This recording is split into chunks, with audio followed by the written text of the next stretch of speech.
Thanks, Jake. Good morning. Good morning. Good morning, everybody. Good morning. 10, 9, 8, 7, 6, 5 seconds, 4, 3, 2, 1, and vision device live. Oh, I'm exhausted. Oh, I'm on. I was just dancing around the studio and then suddenly there I was. Good morning, everybody. It is wonderful to have your company here on Wednesday Sewing Street. It is hump day. I just love that new VT. Isn't it fun? It's like that here every single day. Anyway, welcome to the show. I'm Stuart Hillard. It's fabulous to have your company. Let's get started. Let's do our early bird.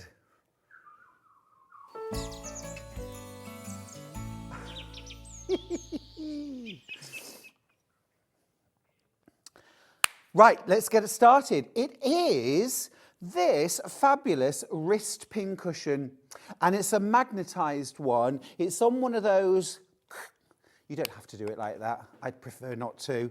I prefer to just wrap it around my wrist, and look, there it is. Looks really smart. And look, they come in a variety of colours, and it's random, but they're all cool colours. And you can just pop your pins on there, and then they're ever ready. No holding pins in your mouth, please. Holding pins between your teeth, or just randomly trying to find them. These are also brilliant when you need to clean up at the end of the day. If you've dropped pins, you know, you can literally just tap them on the floor, tap them on the table, and have a quick clean up of your pins or your needles. Very, very useful. One size fits pretty much everybody. And all of the colours that you get, they're all really nice. I think we've got a nice picture, haven't we? Yeah, there it is, look. Red and yellow and green and white, blue and black and purple. It's lovely, isn't it? Yeah, they are. They're great. They're useful. I like them a lot. Now, normal price is $7.99. It's our early bird today, which means we're going to crash the price. And we're going to crash the price to this.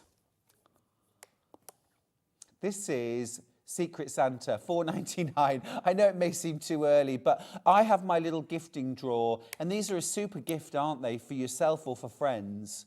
Really, really nice thing to give, because everybody needs one of these, whether you're a patchworker, whether you do dressmaking, home decor, pinning up a hem. Very, very useful. Very, very useful. Absolutely flying out. It's a great price too. Normally $7.99. Today, under a fiver. Under a fiver. And we're pretty limited, actually. Oh, gosh, we are limited. We are limited. Look at that. Easy. Comfortable as well, actually. Kind of like a silicone.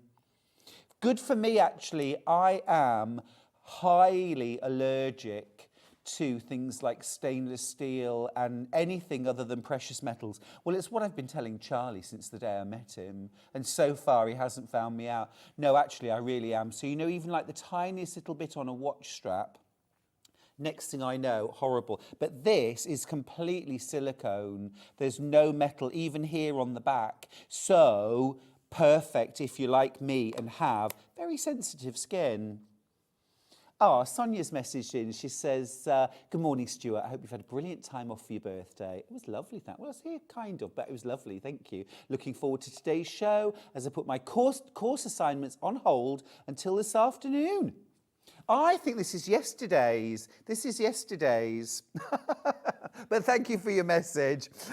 Good morning, Stuart, from a very grey Marlow in Buckinghamshire. Oh, Christine, stay with us. We'll keep it nice and bright and gorgeous here in the studio. Don't you worry.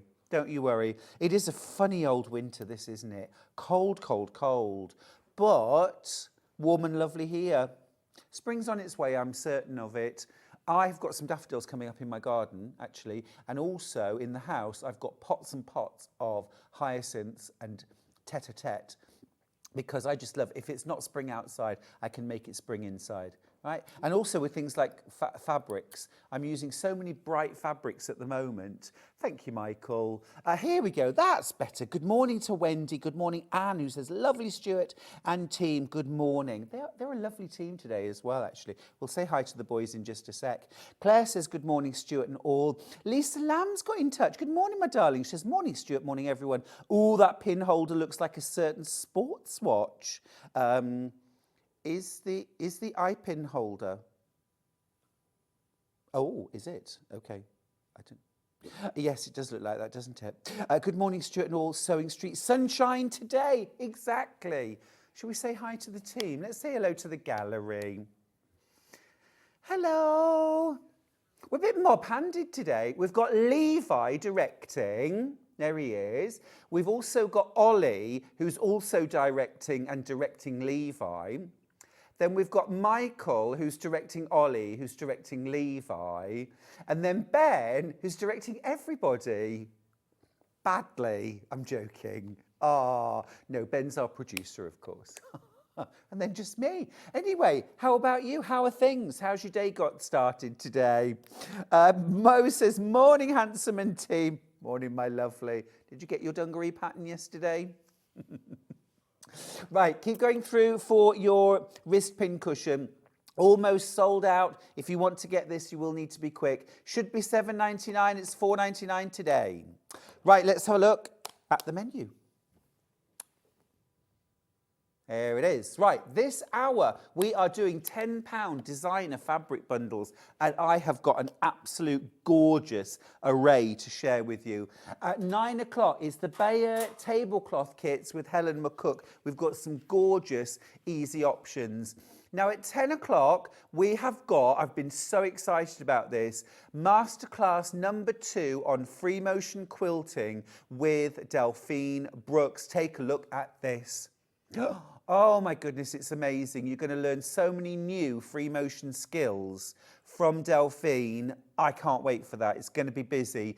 Grab your pattern and templates now so that you are ready. In fact, you could do the digital download, okay, have your quilt sandwich ready for 10 o'clock and actually take part as Delphine sews. At 11 o'clock, it's Oakwood Archer with Helen McCook. And then at 12 o'clock, more quilting with Delphine. It is the ombre butterflies. I'm in love with this. How beautiful is that? And the kits that we've got are phenomenal value. Phenomenal value. In fact, I'm going to tell you, under £20 for that kit. That's your fabrics and your pattern, under £20. I've got 5 different colourways. It's already selling on pre-order. Learn to free motion quilt at 10 o'clock, and then at 12 o'clock, put it into practice on that beautiful ombre butterfly panel. Absolutely gorgeous. Right. Under £10. Let's dive straight in. Now, I've got a really gorgeous array here of all kinds of different fabrics, but I've got some really beautiful Japanese fabrics mixed with solids and blenders, and I'm going to start with these because these lend themselves so well to bag making in particular, cushions, table runner, placemats, things like that. Right. Oh, where to dive in? Let's start with this one. This is lush. Right. This one right here. You've got this fabulous. Now, these are actually Japanese fabrics. These are from Japan. And then this one's mixed. You get ½ metre of that. You get ½ metre of this beautiful sort of amethyst blender.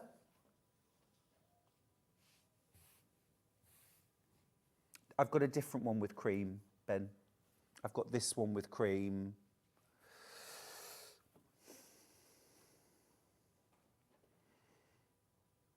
Do you want me to start with a different one, Ben? You tell me where to start.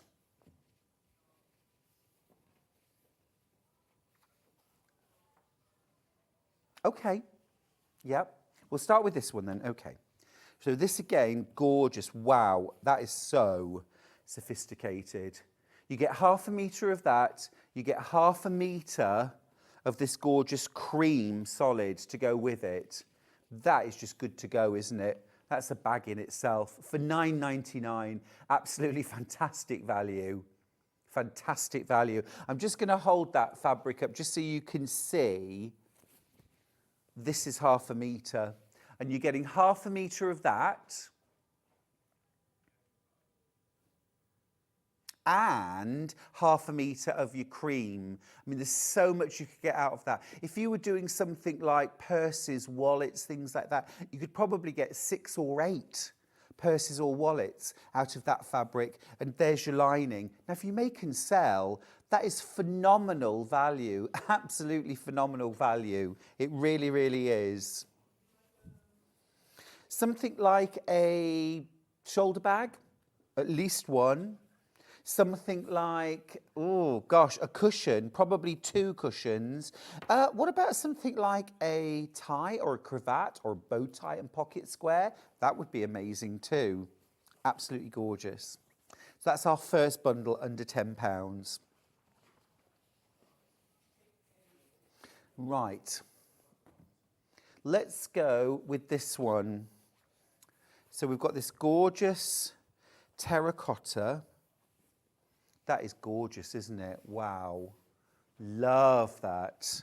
That's been mixed then with a really deep red. Gosh, that is a beautiful combo.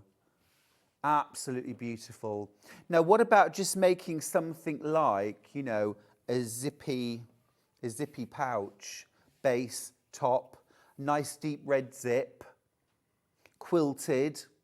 Again, you could probably make 3 out of this fabric, including your lining. So under £4 per project. But if you make and sell, you might be selling those for £12, £15 per bag.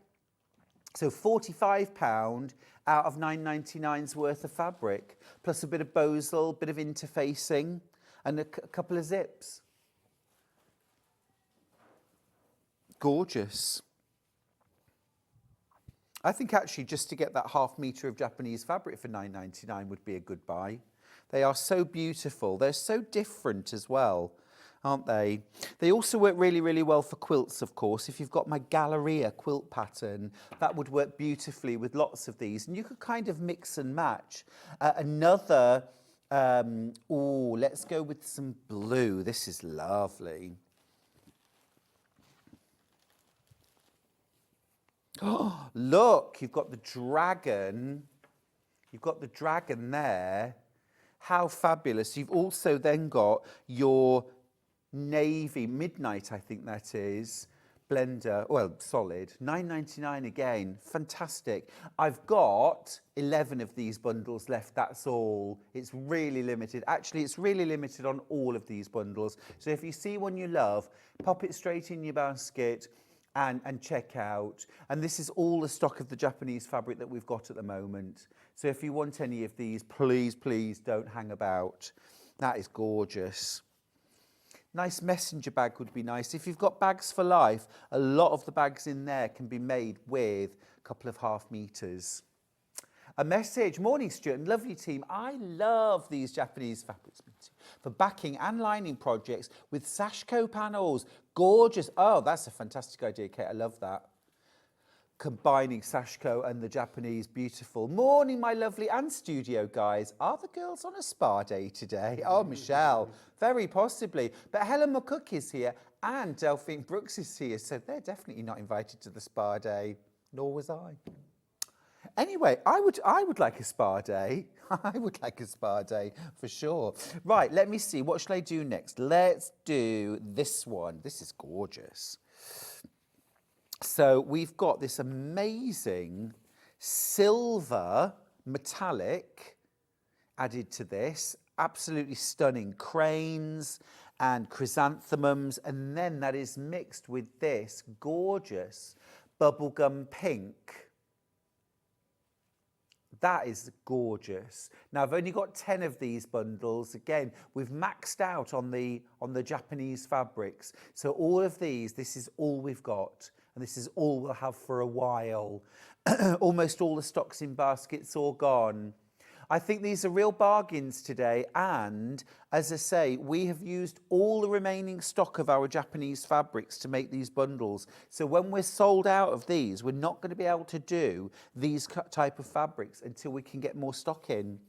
Well done if you've just checked out your basket. It's lovely. I love it. I love it. Right, next up. Ooh, this is a bit of me. Love that design.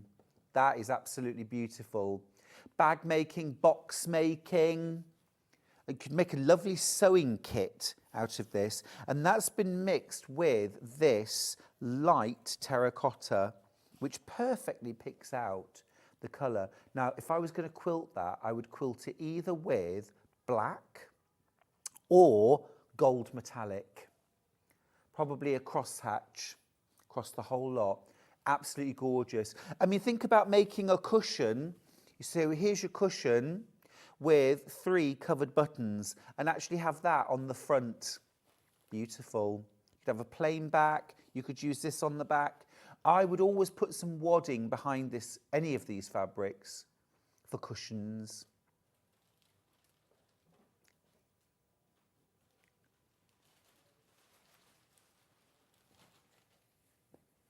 That is absolutely gorgeous.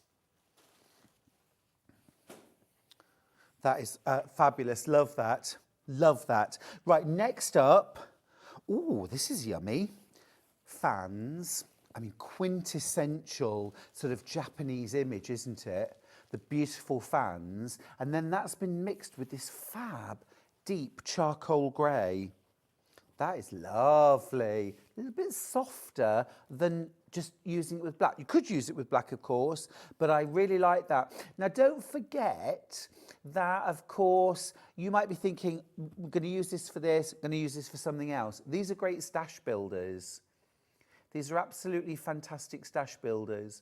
Yeah, that is absolutely lovely. Really lovely. All sorts of ways you can add a little accent of colour as well. It could be a border, it could be sashing, it could be a little bit of covered piping cord, it could be a little folded flange inserted in a seam. Yum. Right, next up, let's go with this. This is teal and absolutely gorgeous. Oh, again, we've got those. I think that dragon looks a little bit sort of cheeky. There's something about those little eyes. Is that, oh, hello. Lisa Lamb's loving these fabrics. She says those fabrics would make gorgeous cushions. Pop a fat tassel on each corner and boom. I love that, Lisa. Oh, well, she's about to do the voice then. Hello. I'm just... Nothing to see here. I'm just sitting on my cloud, just whiling away the day. Just, oh.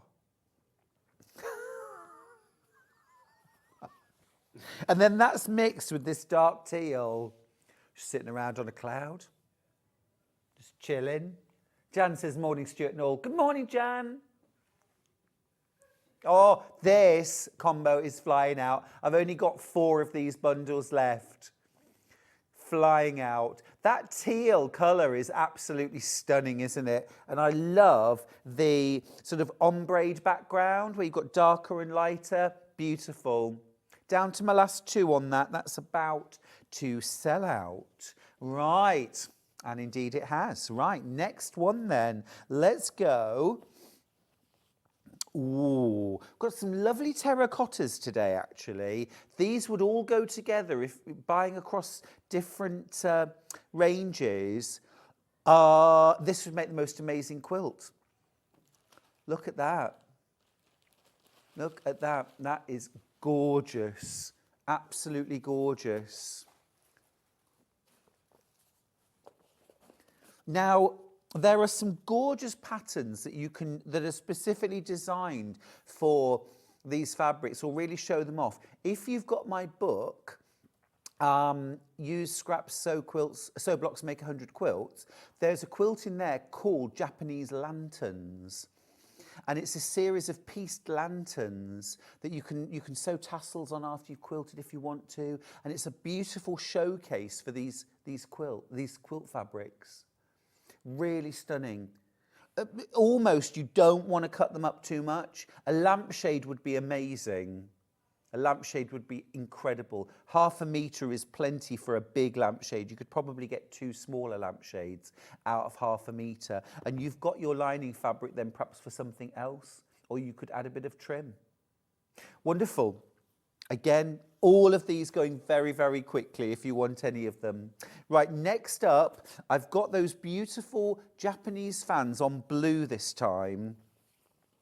What gorgeous combination that is. This one's been mixed with, I think this is Copen or royal blue.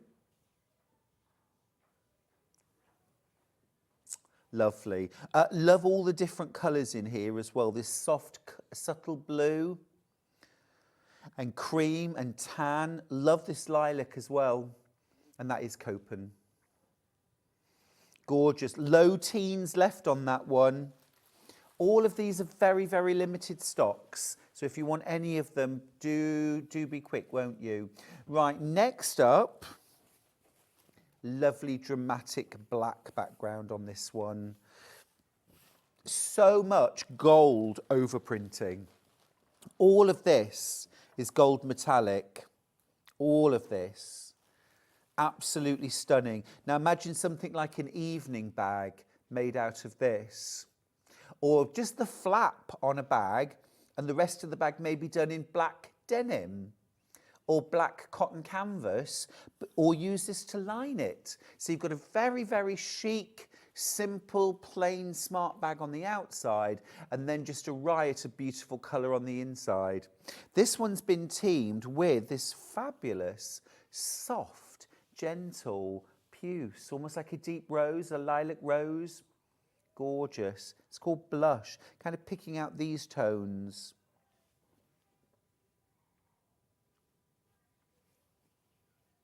You get 1/2 metre. Remember, if you're multi-buying, these come in pre-cut bundles. So if you buy 3 of these, you'd get 1, 2, 3, all separate, okay? Just keep that in mind if you're multi-buying.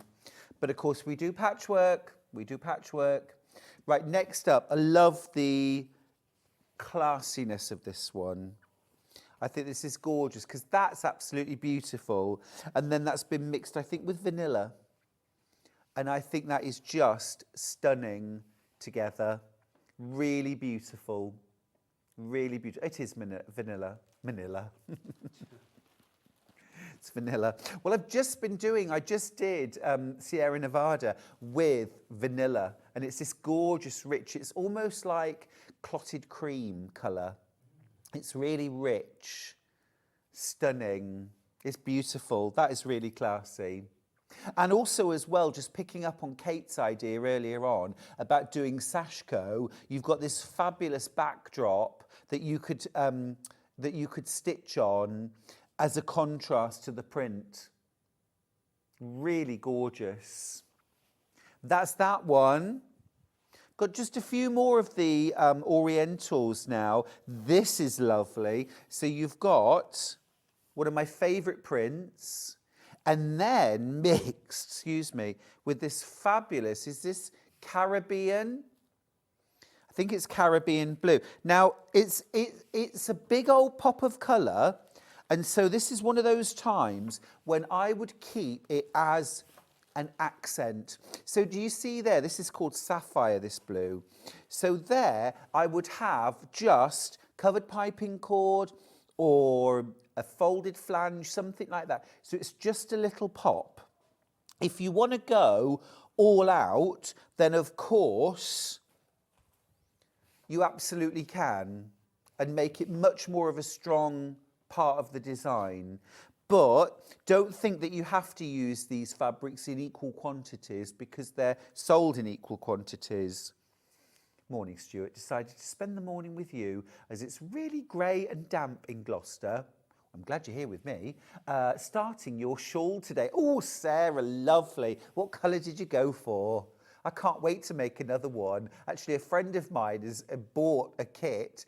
I'm knitting it for him, which I love. I'm more than happy to sit and knit. Right, there we go. Yeah, love to know what colour you're going to do. Right, next up, this is a bit of drama. We've got the fabulous design. Look at that. That is a really large scale print. These look wonderful though. Wherever you cut them, they look wonderful. This has been combined with a red. Picking out this little touch of red here. Fabulous. Fabulous. But this is also a time when you can go into your stash, pull other colours, and this could be the start of an amazing quilt. It doesn't have to all be Japanese fabrics. You could pull out things like batiks, tone-on tones, solids, blenders, a stripe, mix them together and create a really successful quilt, all under £10. Such a good deal. Grab these while you can, won't you? There's only 12 of these left. Right, next up, it's that cheeky dragon. I wanted to start with this one, but we found it now at last. It's that cheeky dragon. Yeah, just up here on the cloud. Whiling away me time. And that's been mixed with a gorgeous amethyst. Hurrah, there we go, thank you. Low, low teens. So many different colours you could pull out for this though. The gold, the black, the cream, a soft grey, the blue, terracotta. Very easy to use these fabrics. They're just gorgeous to work with. And actually I've worked with quite a few of these on my new book that comes out in the summer. So stock up.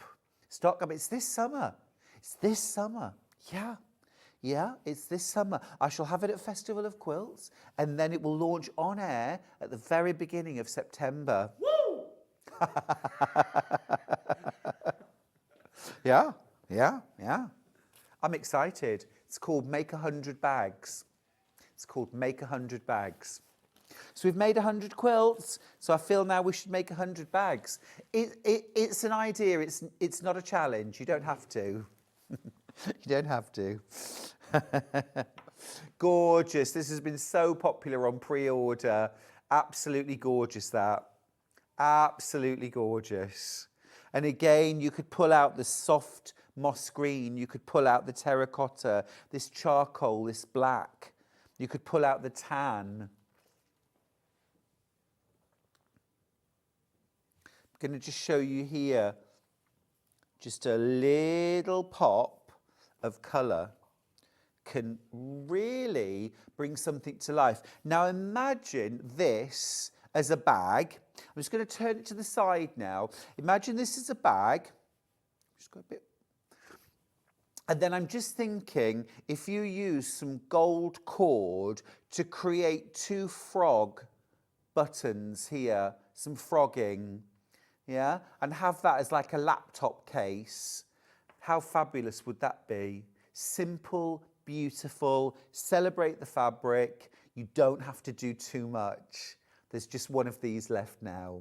There's just one of these left. Well done if you managed to get hold of that. Now, it doesn't all have to be about Japanese fabrics. I've got some other gorgeous combos. I'm going to dive straight in with something rather romantic and beautiful. It is this digital print rose. Gorgeous, absolutely gorgeous. And this has been mixed with a gorgeous soft baby pink. I just think that is gorgeous. Now, there's a bit of pencil on this one. There's, are we crashing? Ooh, yeah, because of course it should be £12.48, but you're going to pay under £10. Oh, wow, nice one. Love it. Now, if you want a quick and easy romantic project or something you can do with 2.5 meters, if you have a look on my YouTube channel, Stuart Hillard Makes, there is a really gorgeous pieced table setting on there. I did it for Valentine's Day a few years ago. It's easy piecing. You could do it with any of these fabrics. And, but it would work really nicely with this as a little romantic meal for 2 or 4 or 10. It could be your whole family that you want to get together and share the love with. You can multi-buy these, but remember, they come pre-cut in 1/2 meters. Love that. What a great saving. Next up, something that's got a little bit of a feel of William Morris about it. This, I think, is an extra wide fabric, is it not? Look at this. Well, that feels wider. It's certainly heavier. This is almost like, it's not a cotton canvas, but it's a little heavier than a quilt weight cotton. Yeah. Oh, it is William Morris. It is a Japanese fabric, and it's team. That is stunning. I love that. I love that. I love that. But I just want to show you, I would encourage you to buy across different ranges because, look, I've got a different bundle that's got that in it, which picks out this here. Or I've got another, I'm going to show you this bundle next, because that would also, you see? Oh, loads of lovely things. That is gorgeous. I've only got 10 of these left now. William Morris floral with that gorgeous deep green. That is lovely. Right, next one. This is just beautiful. This feels like Moda. It is Moda. It is Moda. You sort of tell. You get a feel for fabrics, don't you? And that's mixed with this gorgeous terracotta. That is lovely. Very classy. Lydia's lace. Yeah, I like that a lot. Oh, again, very, very low teens on this one. So if you want that, gorgeous. 1/2 meter, remember, is plenty to do a border on a quilt, probably up to about a 60-inch square quilt. You could do a narrow border. And also 1/2 meter is a perfect amount for binding a lot of quilts, you know, a lot of different sizes of quilt, certainly up to a good lap size. 1/2 meter is plenty, even up to just about single bed size, 1/2 meter will bind. So don't forget, if you're ever short of binding fabric, you can do a single fold binding. We're in a rut, aren't we, where we always do 2.5 inch wide binding strips, but you can bind a quilt with 1.25 inch wide strips and do a single fold binding. It's not as strong and robust around the edge, but for example, things like wall hangings, I would always do a single fold binding. They don't need 2 layers of fabric round the edge. 1 layer is enough. Why use twice as much fabric to bind a wall hanging than you actually need? It's food for thought. Next up, I've got this lovely combo, which is some K Facet, one of his best designs, in my opinion, ever.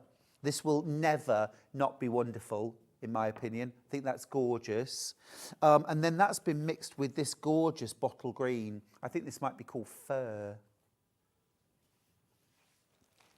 Not fur as in fur. Oh, it's bottle. It's bottle. We're all a bit shooketh about that because we all thought it was fur. But isn't that, oh, I just love that. Love that. Single figures on this. Single figures. Remember, you get both. A whole metre of fabric, half cave, half solid, for under £10. It's a great deal. It's a great deal. It picks out this bottle green. But of course, this could be the start of an amazing scrap quilt, pulling out all these different colours from your stash. Use this as some kind of sashing or familiar element over the whole quilt, maybe the centre of a log cabin or something like that, and then use all these colours to pull out, but use scraps. Yum. Right, honey to the bee. Gorgeous print, this. It's called Queen Bee. It's a Dan Morris. I mean, really, look, it should be £8.49 for that, shouldn't it? And then you've got your blender, your solid, fabulous value, £9.99. Yeah, this is like a sort of pistachio, isn't it? Absolutely gorgeous. This would be really nice for a nice spring or summer project, I think. Yeah, get you in the mood for spring. Next up, I've got another, I think this is Dan Morris. Oh, it's Jason Yenter. It's the other one. It's Jason Yenter. And this actually, look, is mixed with a mottled blender. How gorgeous is that? I think that's lovely. Really smart. Really smart. This is lovely actually because it's sort of pulling different elements from Japanese fabrics. So sashiko motifs, the waves, you've got some bamboo in there, you know, blossoms, cherry blossoms, but reinterpreted in quite a modern design. And then that gorgeous mottled blender to go with it. Absolutely lovely. Now again, you're getting ½ metre of each. So look, there's your ½ metre of blender. It's a huge amount of value for under £10. And then here's your Dan Morris, no, Jason Yenter. So you get both of those. There's a lot you can do with that. Gorgeous. Yeah, it's that gorgeous plum, isn't it? It does work, it works beautifully. Now, I'll tell you something that would mix really nicely with that. Look at these two. This is my next for under £10. Go on. Sold out. Sold out. Oh, but look, lots of you are going to be getting this gorgeous bundle home. Beautiful. This is a proper batik as well. Very nice. Right, don't worry, I've still got some lovely things. This is rather gorgeous. Now again, thinking back to my Stuart Hillard Makes place settings, this would be lovely. If you want to freshen up the table, yeah, bit of moda. Yeah, it's that kind of English garden, picnicky, sort of, like a jug of daffodils on the table, kind of just a relaxed breakfast. And yeah, I'll show you the pattern I'm talking about actually. Thanks, Ben. This is on, there we go, Stuart Hillard Makes. Hello, oh gosh, rosy cheek there, aren't I? Dear me. Oh, I don't know what the lighting's going on. Yes, we've got the Elna there. That's the Elna 680. And this is pre-lockdown.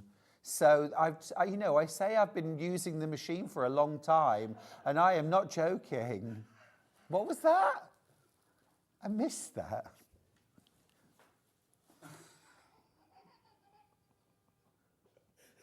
Where's the placemat?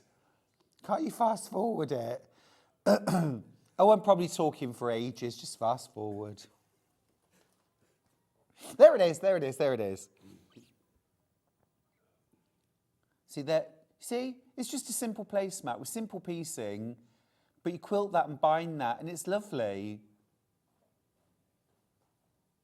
Anyway, that's that. And you could do that with these. Can you imagine that? Really simple to make using this combination. And I reckon you'd get 2 placemats out of this. I think there's a little tutorial for how to make a napkin as well. Yeah. And then invite someone over and have a lovely lunch or a dinner or something like that.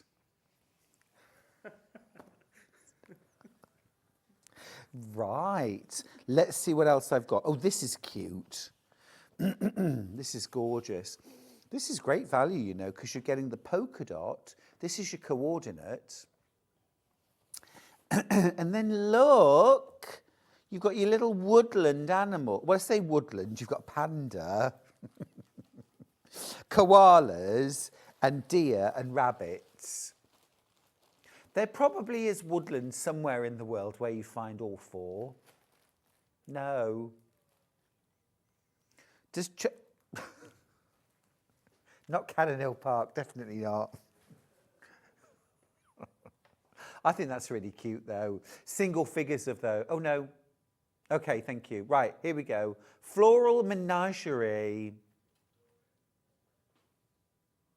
Gorgeous. Gorgeous. That's really cute. I like that. Don't forget, if you want to make more than 2 placemats, just multi-buy, get plenty of fabric. This next combo, this is good value.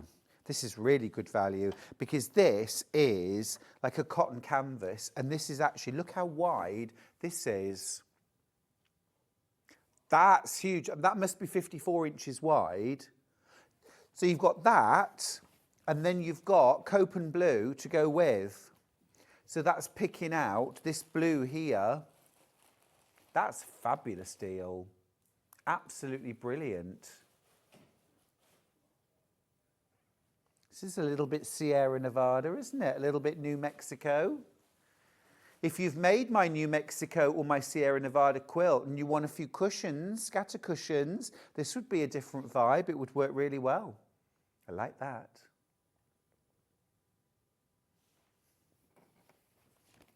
Gorgeous.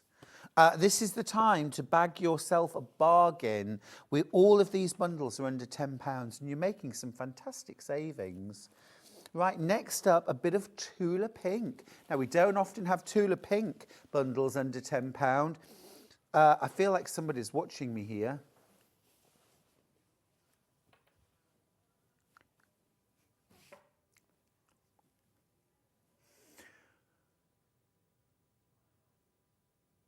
Ben, oh, they are cat's eyes. Levi's on the ball today. He just said, they look like cat's eyes. Oh, Ben's struggling to find this one. We'll come back to it. We'll come back to it. Let's do this one next then. Oh, actually, I'll tell you what, we'll do this one. This is gorgeous. So this is...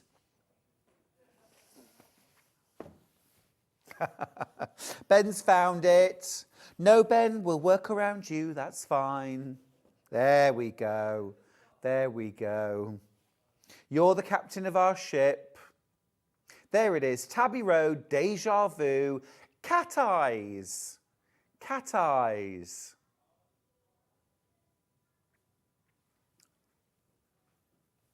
Purses, bags.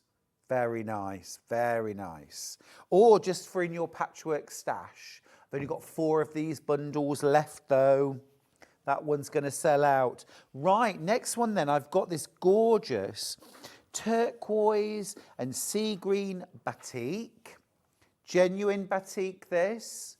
Indonesian. And then this is mixed. Now this is midnight. Previously that other one was navy. This is midnight. So this is such a dark navy that it almost looks black. But it's a really, really deep navy called midnight. And again, this is where, again, you might just use a little pop.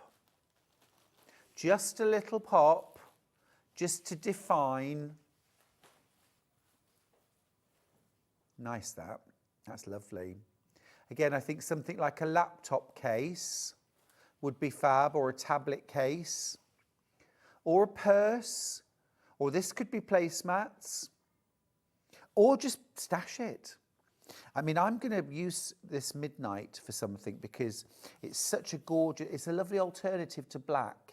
You've still got that drama and you've still got that sort of ability to make any colours really pop without being as dark as black, you know, as intense as black.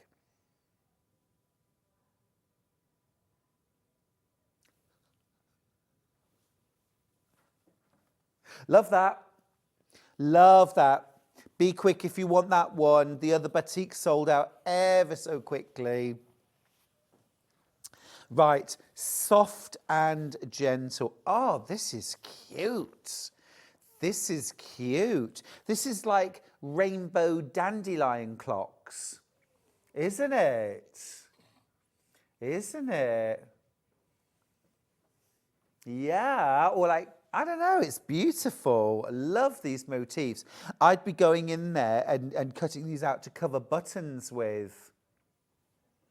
That is lovely. What's it teamed with? Clouds. Now, can I just say, this is one of those fabrics that you will never regret having in your stash. I used to sell fabric, and if I could ever find fabric that had clouds on, it would fly. Everybody wanted to get 1/2 metre because it's such a useful fabric to have in your stash. If you're doing, you know, obviously things like landscapes or pictorial images, but it's a gorgeous backdrop for applique as well. Imagine flowers or something like that appliqued onto there. Absolutely gorgeous. Really, really lovely. Oh, Steph's message, she says, morning, Stuart. Oh, you've got your tank top on. You must be chilly. Have a nice day. Just a little, well, sort of. I don't know. Yes. I love a tank top. Always loved a tank top. A tank top and a waistcoat. Love. But a tank top's got a bit more give. Hasn't it? Right, next up. Oh, now then, talking of landscape, what about seascape? This is fabulous coral. Wow. Look at that. Look at that. That is yummy. That is absolutely yummy. So much vibrant colour. And then I love that cool silver next to it. It just kind of softens the whole thing.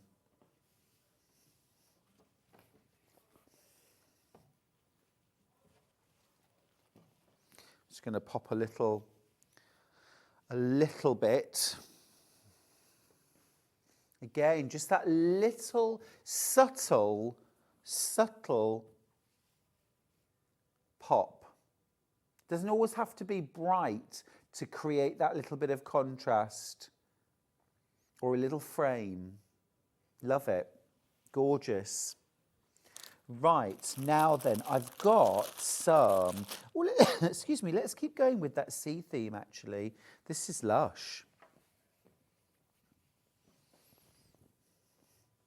Where are you, Nemo? And teamed with this gorgeous lilac mottled blender. Just picking out the colours there. Really pretty. These are clownfish, aren't they? And then this is Dory. Oh no, isn't she blue?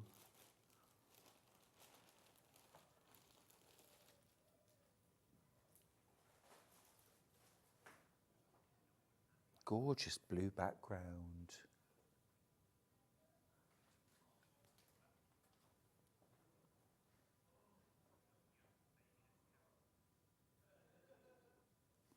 Gorgeous. Do you know what I would do with this? I would make a reading book cushion. Again, pattern on Stuart Hillard Makes. Free pattern, free tutorial for a cushion with a pocket and a handle. Gorgeous. Love that. Right, next up, those gorgeous woodland creatures again. This time on a mint background. And look at this lush polka dot.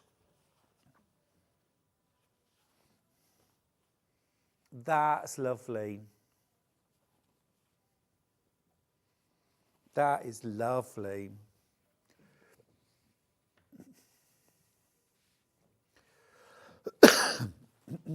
Excuse me, I've got a little bit of a cough this morning.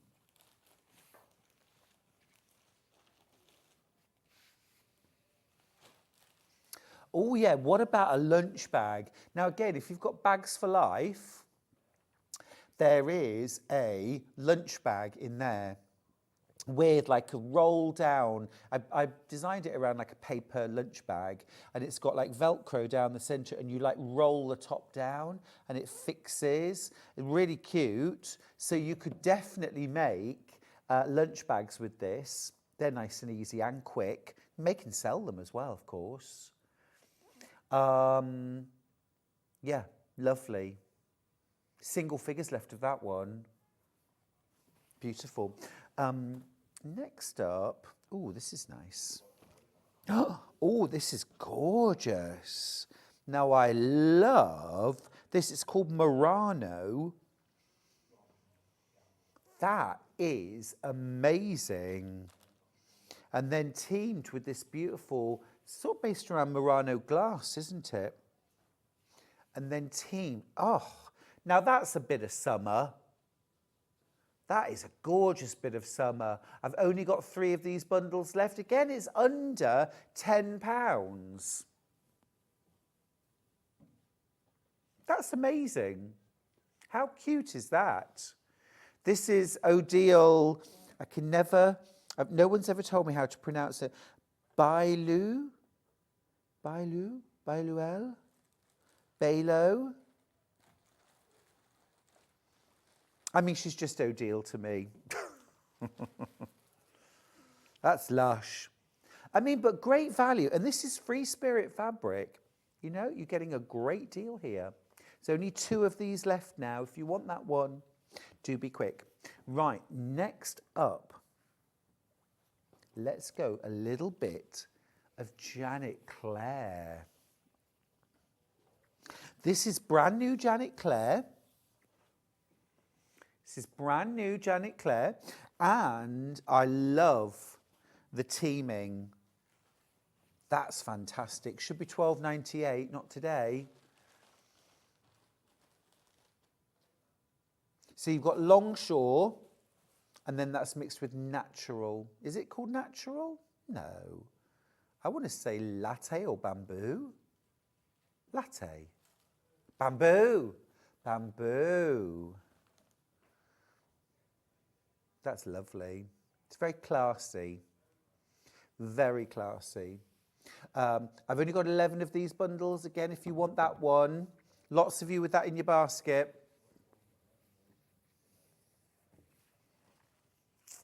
Very nice.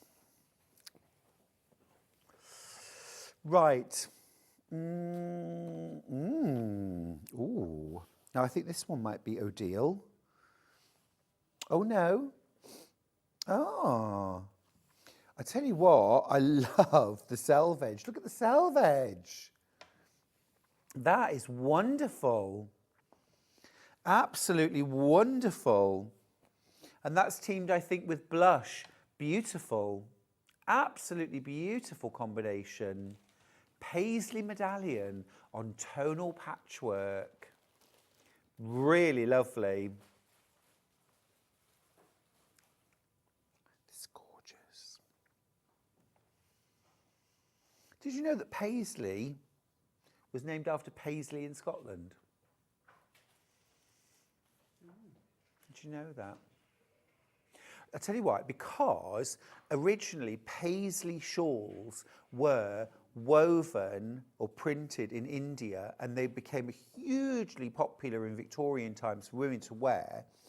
And so the design was done, they were manufactured in Paisley in Scotland, they were woven there, and the name was taken from the town where they were made. So they became known as Paisley shawls because they were made in Paisley, but they were always sort of this design. This was the key design.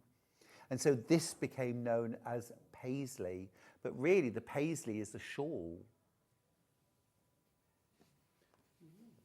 It's also where Coates thread was manufactured for many, many years in Paisley. Real textile area. Right, just a few more to go then. Let's do this one.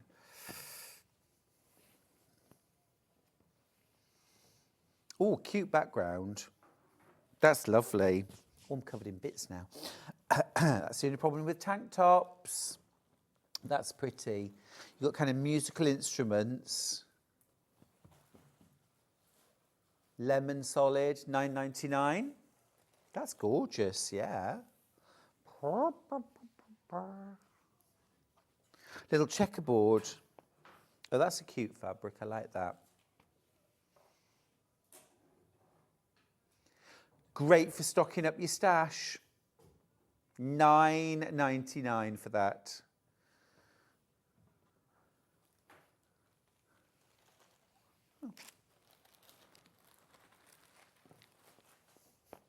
Next up, butterflies.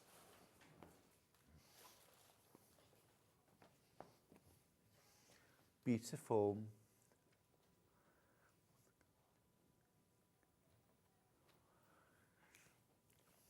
Lovely. Now, if you're going for Delphine's ombre butterflies, it might be worth just getting that, just to do a little something on the side.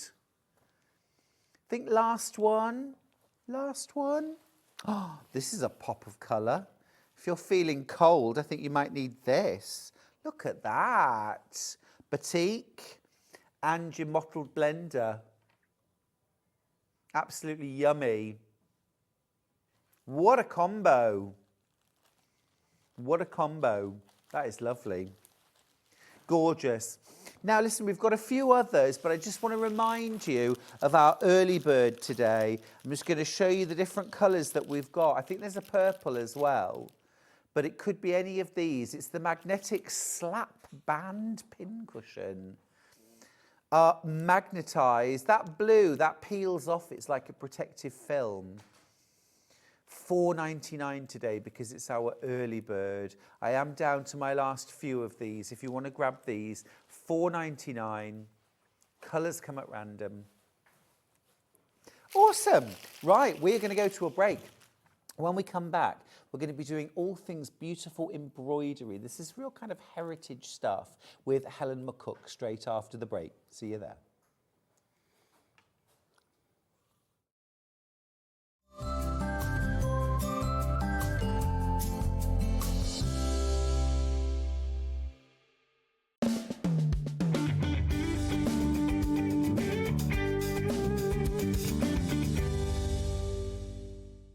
Join me, Hayley West, this Sunday, the 16th of February, for a must-watch special. We're bringing you the incredible Husqvarna Viking Quartz 29, a powerhouse sewing machine packed with precision stitching, an easy-to-use touchscreen, and a spacious sewing area to bring your creative projects to life. But that's not all. I'll be showcasing the Kabuki quilt, a stunning quilt I've personally designed. I'll be sharing the inspiration behind it and how you can make your own. Don't miss out. Tune in this Sunday on Sewing Street. Join me for my birthday show on Thursday. Yes, it's actually my birthday that day. I've got the lovely Wendy Orlando, who's going to be demonstrating a beautiful shoulder bag and a quilt. Then I've got Sam Sabido in with a brand new sunshine crochet cardigan, and a show with Amber Makes where we've designed the Carefree cacti with all cacti themed prints as well. So I hope you can join me. Happy birthday to me.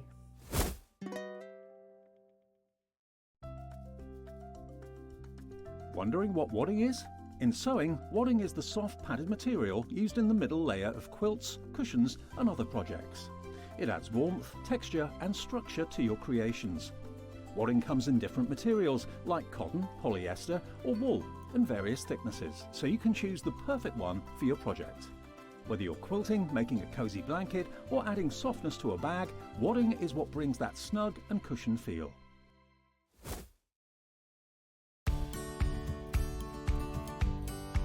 If you're using a pattern that's quite bold and you know that you want the centre back to run down the middle of the fabric and to have it identical on one side and the other, how do we match it up?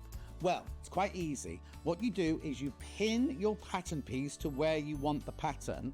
Then quite simply, you take a pen and you draw around the motif. You're only cutting one layer out now. You're only cutting one side of the back out now. You draw around your motif with your pen.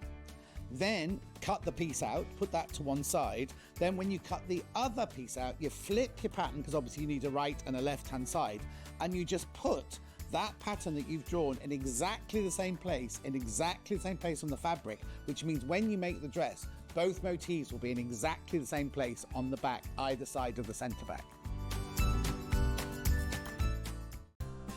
Looking for the perfect gift for the sewing enthusiast in your life?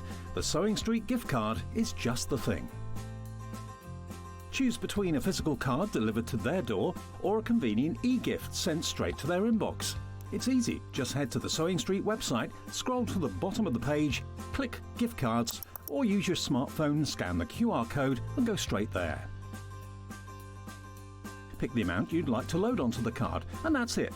The Sewing Street gift card, the gift of creativity made simple. Want to know what's coming up on Sewing Street? It's easy. Just visit www.sewingstreet.com and head to the TV Guide section for all the latest show details. Stay ahead and never miss a stitch with Sewing Street. Never miss a show by watching on the go with the Sewing Street app. Head over to your app store now and search Sewing Street and simply download to your smartphone or tablet. You can watch the shows live and see your favourite presenters and guests. Click on the Today button to shop all of the products that are featured in today's show. Want to know what's hot? Then click here to see today's bestsellers and highlights. Have you missed a show or want to watch one back?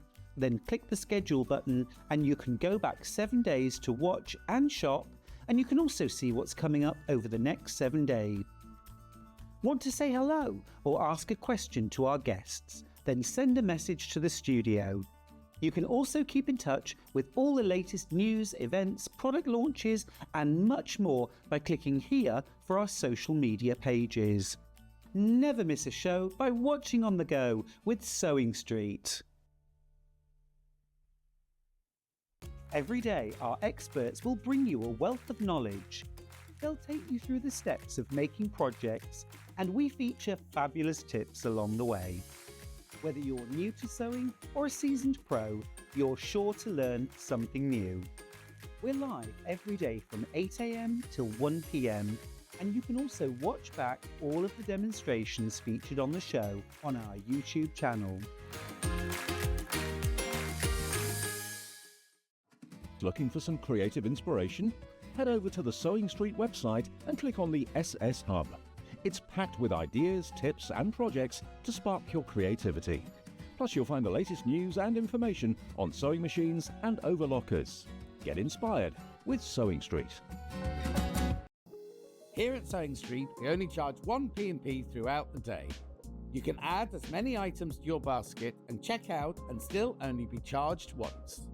Once you've checked out the first time and want to order again, you simply add the item to the basket and click on the Combine Order button. Remember, standard P&P is £4.95. Charges may differ for outside the UK. Or upgrade to our premium option for £6.95 on certain items. Shopping made easy at Sewing Street.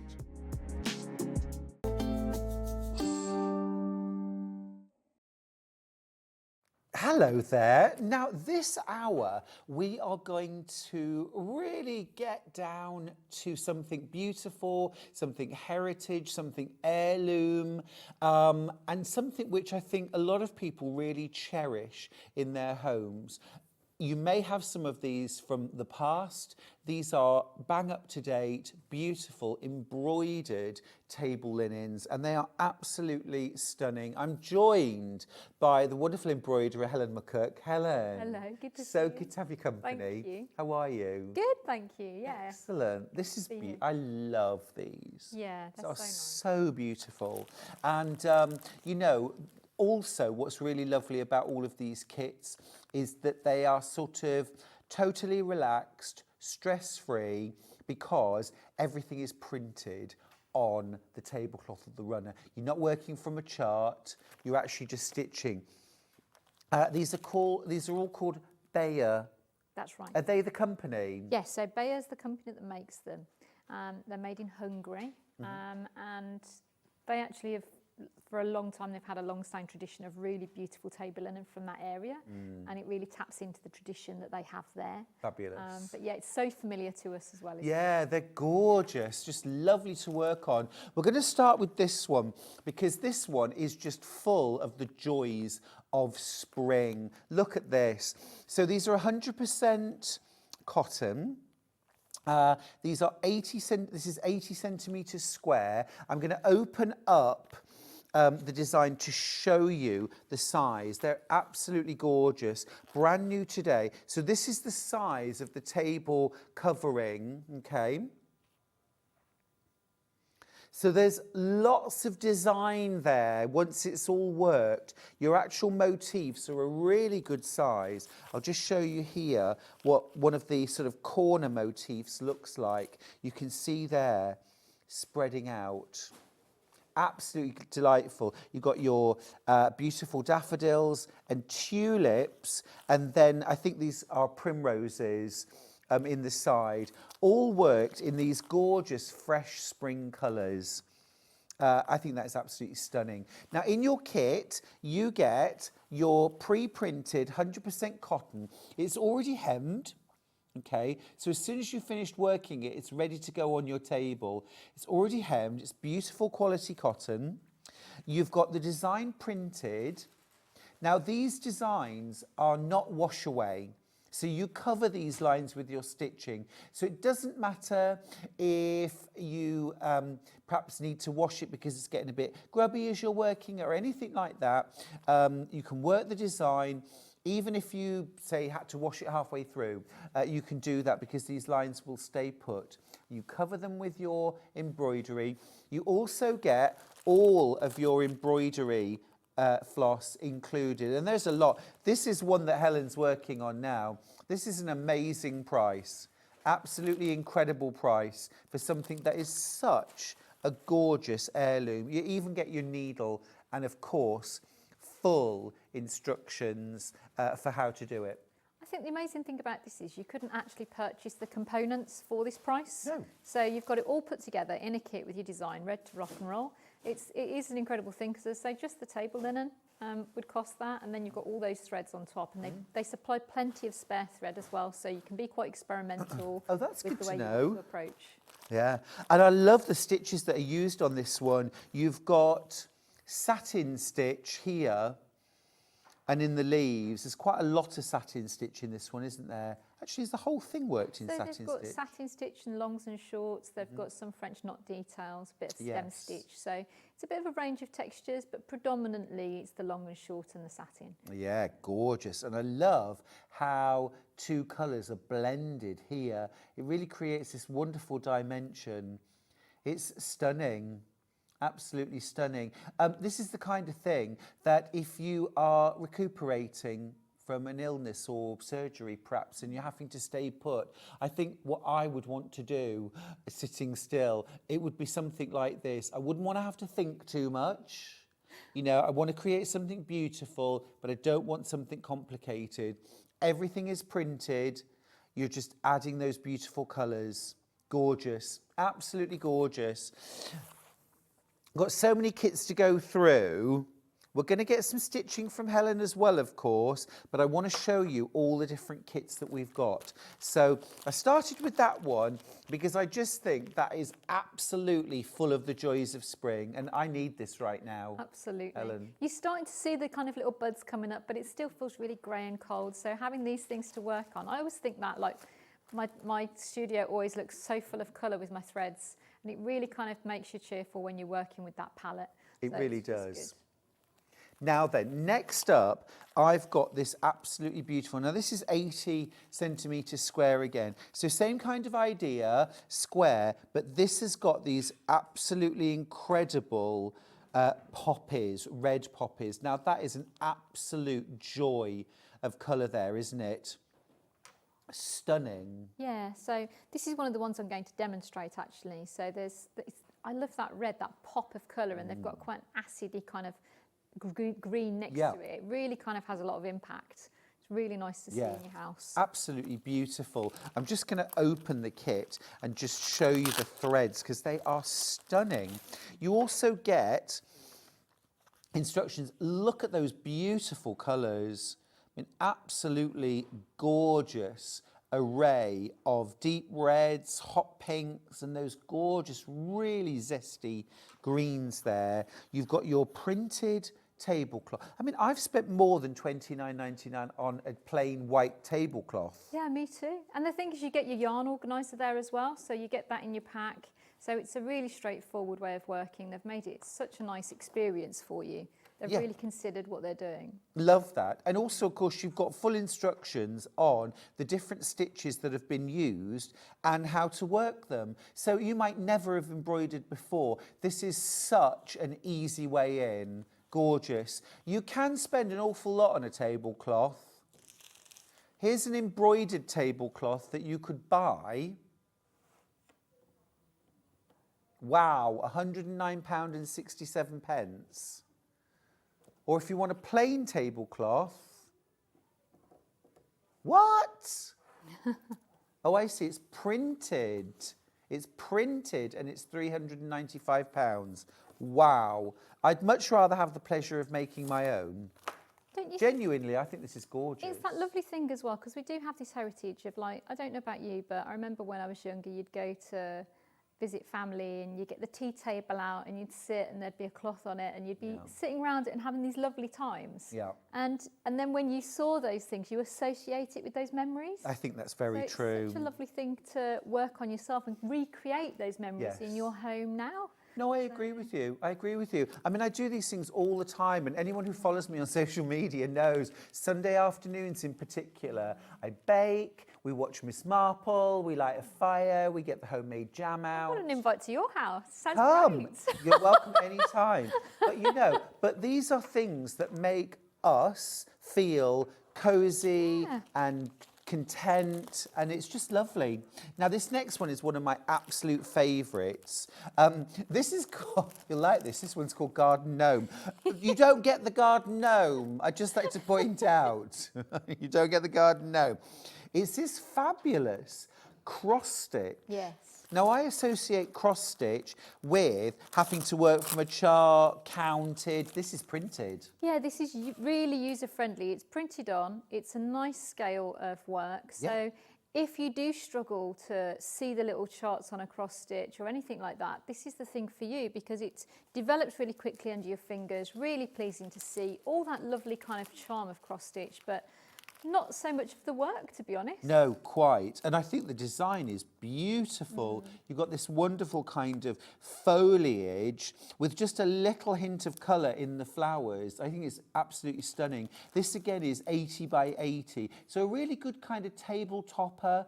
Either have it on a plain table, or maybe put your tablecloth down first and then pop this in the centre as a bit of a centrepiece, really. Absolutely.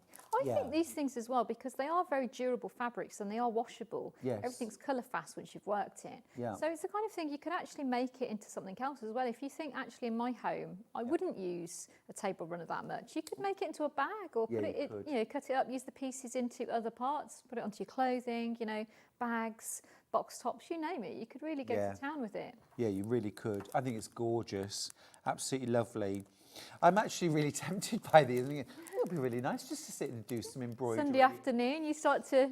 I just like the idea of not having to use a chart or count things. Yeah, exactly. Literally just where it's printed. The other thing is, I always think as well, if you've got fabric pens and paints at home, you could always use that to fill in some of the areas that, if you've got one which are kind of freestyle embroideries, like the poppies, you could use that to fill the areas, and you could just leave it at that. Or you could put a tiny, tiny touch of sprinkling of sequins across it, or beads. Could I put French beads? knots, Yes, I was thinking anything beads. you like. So really, you can make it your own style and use the threads for something else. It's completely versatile. Yeah, that's gorgeous. That's one of my favourites. Really love the cross-stitch design. It looks really like you've spent a lot of time and very complicated, but it's not at all. The cross-stitches are printed on the beautiful 100% cotton fabric. The lines for embroidery. So this is embroidered, this is cross-stitched, but simple. And you can see the scale as well. You're going to get a lot of impact very quickly and easily. Right, do you remember those gorgeous poppies? on the 80 by 80 square cloth. Well, I've got the same designs, but this time on like a long runner. This is 40 centimetres wide by 100 centimetres in length. I'm going to get this one out, but it's got that gorgeous poppy design on. Let me show you this. £27.99, absolutely amazing. Lots of you have found this already. Just going to take the needle out and show you. They're all beautifully packaged as well. And the needles are good size, so if you're worrying about threading needles, it's a really good size. Oh, this is so lovely. That is beautiful. So look, there's your runner. So that could go on a dressing table or on a buffet or something like that on a sideboard. Yeah, beautiful. And then you've got a really good size of design down at either end. So lovely. And you've got this beautiful woven border as well. It's just the finishing is fantastic. Can you imagine that though on your table, and then you've got a beautiful like vase of flowers in the middle, or gorgeous. Yep. Yep. Really, really lovely. Stunning. The trouble is, which one? I mean, obviously this one actually matches with the 80 centimetre square version, so you could work both. Absolutely. That would be really nice. Gorgeous. Wow. Now, working on the same poppy theme, I have got a larger tablecloth. This is 130 centimetres by 160 centimetres. And you can see the design there is sort of centred. Now this is an absolutely beautiful, proper heirloom, this, isn't it? It's a proper heirloom. I'm going to bring this out. We're pretty limited on this one too. Gosh, there's a lot here. Wow. The quality of the fabric is exceptional. Absolutely exceptional. This is like sort of restaurant or hotel quality tablecloth. It's nice and heavy. It's going to really drape nicely on your table. And as you say, the edges look really beautiful on all the pieces. So that is stunning. Helen, would you mind just coming Yeah, over of a course. second? And we'll just hold this up just so you can see at home the size of the cloth that you are getting. That is absolutely stunning. And the design is right where you want it to be, in the centre, around the outside. exactly. Just lovely. The other thing is with some of these things in the 1940s and 1930s, they quite often, if they had groups of friends that used to meet for special occasions, they'd get them to sign the middle, and then they'd stitch over the signatures and make it kind of. So if you've got a wedding or an anniversary and you've got all your special people in one place, you get them to sign it, and then you work over the top with machine embroidery or hand embroidery. Gorgeous. It becomes a lovely memento, doesn't it, Yeah, at that that's moment lovely in time. Yeah. So, yeah. Well, also you could work the embroidery, then you could layer this with wadding and backing. You could quilt this, Absolutely. and you could actually have this as an embroidered quilt as well. That is stunning. Absolutely beautiful. And of course you get all of your, thanks Helen, you get all of your embroidery floss. There's a lot there. You get your full instructions for working it as well. Your needle too, all included for $99.99. Oh, bless you. Thank you, Helen. Thank you. You see me folding bedding then? Screw it up in a ball. Oh, that'll do. That'll do. Right, next up, I've got lavender.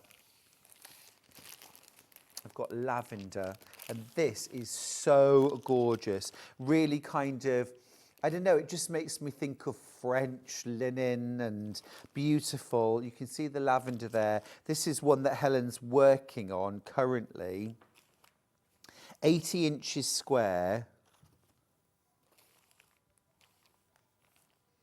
So pretty. There's something just so chic about lavender, though, isn't is. it? You know, we've had it in our houses since the Roman period. You know, it's so relaxing, so meditative. We kind of, and it's just so chic, isn't it? Yeah, it's gorgeous and really timeless as well. Absolutely timeless. As beautiful today as it ever was. $29.99.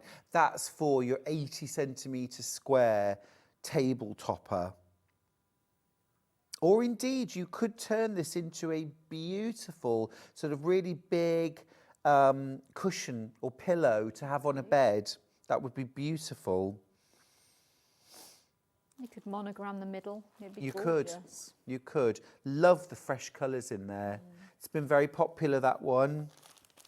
That is lovely. Now, another one, which is one of my favourites. These are the Blossom Hearts.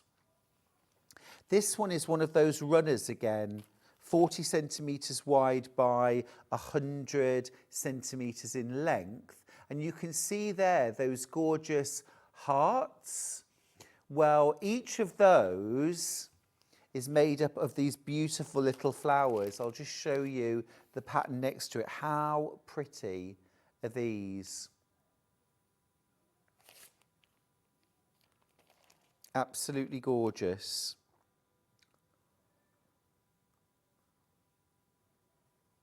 £27.99.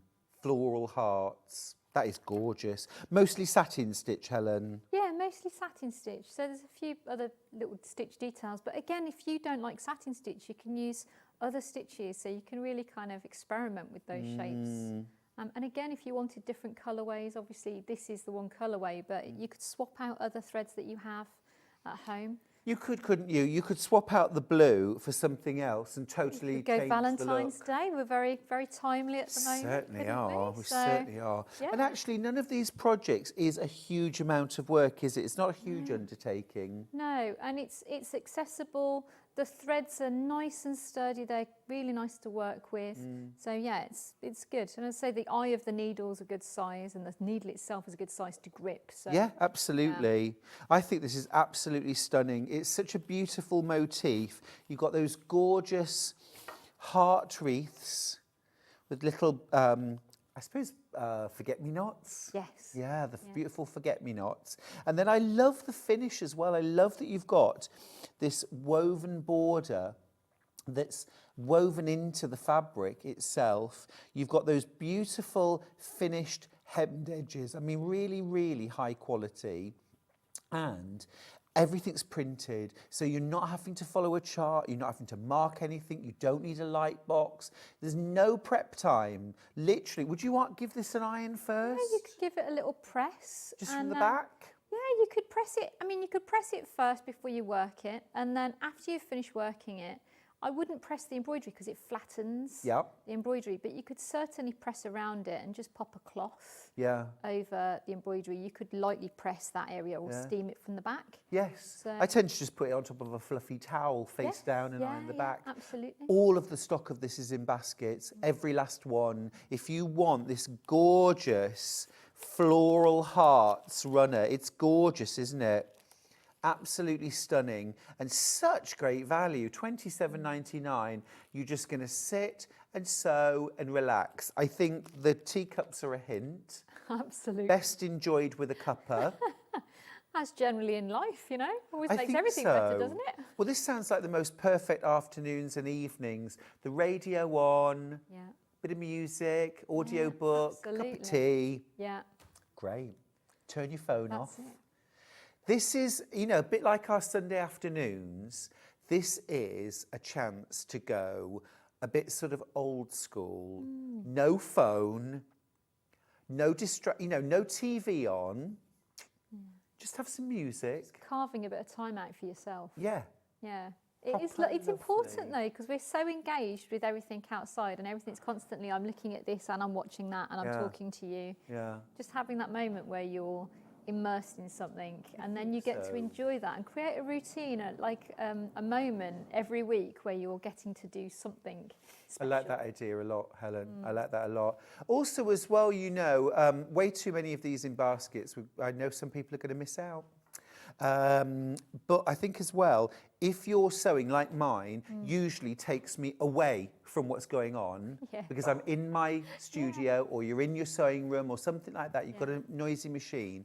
But actually, because this is printed and it's hand sewn, you can be sitting with the family, watching a film or chatting, and you're still doing your beautiful craft.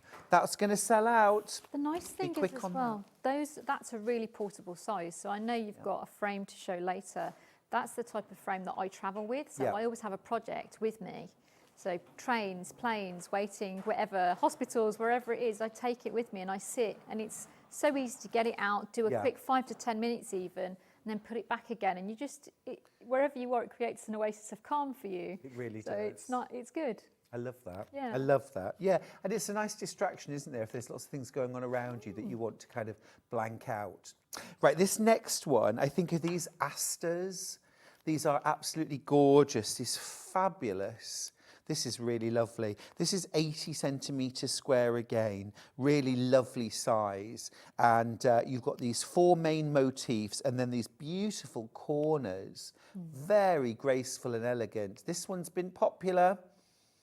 This one's been popular. There we go, thank you. £29.99 again. They've called it Blue Daisy.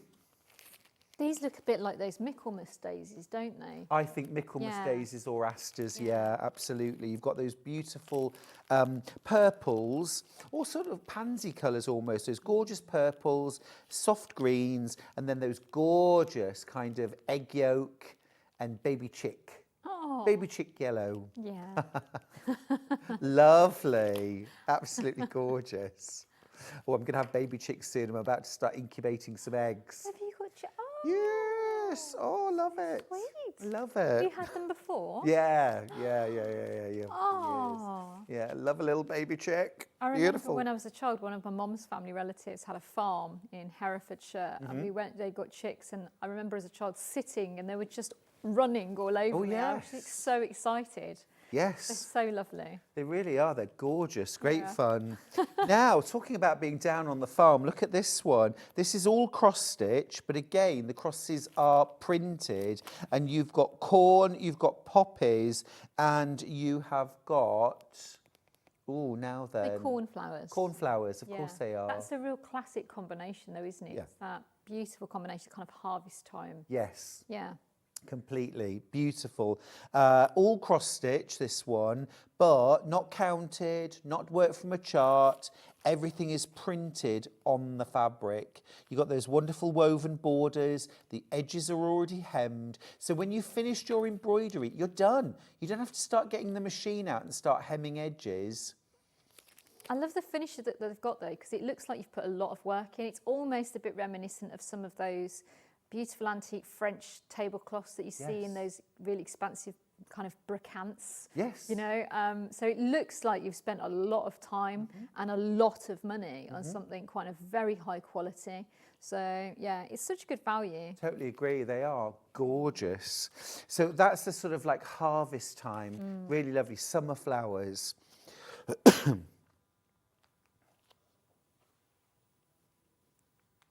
Right, next up, I've got 2 more. Oh, this is lovely. Oh, now then, this is almost all blue. So this is 130 by 160. So this is a gorgeous tablecloth. Again, I'm going to get this one out. So look at those. So you've got that wonderfully sort of ombre blues from darkest to lightest, that little pop of yellow there. This one is pretty much all cross stitch, a few lazy daisy, a little bit of possibly back stitch. Well, this is a big tablecloth, right? Wow, yes please. It looks like a Delft plate, those colours, don't they? These are absolutely Delftware. gorgeous. Oh, I think we've gone the wrong way. Let me give you that corner. Yeah, of course. There we go. Oh, that is absolutely stunning. I really like that. So you've got that main design through the centre, and then you've got corner motifs, and you've got those little, almost like folk art tulips around the edge. That is absolutely stunning. And again, a really heavy, beautiful quality cotton tablecloth there. And remember, you're not just making something for now. It's a real heirloom, isn't it? It's the type of thing that you make memories making it, you enjoy using it, and then you pass it on, and that it becomes special because of all the time you spent on it, and then all the memories you've made around it. So yeah, very much an heirloom piece. That is gorgeous. Thank you so much. And just to show you how those designs look stitched out, look, isn't that beautiful? Really, really like that. I do love a bit of blue. Gorgeous. It's the world's favourite colour. It is indeed. It is indeed. That is stunning. Such a lot of beautiful threads as well. Now, Maggie has got in touch to say, hello to all. Oh, Helen, you have certainly given me a wonderful start to my day. From grey to a feeling of joy. I can't wait to get my parcel. Oh, Maggie. Oh, bless you, Maggie. Thank you. That's lovely. It's so joyful, isn't it, embroidery? I love it.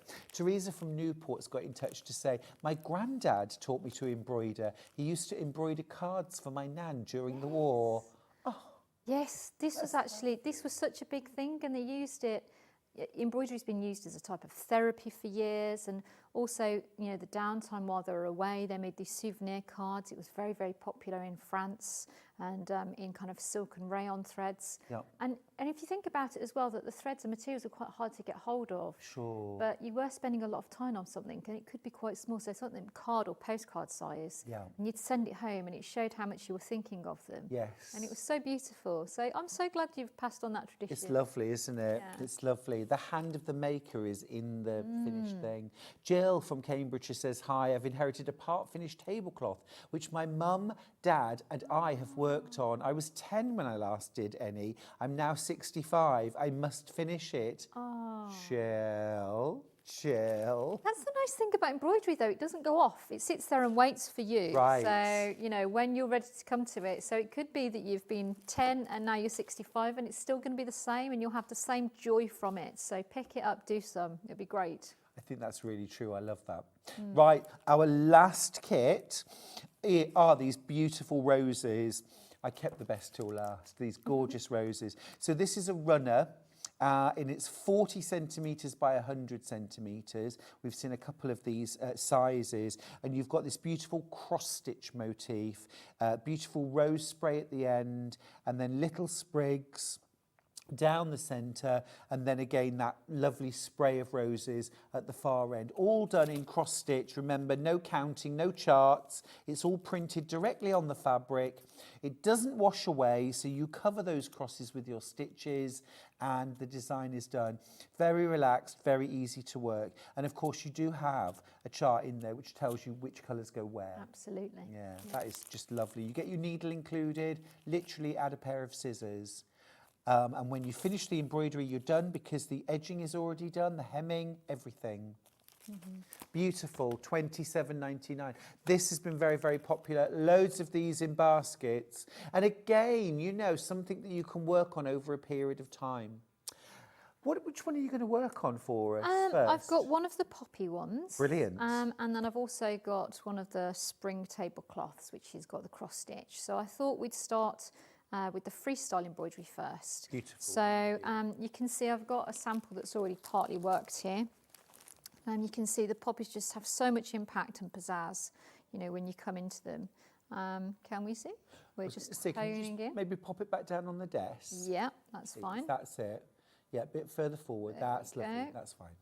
Yeah, so you can see it really kind of has a huge amount of impact. And also the sheen of the threads. With things like satin stitch and longs and shorts, you kind of really get a chance to see the kind of quality of the thread, because it has that lovely sheen to it when you don't overhandle it. So keep your threads nice and short, and you can continue to work, and it's going to really retain that. So let's have a little look at how those petals are worked. So if we can hone into my hoop, if that's possible. Yes. I'm just wondering, Helen, if I have missed one, because the one that that chart is from, is that one I've missed? This one? Yeah. Yeah, I think it's that one. Do you have that one? I haven't had that one. Aha! There is one. There Let's is one chat more. about that one. Yes, please. Yes, please. Be There is careful of one my more, Ben. needles. Yes. Yes, yes, yes. This is amazing.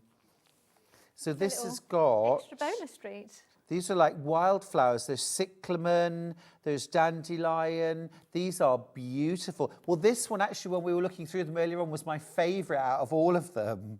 I think it's stunning. So this is all cross stitch.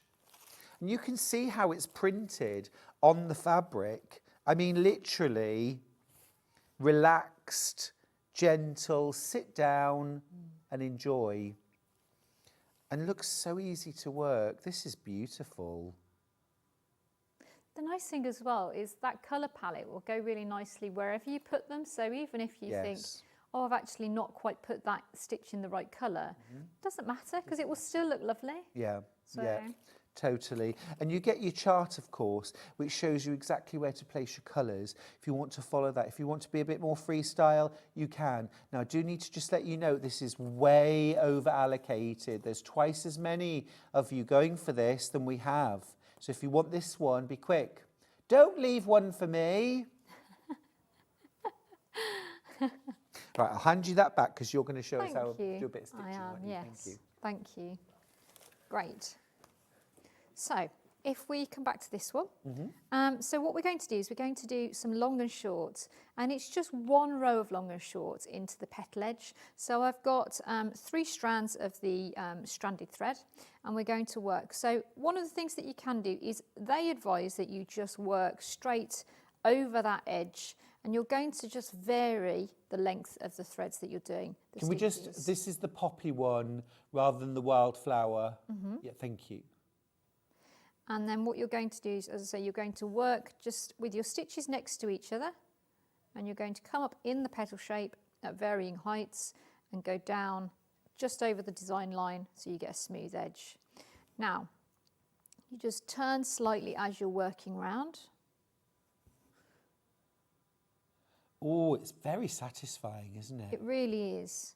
It's the kind of thing when I'm stitching at home and I have to go anywhere or do anything or have a meeting or whatever, I have to have alarm clocks going off so I don't lose time entirely. So I'm not very good with the passing of time, so it means nothing to me. I'm either hungry or it's got dark. So if I set alarm clocks, I know I've got to do something else. Yes. So, but that tells you how much you can become immersed in it. Yeah, it you really know, does. it's great. I put the radio on or an audio book or something in the background, and then I'm stitching away, and it's so nice. And you can be sociable and stitch as well. So, you know, I'm talking to you right now and stitching. So, you know, you can stitch with a group of your friends. You can get together and have a making afternoon. Lovely. You know, it's just such a lovely thing. And, you know, tea and cake afterwards is always a bonus. Please. I'm glad you've got to that point because I did wonder what you do about the sides of the petal. Yeah, so what we can do is we can just come down the sides. So you're just going to step so they sit. You come up on the inside of the petal and down just on the outside of the petal, and it creates this lovely edge just along there, just stepping down. And you can see it works in quite quickly. It's really quick, yeah. You know, so it doesn't, you know, everyone kind of goes, oh, I don't have the patience to do embroidery, but it doesn't have to be a slow, laborious exercise. You know, it goes in quite quickly, doesn't it? That's gorgeous. So, the other thing is if you're worried about the finish of your piece, so if you're worried about the edge and don't think you're going to get as smooth as that, or you want to make it slightly three-dimensional, what you can do is you can put a split stitch around the edge and it will help to sharpen that up. So you'd put that in first, and as I say, you've got plenty of thread in your pack, you're not going to run out. Yep. So you put a small stitch in, you come up from beneath and split that centrally. Yeah. And what that does is, as I say, it gives you a nice barrier against which to kind of butt your stitches. So you outline it first? Yeah, if you weren't happy about the edge you were achieving, this is a way to smooth it up. So you put this in first, and then you work over that with these stitches that I was just demonstrating. So, as I say, it helps to raise up the level of the embroidery slightly, so it's a bit more raised, a bit more padded looking. But also, it means that you get just a barrier against which to put your stitches, and it helps to get that neat edge, because you can see that's a nice smooth line that we're achieving there. So it means that you should get a nice smooth line when you work over it. So if I just put one more stitch here, and then I'll show you what I mean. So you'll come up here, and you'll go down over the outside. So you go over the top of that line of Yes, stitches. yeah. And it just helps to smooth everything off. So you don't see the split stitches. No, it's functional in this case. And also almost make it look raised and padded. Yes, exactly. So I love that. it's just a nice little trick to help you to get. One of our viewers has got in touch. OMP Silver. Good morning. Wow, you make it look so easy, and you sew so elegantly. Oh, bless Helen, you. you do. Jill says, I inherited a partly embroidered tablecloth, and now I have time to enjoy finishing it. I found it, must have been left in a loft during our many moves, along with my Aussie Clark wedding dress, which would be worth a fortune now. Gosh, I bet. Wow. We'd love to see a photograph of you in your Aussie Clark wedding dress. For sure. I mean, Aussie Clark, amazing. Yeah. I trained originally as a printer, so a textile printer. So Aussie Clark was one of my favourites. Oh, yeah. So Celia Birtwell and Aussie Clark, nice combo. Very nice. Very nice. But you can see it slightly raises up that edge and you get a good finish. And you've got different tones of red in your pack. I'm not sure if it's reading properly on the screen, but you can see this is a lighter red and this is a darker red. So it gives you a lovely, delicate impact of the difference between the two. So, yeah, really kind of flexible. Yeah. The other thing is, as I say, if you wanted to have like, if you wanted to paint this first, you could paint it, or use glitter paints, the kind of slightly pearlescent, and then work over it, and you'd have a lovely impact there as well. So lovely. Let's talk pistol stitches and French knots. Oh, I say, yes, please. Give me 1 second, if you don't mind, Helen. Course. I think, is it Anne in Greater Manchester has messaged in Yeah. asking if I can show the springtime runner. I'm wondering, Anne, do you mean the floral hearts? Is it the hearts? I think that might have sold out, mightn't it? These gorgeous hearts in a line. Because we've got another runner which is poppies, and I wouldn't call that springtime. And then we've also got, I think they're the two runners, aren't they? I think there are two runners. So I'm imagining it's this one. Oh, we've got the roses as well. We've got roses, we've got poppies, and we've got this one, which has the gorgeous little forget-me-nots. So that's the actual runner itself. And then if I just grab the pattern out from underneath, if that isn't the one you meant, Anne, just let us know, especially if you can tell us the code of it, if it's not this one, and I will very happily show it again. But that's that one. You are still in time. I've got a couple of those left. It's 40 centimetres by 100 centimetres. Gorgeous. Thanks, Helen. No, Pistol my pleasure. stitches. Yeah, pistol stitches. So French knots, everyone kind of knows, and it's a bit of a Marmite stitch. You either love it or hate it. So generally, if people don't like them, they're having a bit of a problem with them. So I'll show you a really foolproof way of doing those. But then also, a kind of sister stitch to that is a pistol stitch, and it's a French knot with a leg. So it's really good for these kind of sprays around the centre of the flower. So we'll start with a French knot. So you bring your thread towards you. If you're right-handed, needle in the right, thread in the left, and vice versa. If you're left-handed, I will show you left-handed too. So lay the needle on top, wrap around once and only once. If you want a bigger knot, use more threads. Okay. Take your needle down, not into the same hole.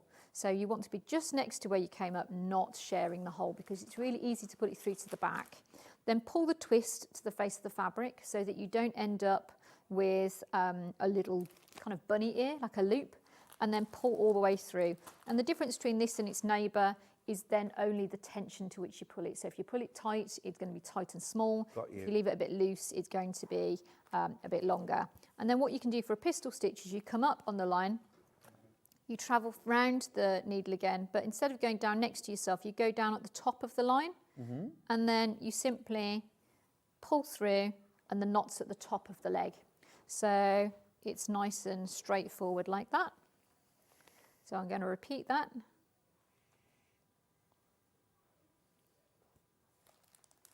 Okay, and I'm just going to show French knots left-handed. So needle in the left, thread in the right, wrap round once, hold the needle on, pull the twist to the face of the fabric and come down. So you can see it's nice and versatile. And again, pistol stitches, left-handed. Yeah, I've never seen that before. I've learnt something new. It's a lovely stitch. And as I say, you can really mix it in with some of the straight stitches as well. You can simply put some straight stitches in there if you wanted to as well, in the light green or the dark green, or even the chocolate. So you can see if I bring my sample over here, I've used some of the chocolate colour in there as well. Yes, that's cute. And it's got quite a lot of impact, doesn't it? I like that you can still see the background fabric as well in these poppies. Yeah, I mean, That's really lovely. it really kind of helps to bring it together and make it speak, and it makes it delicate. So if you fully filled it in those red tones, it'd be a real kind of power of colour. And quite overwhelming, so it just gives it a little bit of delicacy, doesn't it? Delicate. Yeah, so it's really nice. Now, can I ask, Anne's been back in touch. I totally get which one you want now. I haven't got it on the table. If I do, now we should have it here. It's the runner version of this. Now, I had a sample of that somewhere. It's on Did the you? desk. It wasn't exactly the well, there same, was but I that. started to work. Yeah, but that's the square one. This is what it will look like. It's the runner version of this that I've got in front of me right now. Yeah. So I showed, this was actually the first one I picked out because, Anne, like you, this is my favourite motif and this is what I want right now. Spring flowers, daffodils, tulips, primroses. So this is the square tablecloth. The details actually on screen are for the runner, Anne, which is what you're after. And I agree with you, it's gorgeous. It looks like this. 40 centimetres wide by a metre in length, and you've got those two bunches, one at either end, and then you've got those little primroses in the very centre, 4 little sprigs of primroses. That is absolutely gorgeous, isn't it? Flying out. This is the kind of thing, you know, spring breakfast, Easter Sunday. Can you imagine that draped across a table, just with your simnel cake on a gorgeous platter in the centre? Anne's probably saying, definitely not a greasy cake anywhere near my beautiful embroidery. Well, it is washable at least. It's colour fast. They are It'll be washable. Okay. They're washable. They're made to function too. This is something I would actually say, yeah, I think this, I would use this just for show. But of course they are washable. You can use them. There's way more in baskets than we've actually got. Yeah, sorry, Anne, I wasn't able to show you the actual physical thing. But yeah, it's lovely. Okay, we've got a few more actually. We're just going to run off web images because we don't have all the samples. There's so many, but we'll show you some more of them. They're just lovely. The roses I've got. Yeah, the roses I've got. I had that just a moment ago. No, it's fine. I'll find. Here it is. Here it is. These are the roses, aren't they? Is that a different one? Show me the web image again.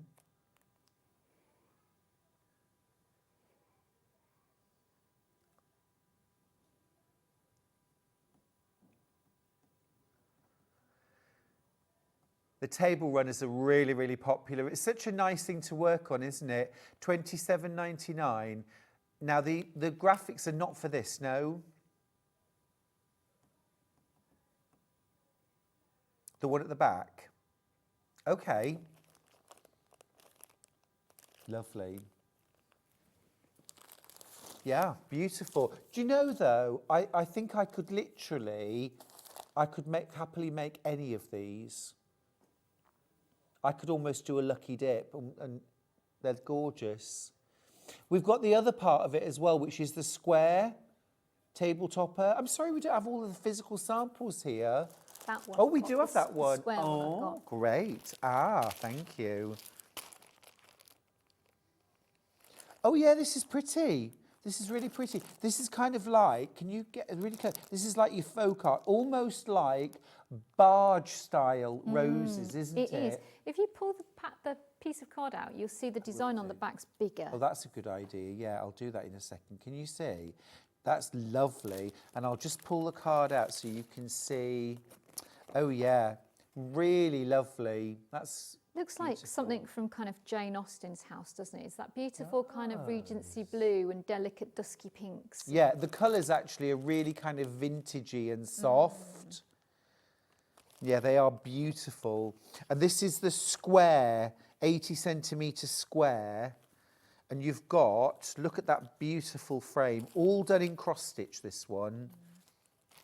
You've got that sort of gorgeous, how beautiful.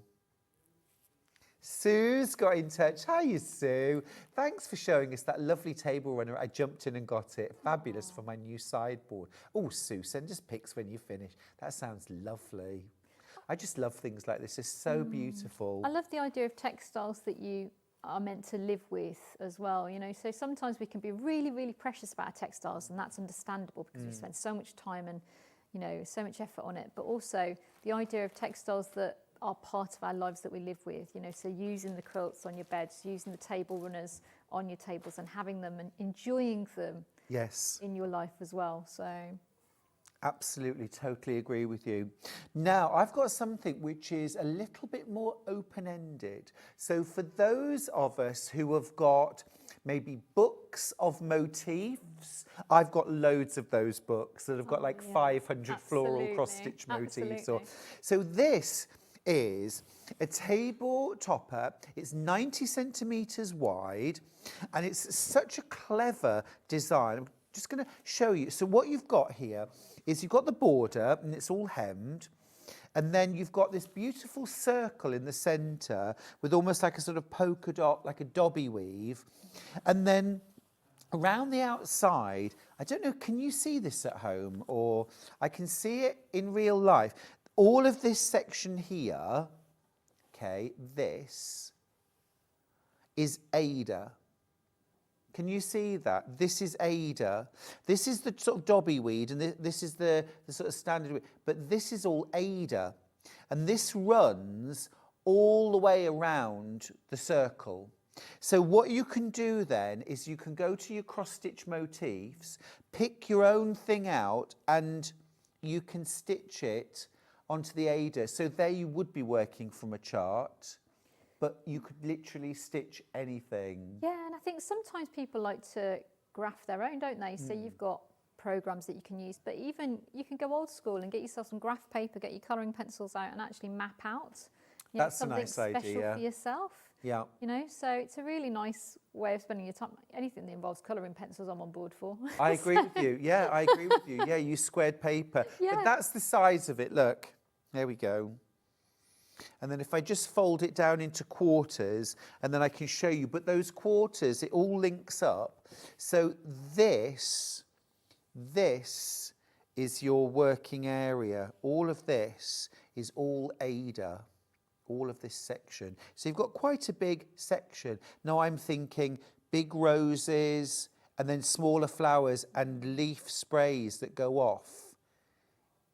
Like a beautiful floral wreath round the... Gorgeous. Yeah, gorgeous, yeah. Or if you were doing this for someone's wedding, maybe, you could have, if you combined their initials, stitch them here with something, and you could have those in all four corners, or the date of the wedding. Silver bells, rings, you name it. You could do, get your metallic strandeds out and start stitching in there as well. Be Lovely. gorgeous. It's a great buy, $15.99. I think that's great. Yeah, really lovely. About 5 minutes. Is there more stitching you can do? Yes, there's so many stitches we could do. Let's look These? at satin stitch quickly. So satin stitch also features in here and a number of the pieces, and it's basically a colouring in stitch. So you want your stitches to sit next to each other, and again, get a nice smooth edge. So you're coming up on the outside of the line, going down on the outside of the line and working in a loop, and just making sure those stitches are the same tension and sitting next to each other. So really straightforward, and trying to maintain the angle so you're not kind of wandering all over the shop with your angles. So satin stitch couldn't be more straightforward. Let's do some fly stitch. So in the design it says to do this in satin stitch, but you can also do other things. So let's try a fly stitch. So you can see you come up, do a central line. I'm going to do open fly stitch, which leaves gaps because we have delicacy here, so we could incorporate it into the edges here too. So come up on one side and down on the other on the central line. That gives you a loop. Come up in the end of the straight stitch in the loop and pull, and then you do a little holding stitch on that central line. So you can then do that again. You come up on the left, go down on the right. That gives you a loop. You come up in the end of the straight stitch in the loop and pull. Oh, I like that. It's a really nice stitch. There's so many stitches. That's the thing. We can really go to town. You could turn it into a sampler of types and really kind of work your way around. So it could be that the one corner you work as per the directions. It's quite smooth and silky, and then others you could really incorporate lots of different textures and use it to sample your way around. It could be that this is how you teach somebody else to stitch. It may be that you know how to stitch and that you want to show somebody else, you know, one of your children or your grandchildren, you know, how to stitch, and you can stitch it together, you know, because you could sit with a hoop here and your person could sit with a hoop there, and you can sit stitching next to each other. Absolutely. So it's a really Helen, nice thing. I've got to let you in on this. You've absolutely blown our producer Ben's mind. He is watching you work fly stitch, and he's like, "Oh, that's look It's like magic. And then yes. Yeah, Yes. it is though. I think embroidery is like magic. It's stitchy magic. Beautiful. The thing is, there's so much you can do with it. It's so versatile. It's so exciting. You know, it's what's grabbed me. You know, 25 years ago I started stitching, and I've loved it ever since, and it still is interesting to me today as it was when I went into it 25 years ago. There's constantly something to be able to do, something to be able to learn, something to be able to share with somebody else. Absolutely. And everywhere I go, somebody teaches me something else or a new way of seeing something. Oh, I mean, you're teaching us all something new today. I think that's fabulous. I love that fly stitch. Yeah, I'm glad. It's, you know, sometimes going off piste can be really fun, you know. Following the directions is great. Also, you'll create something really beautiful. But going off piste can also be fun too. It really can. So- Ellen's messaged in to say, I would love to have a lesson with this lady. Please form an orderly queue. Yeah. Thank we you. all would. It's great. Thank you. That's really nice. I just want as many people as possible to fall in love with the subject I love. Is the thing. So it's a fantastic way. Being able to share time with you today is a brilliant way to be able to do that. Yes, wonderful. And it's a lovely sort of, it's a lovely alone activity, but it's also something you can do when you're with other people, because you're not having to concentrate too hard. Yeah, absolutely. I'm incapable of watching the television and not doing something with my fingers. Same. So if I sit there and don't do anything, I'm asleep. So because I'm constantly bouncing around. So for me, embroidery is both my work and my kind of hobby. It's my obsession.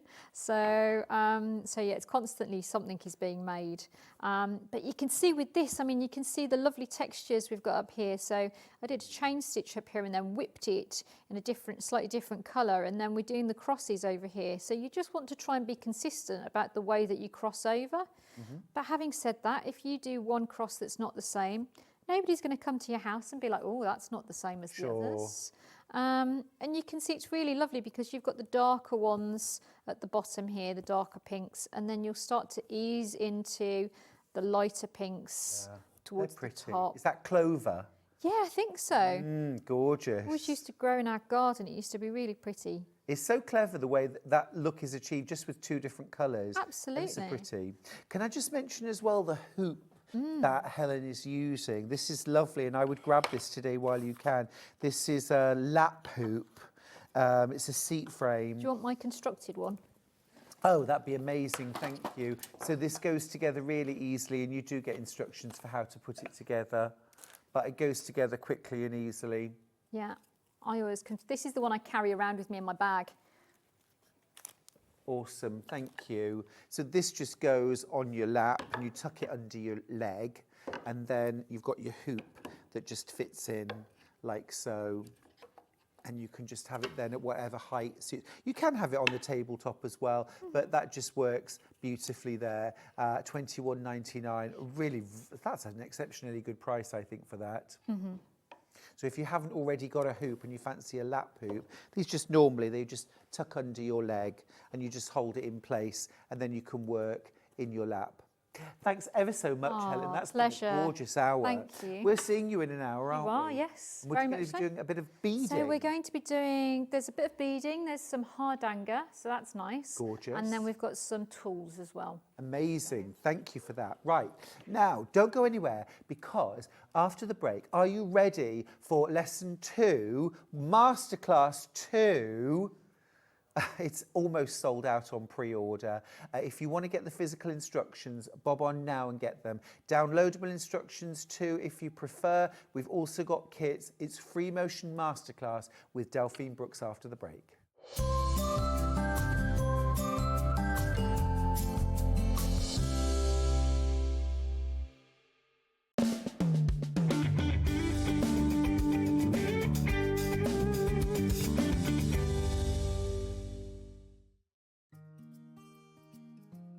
Ever heard of a design roll? It's a bundle of pre-cut fabric strips, each typically 2.5 inches wide and the full width of the fabric. Design rolls are made up of coordinating prints and colours, making them perfect for quilts, patchwork or other strip sewing projects. No cutting or matching needed, just unroll and start creating. Design roll, a simple way to bring your project to life. Join me, Hayley West, this Sunday, the 16th of February, for a must-watch special. We're bringing you the incredible Husqvarna Viking Quartz 29, a powerhouse sewing machine packed with precision stitching, an easy-to-use touchscreen, and a spacious sewing area to bring your creative projects to life. But that's not all. I'll be showcasing the Kabuki quilt, a stunning quilt I've personally designed. I'll be sharing the inspiration behind it and how you can make your own. Don't miss out. Tune in this Sunday on Sewing Street. Join me for my birthday show on Thursday. Yes, it's actually my birthday that day. I've got the lovely Wendy Orlando who's going to be demonstrating a beautiful shoulder bag and a quilt. Then I've got Sam Sabido in with a brand new sunshine crochet cardigan and a show with Amber Makes where we've designed the Carefree cacti with all cacti themed prints as well. So I hope you can join me. Happy birthday to me. Want to know what's coming up on Sewing Street? It's easy. Just visit www.sewingstreet.com and head to the TV Guide section for all the latest show details. Stay ahead and never miss a stitch with Sewing Street. Never miss a show by watching on the go with the Sewing Street app. Head over to your App Store now and search Sewing Street and simply download to your smartphone or tablet. You can watch the shows live and see your favourite presenters and guests. Click on the Today button to shop all of the products that are featured in today's show. Want to know what's hot? Then click here to see today's bestsellers and highlights. Have you missed a show or want to watch one back? Then click the schedule button and you can go back 7 days to watch and shop, and you can also see what's coming up over the next 7 days. Want to say hello or ask a question to our guests? Then send a message to the studio. You can also keep in touch with all the latest news, events, product launches and much more by clicking here for our social media pages. Never miss a show by watching on the go with Sewing Street.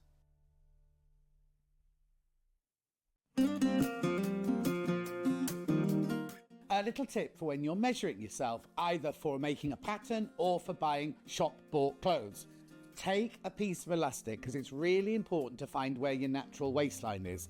All you do is you just tie it around yourself. Doesn't matter how tight because it's not going to be a waistband or anything like that. You just tie it around your waist like that and then leave it for a little while and move around, do a bit of exercise, do a bit of housework, do a bit of tidying up. And when you come back, right, this will be in your natural waistline. So if you're drawing a pattern, every single line emanates from your waistline. And if you're buying clothes, you will get your natural waist size. For example, this is my natural waist and I measure 41 here, but I buy 36 jeans. So which one's right? Not the 36. My natural waist is a 41. Shopping with Sewing Street couldn't be easier. You can shop via our website at www.sewingstreet.com, where you can watch our live shows and see all the products from that day. We also have a huge amount of products on our website, from your sewing room essentials to fabrics, sewing machines and much more. You can download and shop on the go with our Sewing Street app. Simply head over to your app store and search Sewing Street. Alternatively, you can contact our UK-based call centre 24 hours a day on 0800 001 4433. Shopping made easy at Sewing Street. Did you know at Sewing Street that on various products we offer split pay? That means on certain items you can spread the cost over 2, 3, 4 or sometimes even 5 interest-free monthly payments. Just pay the first instalment when you purchase and you're away. So shop your way with split pay. Looking for the perfect gift for the sewing enthusiast in your life? The Sewing Street gift card is just the thing. Choose between a physical card delivered to their door or a convenient e-gift sent straight to their inbox. It's easy. Just head to the Sewing Street website, scroll to the bottom of the page, click Gift Cards, or use your smartphone, scan the QR code and go straight there. Pick the amount you'd like to load onto the card, and that's it. The Sewing Street gift card, the gift of creativity made simple.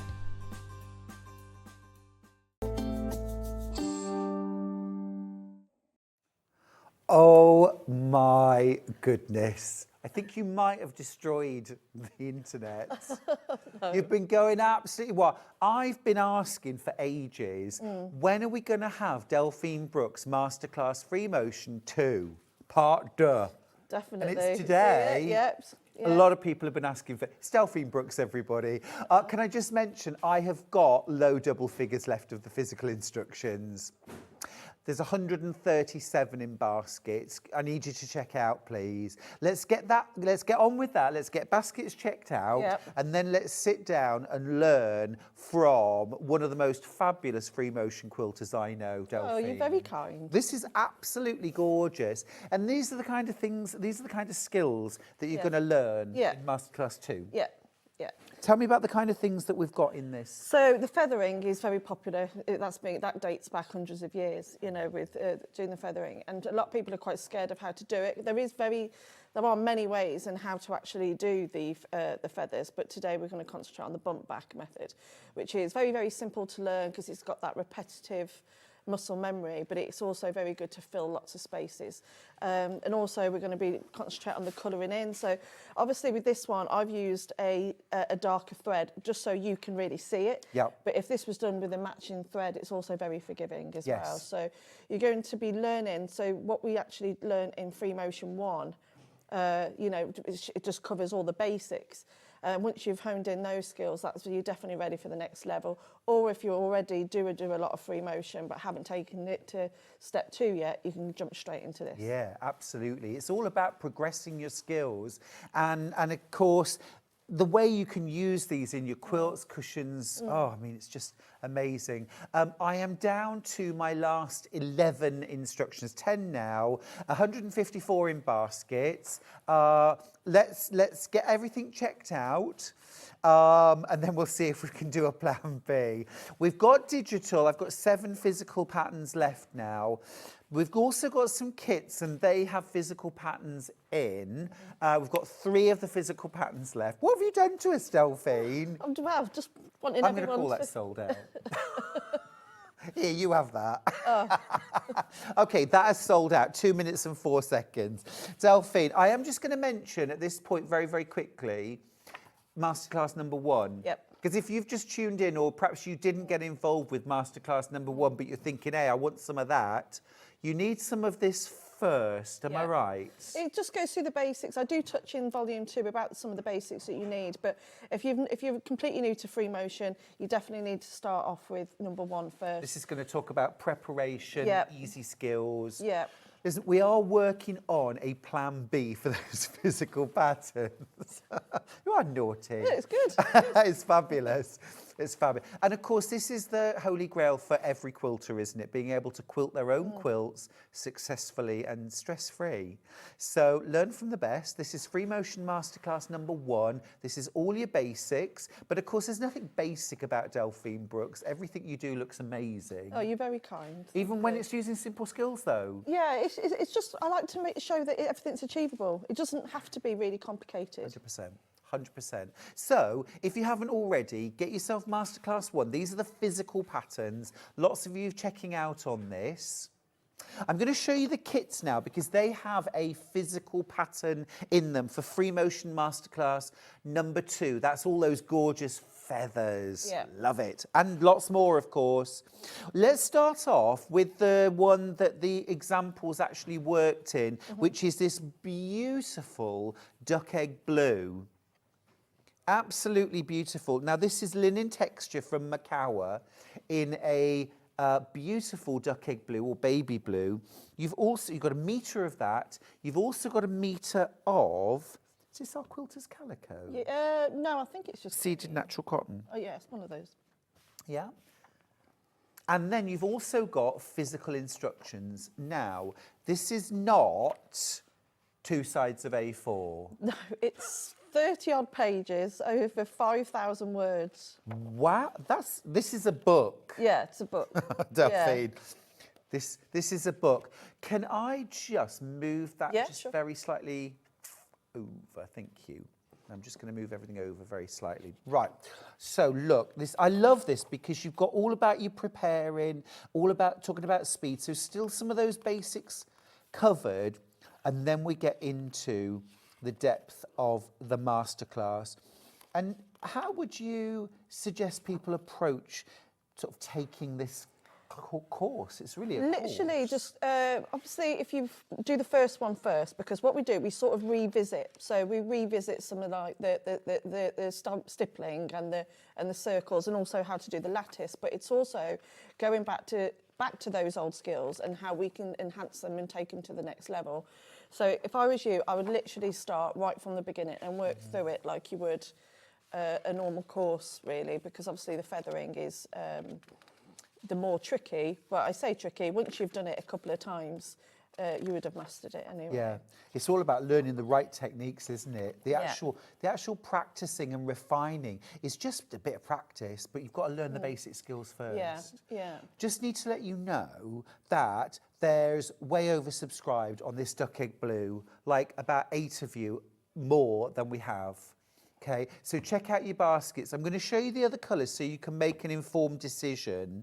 Here's the baby blue. Love that. Next up, I'm going to show you the grey. These are all beautiful sort of interiors colours, aren't they? And as Delphine's shown here, you don't have to use grey thread on grey fabric. Introduce a colour. Yeah, I absolutely love using different coloured threads on a negative space because it just adds more... Not just the more texture, but it just shows that you don't need to waste a load of fabric and do a load of quilting just by doing a negative space in a different colour or a range of different threads. Yeah. Looks absolutely stunning. Stunning, really beautiful. So you've got your metre of your dove grey linen texture. That's Macawa, absolutely beautiful fabric. Absolutely gorgeous. You've also got a metre of your, I think this actually is just a cream, isn't it? I think it is, yeah. It's a cream solid. And then you've got your 30 plus pages of masterclass from Delphine. Full-size templates, all those step-by-steps. Again, this is really oversubscribed. We are working really hard to get more of the physical patterns in stock for the show. But bear in mind as well that if you want instructions only, then you can go for the digital download version. Handy. Very, very handy. You could be doing this masterclass this afternoon. You could be doing it with us. Right, cream. Here's the cream. So you've got linen texture in cream and you've got a solid white. You've also got your physical instructions, $29.95. This is learning skills that are going to last you a lifetime. Definitely. And I'm really big on quilting negative space on all my quilts, as you know. Absolutely. But this can just take it, enhance it, and take it to your next level. The way you can create dimension, I mean, just looking back at this sample where you've got borders, where you've got an outer border, where you've got this ring that all looks multi-layered and textured. It's one piece of fabric. It's so clever. Okay, that's the cream option. Then the last option that I've got is rose pink. This is super pretty, absolutely gorgeous. Petal pink, linen texture. You've a metre of that, a metre of that, and you've got your physical instructions.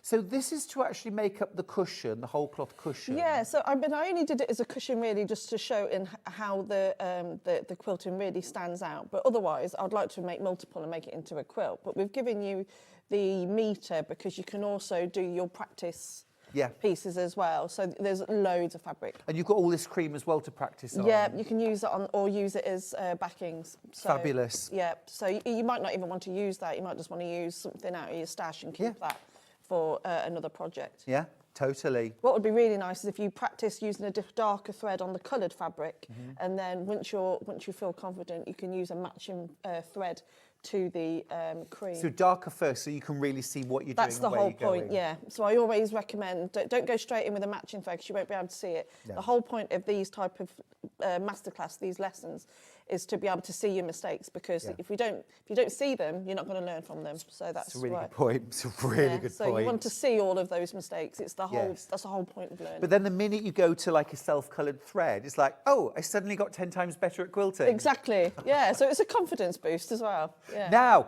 big news. Here we go, physical patterns. We have restocked. Now, I don't want anybody to be disappointed this time around, okay? We've already had a moment. 2 minutes and 40 seconds into the show, we had sold out. We've managed to restock. Now, can I just say that already, like 30 have gone in like 10 seconds, okay? So this is heading for a sellout again. It's $9.99. It's 30 plus pages of masterful instruction that you can work on in a weekend, an hour a day, however you want to do it, right? Yeah, because free motion, a lot of people, when I teach free motion classes, people's ears end up, shoulders come up to their ears, so people get quite nervous about it.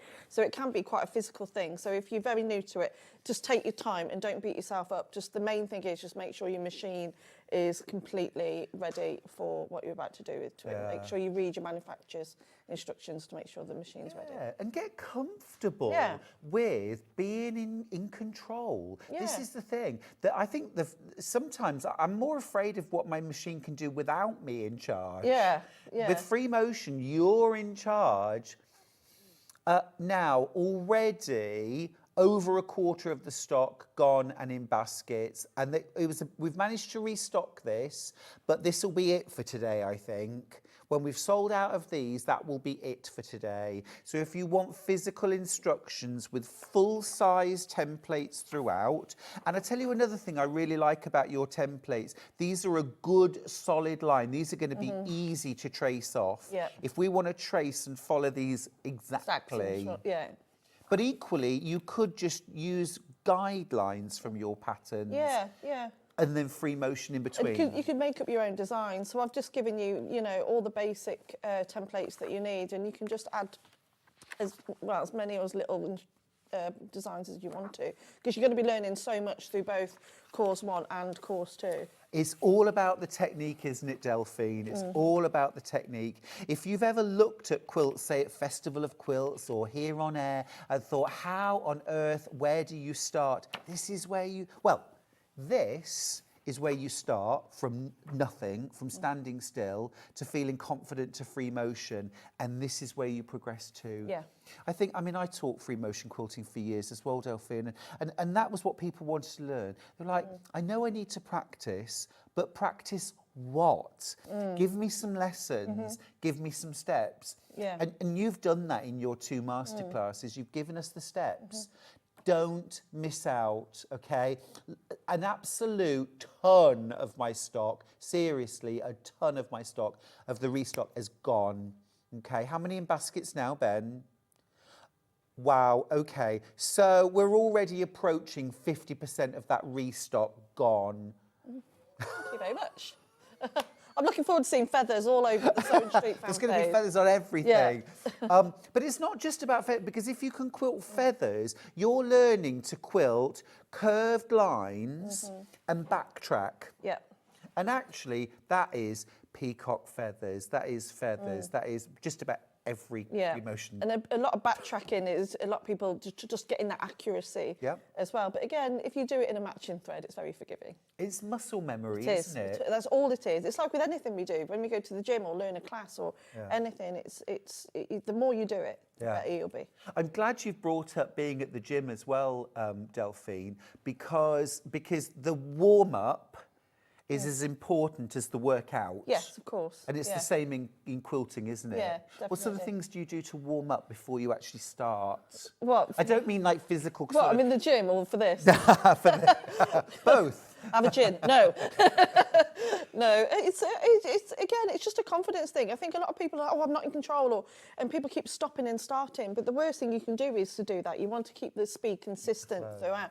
And and I often see in free motion that a lot of people go too slow. And you don't need to be going, because I like to pedal to the metal because you know you're going to get a consistent stitch. We've noticed that, Delphine. That's why I've got a fast machine. but it's right. I mean, I've seen people in classes where they're trying to do like one stitch and another stitch to follow a line exactly. And actually, it's just a flavour of, like imagine going on a walk and literally watching your feet and putting one foot. No one walks like that. You know where you're going, you look where you're going. I even say in that, Yeah, I say, it's like when you're driving a car, always look where you're going and not where you've been. Yeah, or here. So often when we're quilting, we're looking, we're staring at the needle going up and down. You just got to make the next decision, yeah. Wow, these physical instructions are flying out. How many in baskets, Ben? Wow, okay, so now I've got 40% of my stock left. Check out your baskets, please. Oh, thank you. Now, I just want to remind you that if you want to go digital, if you're terribly modern, you can do all digital and print these instructions off yourself. So we'll start with part 2. That's a different code, and there's no postage attached to this. So this is the only thing you're buying today. No postage. Instant purchase. You'll be able to download it straight away. You could grab some wadding and stitch along with Delphine this hour if you wish. The code you need is LKDH04. Okay, LKDH04. And that's an instant purchase, instant download. Grab some wadding, grab some fabric, and let's quilt. Yeah. It's all right, isn't it? Yeah. It's fabulous. It's fabulous. Then if you want part 1 as a digital, maybe you're buying the physical pattern of part 2, but you think, well, look, while I'm waiting for it to arrive, I could do a bit of warm-up. Yeah, but definitely have a bit of a warm-up first. Free Motion 1. This is the original masterclass as a digital download. It's PLDH25. PLDH25, and that's an instant purchase, instant download, and instantly access those fabulous instructions. And this is where your quilting can really progress. Yeah. Because you know what you're doing. Yeah, no more shoulders up by your ears while you get to the second one. There's so many elements, aren't there? But they're simple, basic steps. Relax. And the wine or the gin is when you finish, not before you start. If you find like your shoulders are a bit too close to your ears, or just every now and again, just get up and just have a bit of a walk around, have a cup of tea, and then come back to it. Big fan. I always say 10 to 15 minutes, no more. I once did like 8 hours straight, and honestly, I felt like I'd gone under a bus. Yeah, don't do it. 10 to 15 minutes. Set an alarm. Now, physical pattern. This is Free Motion Masterclass, Volume 2. I am rapidly approaching limited stock. We've already restocked once today. This is my restock. I think this is it for today. It's $9.99, and there's 32 pages. 32 pages. 5,000 words. Like you say, it is a book. Between the two of them, it is. It really is. It really is. And the thing is, this is all the skills that will take you through quilting anything. And yes, Delphine's gone for feathers and borders and spirals and, fabulous designs. But actually, the skills you'll learn and achieve by working through this masterclass are literally going to take you through anything. And it's just really, and they're bite-sized chunks as well. That's so important. Yeah, so I'm not expecting you to quilt a whole cushion or do a whole quilt immediately. Go through the steps, get the confidence first. Yeah. And then, you know, like I said, I've only demoed it on a cushion just to show you today, but if you did that as a block over and over again, and it would look absolutely stunning. Amazing, amazing. Such a beautiful piece of work. Are you warmed up and ready to sew? I think so. Let's do it. Just about. Let's work out. Oh, I can't do that. That's more than enough. More than enough. More than enough. Ah, Christine's message, she says, yes, I got mine. Pauline Wheeler says, oh, my days, Delphine. I'm now glued to the TV with a cuppa, ready to watch your amazing work. Oh, and Christine says, you look amazing. Oh, bless her. Oh, thank you, my lovely. Very sweet. Brilliant. Right, let's stitch. Okay, so we're going to, first of all, we're going to start off going back to the lattice design that we initially did in Free Motion 1. So for this one, so as you remember in Free Motion 1, we taught how to do these like almost like fake cathedral window type shapes. Yeah. But then it's all good and well that you can initially sew those shapes, but what do you do with the negative space, either within the border, either within the square or on the border? Because again, these are very good to fill, especially if you do a lot of just piecing and they're just squares. So it's like how we're going to quilt the negative space or even the borders. So this looks really nice on a border of a quilt. But again, it's all good and well just doing a next square. But if you want to take that quilt to that next level, loads of quilting, loads of different colour threads, this is a nice easy one to get going with. So for this one, you know, when we did the stipple effect in Free Motion 1, we started off doing that quite large, which is a very, very common free motion stitch. It's probably the most common of them all, isn't it? Like vermicelli, meander. Yeah, it's very common. So that's what people tend to start with. And then one thing a lot of you all see me do very often is that I tend to all start doing it smaller and smaller, especially on applique quilts and things like that. That negative space, it's quick and, you know, it's very forgiving.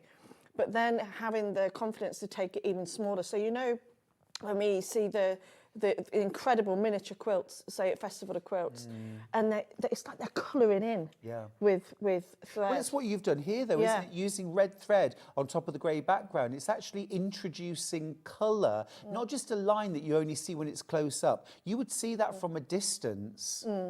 Just adding so many extra elements to your quilt. Yeah, and it just takes it to that next level. And if you haven't got the confidence, or you know, if you want to mix it up different ways, again, just doing a very simple echo of the middle.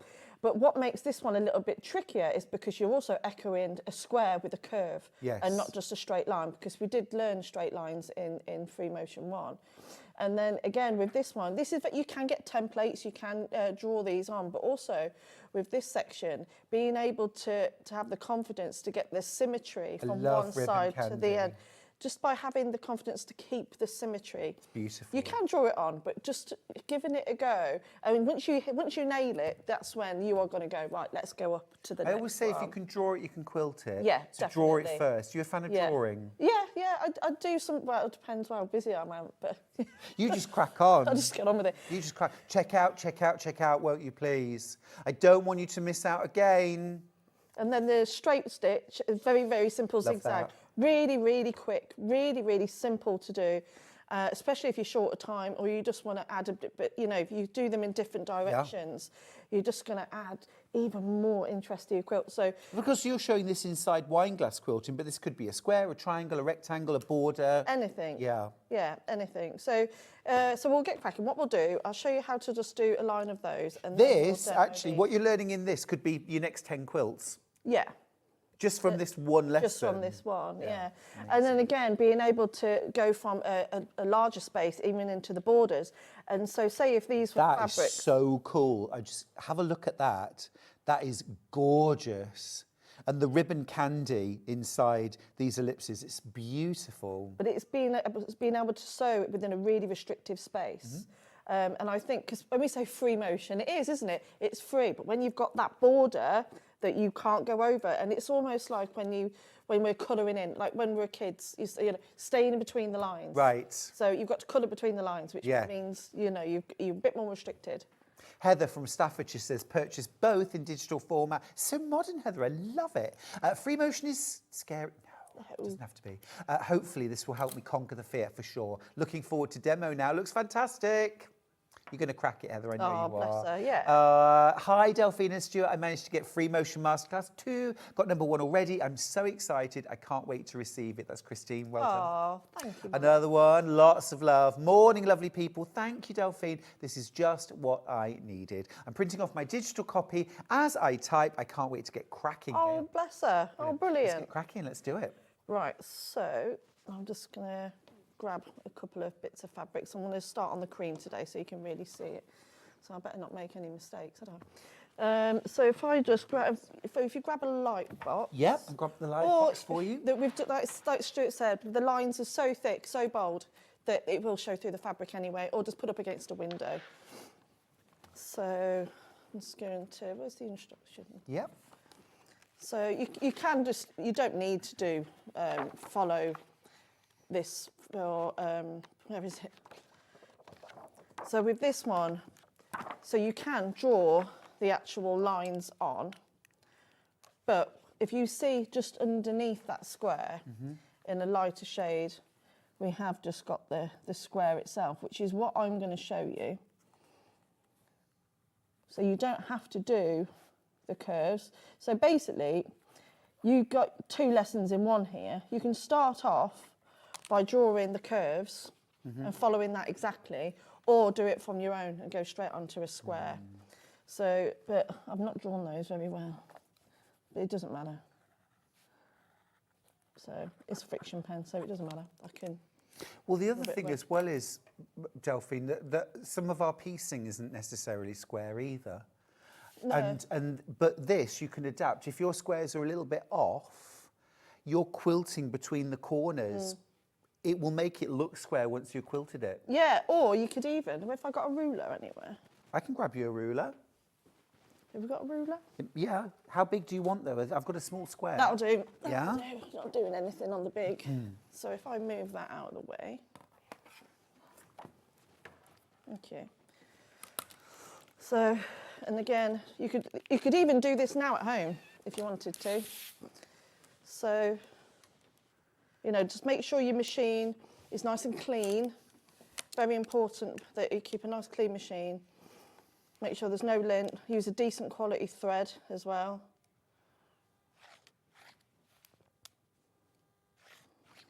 There we are. And then, I'm not marking these, I'm just literally just doing it by eye. Okay. So then, I always like to start, always have a bit of wadding and a bit of off-cut of thread, sorry, or an off-cut of fabric first. And then what I do is that I'd like to check that my tension both on the front and the back is correct. If you've got those eyelashes, you might just want to rethread your machine. They say if it's threading eyelashes on the top, check your bottom, and then vice versa. So then we're going to use that square as our guide.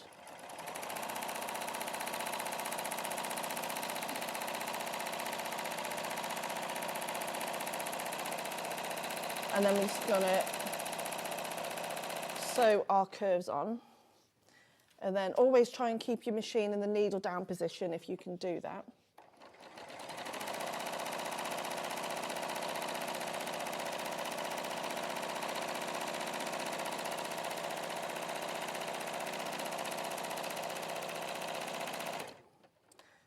So already, I'll show you what I'm doing already. So already we've done the 2 little borders already. So I'm just going to go down the other sides. So from point to point.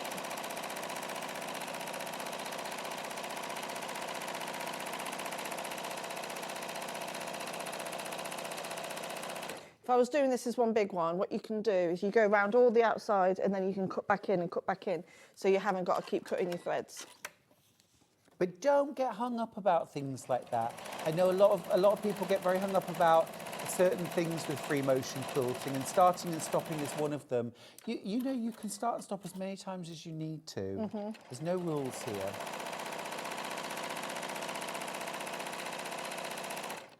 And you're controlling the stitch length there, aren't you? Yeah.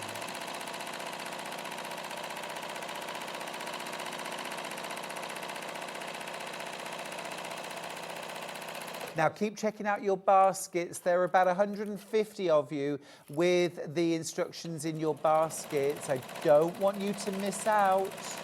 We're pretty much there. You need to check out your baskets, please. Don't get so mesmerised watching the demo that you miss out on the instructions. So there we have our squares. So if I just press those. Yep, I can grab that out for you. So what we're going to do now, so then we've got those squares. So first of all, practice that because it's going to practice your control. So basically that's lesson 1, if you like. I thought I had some scissors, but it's all right. So what we're going to do now is, I'll show you how to achieve those. Where is it? Oh, it's there. Ah, here we go. So we're going to have a practice of our little, like our little demos of how to fill in the squares and the border. That's annoying me. I don't like threads on things. We've got some scissors, please. I'm sure I've got some. I didn't want to have everything out because it gets everywhere, doesn't it? Yes, that is one of my top tips actually. Clear the decks when you're quilting. Make sure you've got a nice clear table. Yes, definitely. No pets. Mrs. Mills always wanted to come and sit under the quilt. Oh. But then I'd be like, oh, why isn't this moving? And I'd realise that there was a cat wrapped up in the quilt. Dogs do it too, if there's anything on the floor. So we're going to do the echo first. So obviously I'm doing this standing up, so it's not going to be as good as if I was sat down. And you're just going to echo that curve.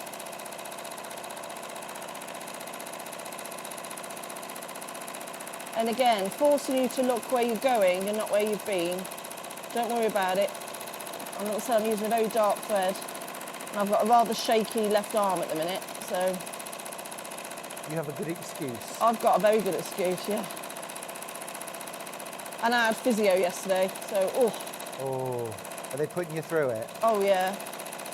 She's lovely, my physiotherapist, but, whew, yeah. She would half hurt me. Yeah. So again, just a very, very simple echo in the centre there.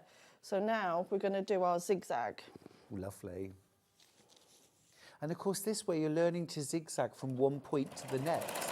It translates beautifully to something like quilting around just a half square triangle, because you're going around those 3 sides of a triangle with straight lines. Now you might traditionally think, oh, I'll reach for my walking foot, but Delphine's showing us how you can quilt straight lines, free motion. Free motion does not mean curvy lines. It just means you're in control, right? There we go.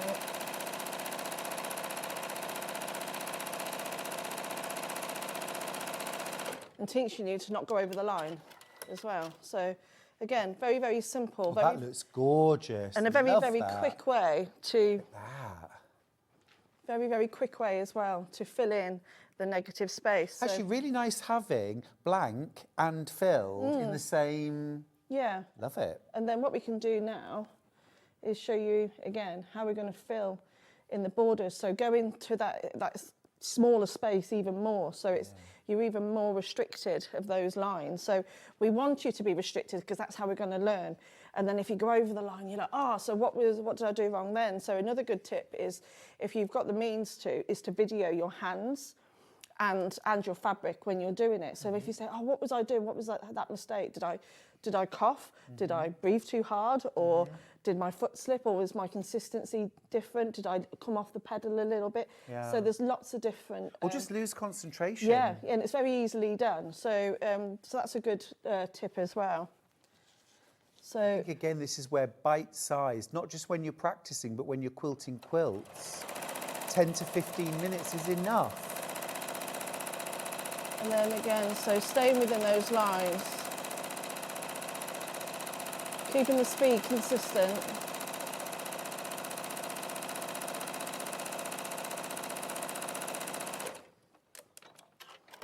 So again, we've got a really nice, pretty border that you could add to the small, and then this way you could really make that sing them. So say if this was a plain fabric, and you've got a really nice, say if you've got like a K-facet square or something like that, and what that will do is that it's going to add and even complement the fabric in the centre as well.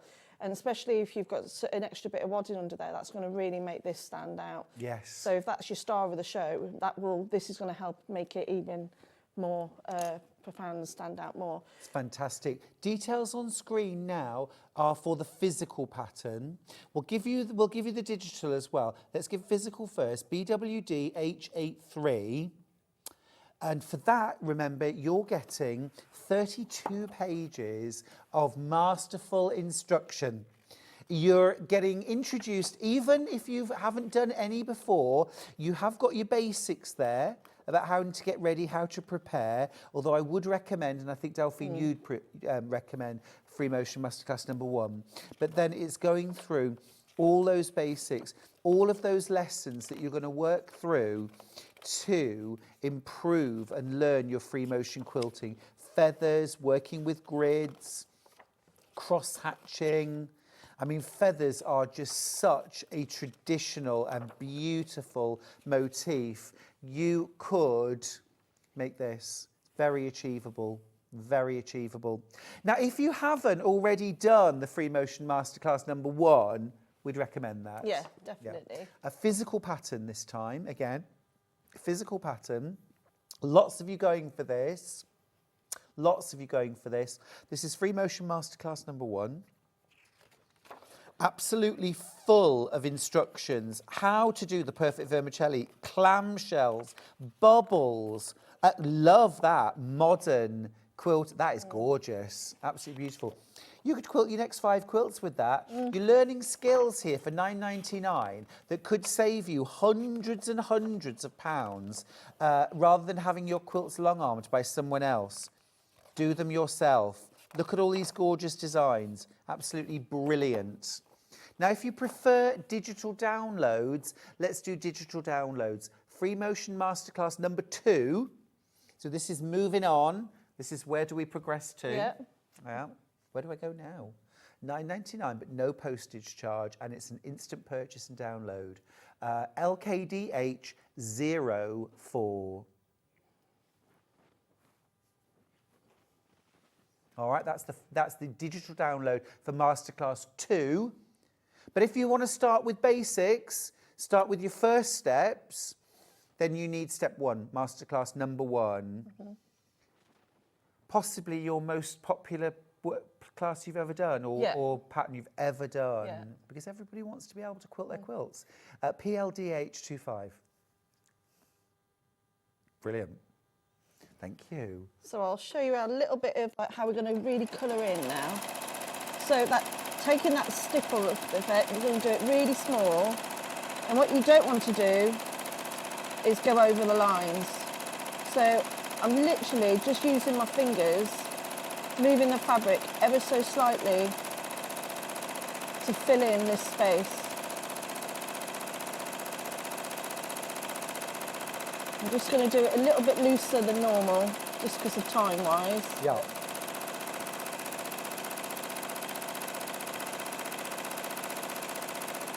Like I said, it's just my fingertips, very lightly.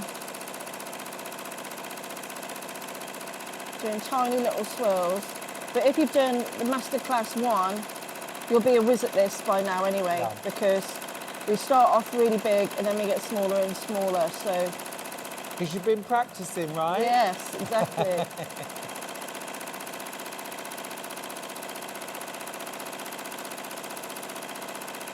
I mean, Delphine, I've got to say, I'm loving the attention to detail, matching the thread to your nails. Oh, yeah. Happy accident. Fabulous. Look at that. So again, just colouring in, but obviously if you do, the smaller you do it, and if that was in a matching thread, which is what we see, like again, going back to Festival of Quilts, when you see a lot of the mini quilts. In fact, I even saw one mini quilt, and it was all a whole cloth quilt, but using different coloured threads. Amazing. And it looked incredible. So no piecing. No, it was all quilted. Lovely. Just using different coloured threads. Lovely. So again, we'll throughout the course, obviously we won't be able to do it all today, because I definitely want to show you some feathering, but it will also be teaching you how to do straight lines as a grid.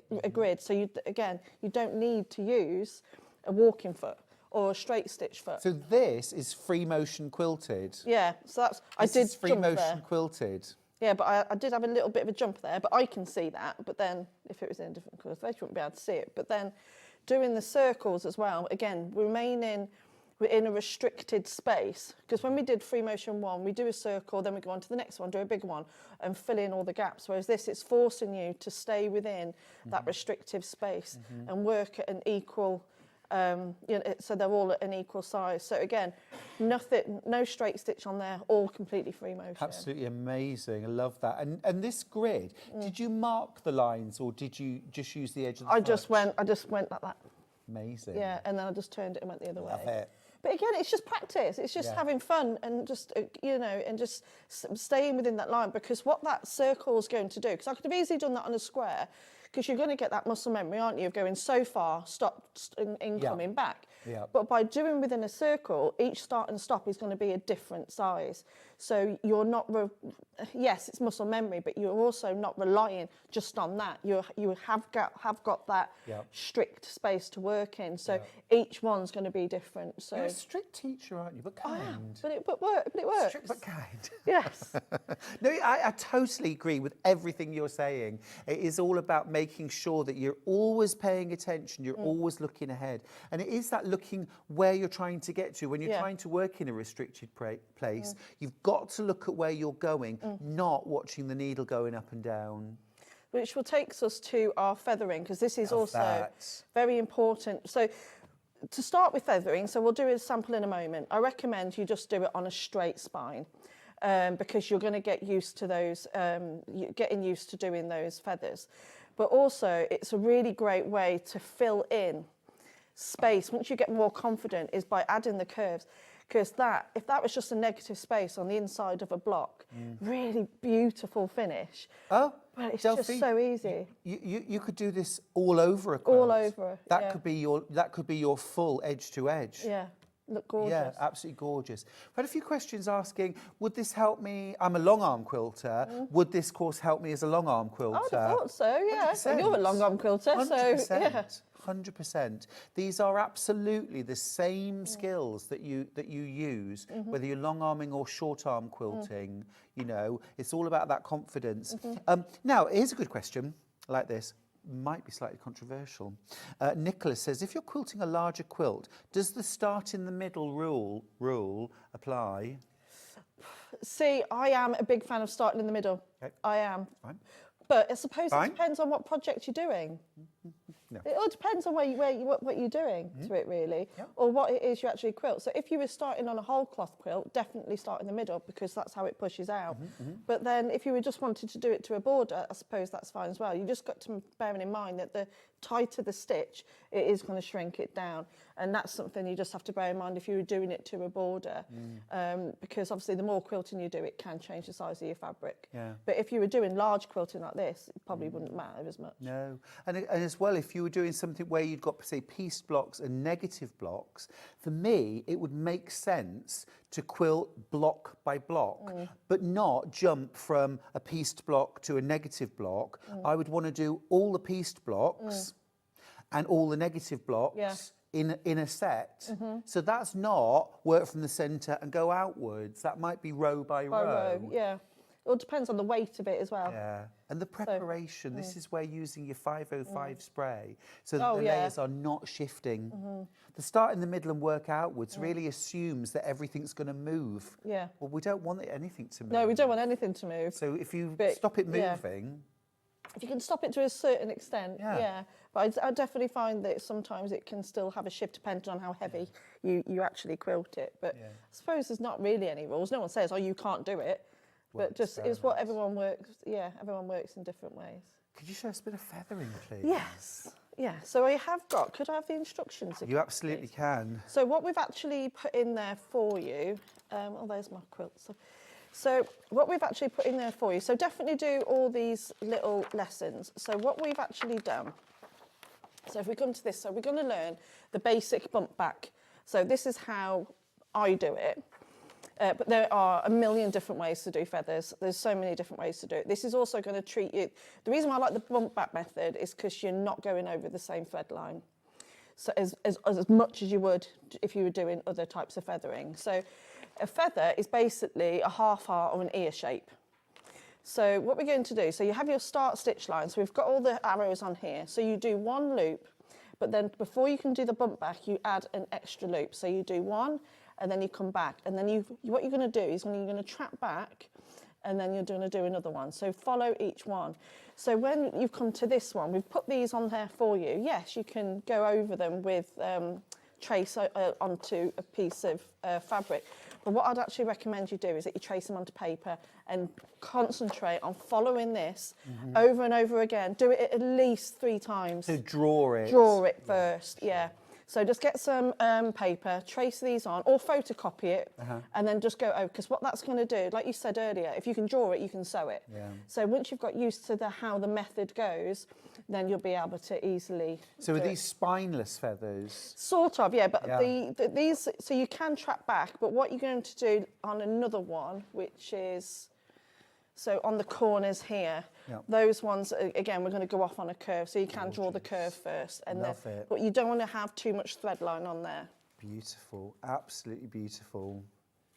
Yeah, like you said, there's just different ways of doing Different feathers, ways, aren't there? yeah. But it's learning those basic skills, and that bump back method produces gorgeous. And it's also a really good way to fill in the space. So going back to this one, this is, isn't it? Yeah, is it this one? Yeah, so this one can fill in all that extra space. So you can go on curves, you can do straight, you can do big, you can do small. And that's not even following a pattern, it will still look great. So it's just getting used to that method. So if I take a piece of... I was going to say, do you want a little sandwich making up? Yeah, I've got that one. Oh, I'll just use that bit. You want a bit of plain cotton? Oh, I might do it without, actually, because Okay, I don't want to waste it, just in case I'm trying to see how many I'm going to get done. Right, so what I'm going to do, I'm just going to draw a straight line. So we'll just do our first one. So you want that line as a bit of a guide, really, for your first one. So I'm just going to do it corner to corner. But again, when you're new, either follow the templates that we have, or create yourself a boundary. So obviously a lot of the feathers start bigger at the bottom and then they get smaller. So, okay, so you've got your centre spine and then you've got your outer lines. Yeah, so this is a good way to practice. Like that. Because you've got that restriction, because sometimes you can end up going bigger and bigger and then you're bumping back and your bump backs can be really, really big. The bump back part section is a really good way to go, right, I really want to fill in that gap, because that's when you can do really big ones. But when you're coming up for the second, that one's a bit more restrictive. You might think I'm talking gibberish, so I'm just going to get on. Do it. And so you're going to start off at the bottom. So if I show you the motion of how it goes, and then, so you're going to start at the bottom. You'll sew your first ear shape, then you'll go up your spine, and then you go do your second, but then you'll stop. And you bump back. And then you bump back. And then you come up, and you bump back. Then you come up, and you bump back. And so on, and so on. But the more you practice that, method, the much easier it's going to be. So definitely drawing first. So actually drawing on paper at the scale you want to quilt is really going to help your skills before you even sit down. Exactly. So even if you're at home now, before you even get this, you just have a go at just following, getting that muscle memory already. But the more you practice, the better you'll be and the stronger you'll get at it. Now, listen, you really need to check out your baskets, because we're in the danger zone now. There are over 140 of you with us in your baskets, which leaves me a handful. Again, we're not going to be able to restock today, so you need to check out your baskets, please. Just take a moment to do that, and then you've got your instructions on their way. So I've done my first half heart or ear shape, and then I'm going to go up and create my second. So this is going up the spine. Up the spine, round, and this is where you've really got to concentrate on stopping. So again, with all the lessons you would have done up until now, you would have got better and better at stopping at that boundary. Got you. And now we're going to thread back, and then we're going to bump back. All the way down to the spine. Yeah, and then you come up.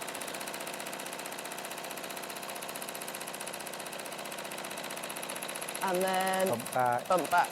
Obviously stay on the line, whereas I didn't then. But for me, those, if you want to draw those lines, great, but use them as a guide, don't slavishly follow them.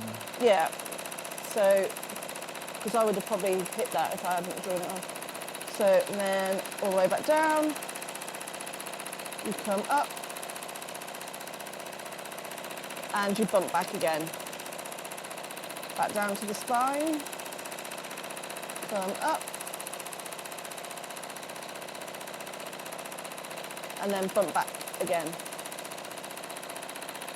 That looks lovely. And then when you get to the top, you, jumped. You could just do like a teardrop shape, like so. And then we're going to come back. So that is your, so if I press those lines away. Yeah, let me grab the iron. So, yes, this please. side. Yeah, yes, please, thank you. And so, you know, by practicing, by having that boundary. Look at that. And then now, we're just going to do it from the other side. Now, here's my question. Do you start at the bottom and work up, or do you start from the top and go back down? If I was doing it on a curve, I'd go back down. Right. But when I do it on a straight, I'll start on the other side. Great. So, again... Whatever works. Yeah. Whatever works. So you haven't marked this side? So, no. So what we're going to do is try and mirror the other one. So do my first half heart shape. And then I'll go straight in and do my second. Sorry, my fingers are slipping. And then we'll start the bump back. So we bump back, come up, go around, and we bump back. Come up, and round, and bump back. Lush.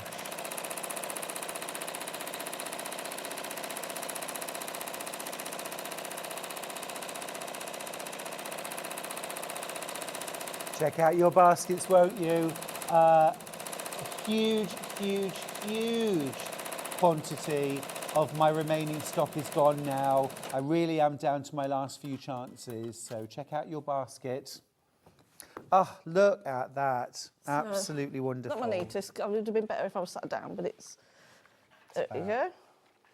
It's fab. And that just shows how simple it is just to do that feather. Yeah. So then you've got your other templates. So that's what I mean. I'll definitely have to do another demo on this at some point, I think, just to do all the elements, because there's so much to show you. So, for example, you can do a curve. Now, doing it on a curve is slightly harder.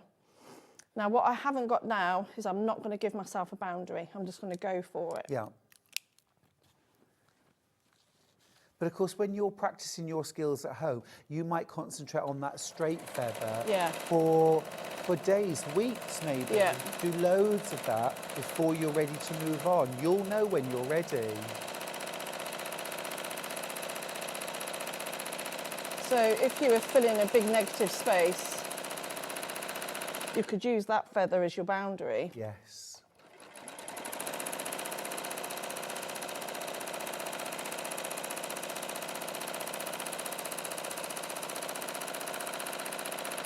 You know, so you don't even need to follow a line. Once you've mastered the bump back method,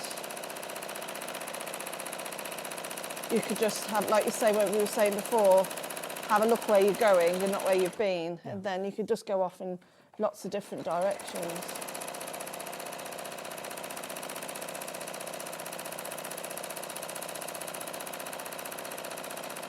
So again, that's just doing that same method again, but on a simple curve. Lovely. Have a look at that. So that's working on a curve.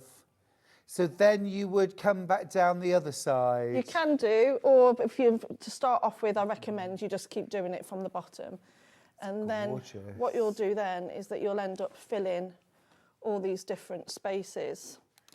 And then once you've mastered that, you'll be able to take your templates And then, for example, on the cushion, so on the corners, we've got the templates where you can do these corners here.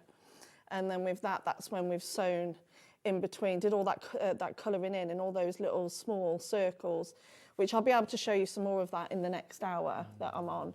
And I'll show you exactly how we can achieve that as well. It's fabulous. And then absolutely gorgeous. And I also do you a lesson in there of a cheats trapunto as well. Which we love. Yes. Now, hundreds and hundreds of you have checked out your baskets and have got lesson 2 in this amazing masterclass series on free motion quilting. This is how you become a better quilter, a competent quilter, and most importantly, a relaxed and happy quilter. That's the main thing, isn't it? Yeah. But if this is sitting in your basket, you've taken a step towards being a better quilter, but you haven't completed the final step, which is checking out. So do check out your basket, please. Best of luck with that. Check out while you can. I think we're heading towards another sellout. Delphine, in your second hour, we are going to be doing this amazing ombre wall hanging. And would you believe this whole kit, including instructions, less than £20? Less than £20, 5 different colours to choose from. Have a look on the website, grab your kit now, and what a gorgeous place to practice your free motion quilting in the background. Delphine, thank you so much. Oh, thank you. It's an amazing hour. We'll see you in an hour. Yes. I want to go and get a drink and sit down. Go relax now. You've done your work. Right after the break, Helen McCook is back with some more amazing embroidery. Don't go anywhere. Stay tuned for this.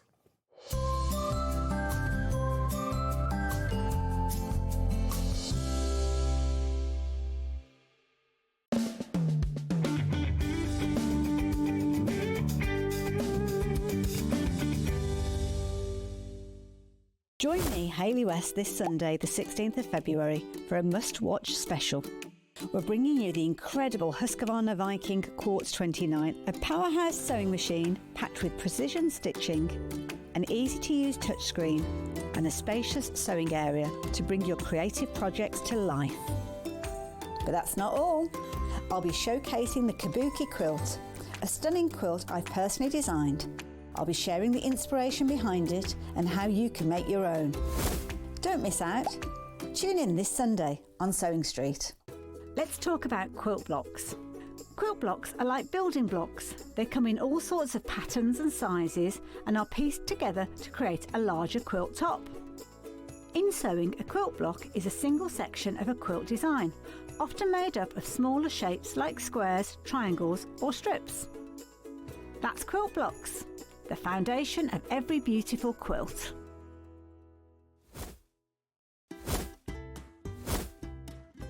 Join me for my birthday show on Thursday. Yes, it's actually my birthday that day.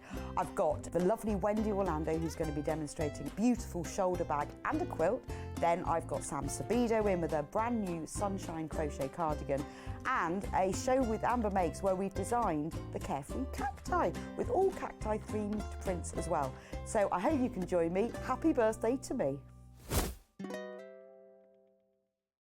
Want to know what's coming up on Sewing Street? It's easy. Just visit www.sewingstreet.com and head to the TV Guide section for all the latest show details. Stay ahead and never miss a stitch with Sewing Street. Never miss a show by watching on the go with the Sewing Street app. Head over to your App Store now and search Sewing Street and simply download to your smartphone or tablet. You can watch the shows live and see your favourite presenters and guests. Click on the Today button to shop all of the products that are featured in today's show. Want to know what's hot? Then click here to see today's bestsellers and highlights. Have you missed a show or want to watch one back? Then click the schedule button and you can go back 7 days to watch and shop, and you can also see what's coming up over the next 7 days. Want to say hello or ask a question to our guests? Then send a message to the studio. You can also keep in touch with all the latest news, events, product launches and much more by clicking here for our social media pages. Never miss a show by watching on the go with Sewing Street. Shopping with Sewing Street couldn't be easier. You can shop via our website at www.sewingstreet.com, where you can watch our live shows and see all the products from that day.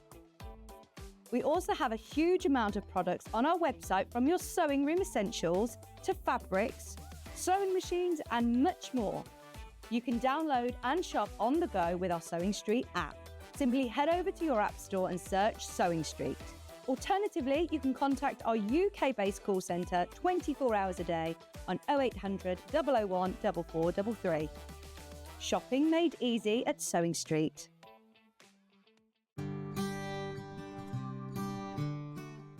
Your pattern will often tell you to put your fabric RST, or right sides together. This means that you put the right side of the fabric with the pattern on the inside and sew on the wrong side of your fabric. Then when you turn it round, you can't see any stitching. Fold your fabric so that your pattern is on the inside, i.e. right sides together. Make sure that your edges match carefully and pin them.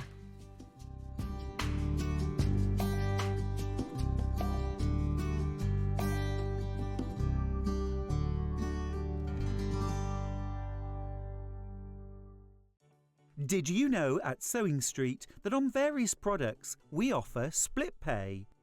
That means on certain items you can spread the cost over 2, 3, 4 or sometimes even 5 interest-free monthly payments. Just pay the first instalment when you purchase and you're away. So shop your way with split pay.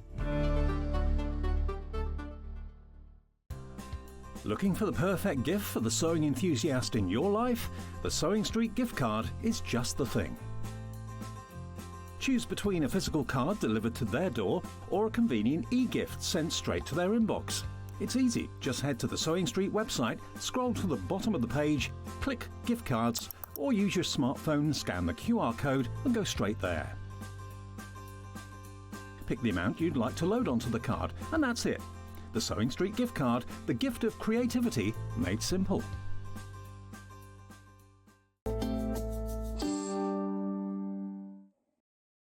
Hi everybody, I'm back with Helen McCook. Welcome back. Thank you. Good to Now, be we back. had a wonderful first hour of beautiful embroidery. This hour, we're really taking a bit of a deep look at some fabulous tools for embroidery, aren't we? That's right. And for hand stitching. Why is it important to use good quality tools? I think there's lots of reasons. So first of all, I mean, for me, being a bit of a hedonist, if you're going to spend time with your hands on something, you want it to feel right in your fingers. So, you know, it has to feel enjoyable to hold. So for me, that's really important about the tools that you use regularly.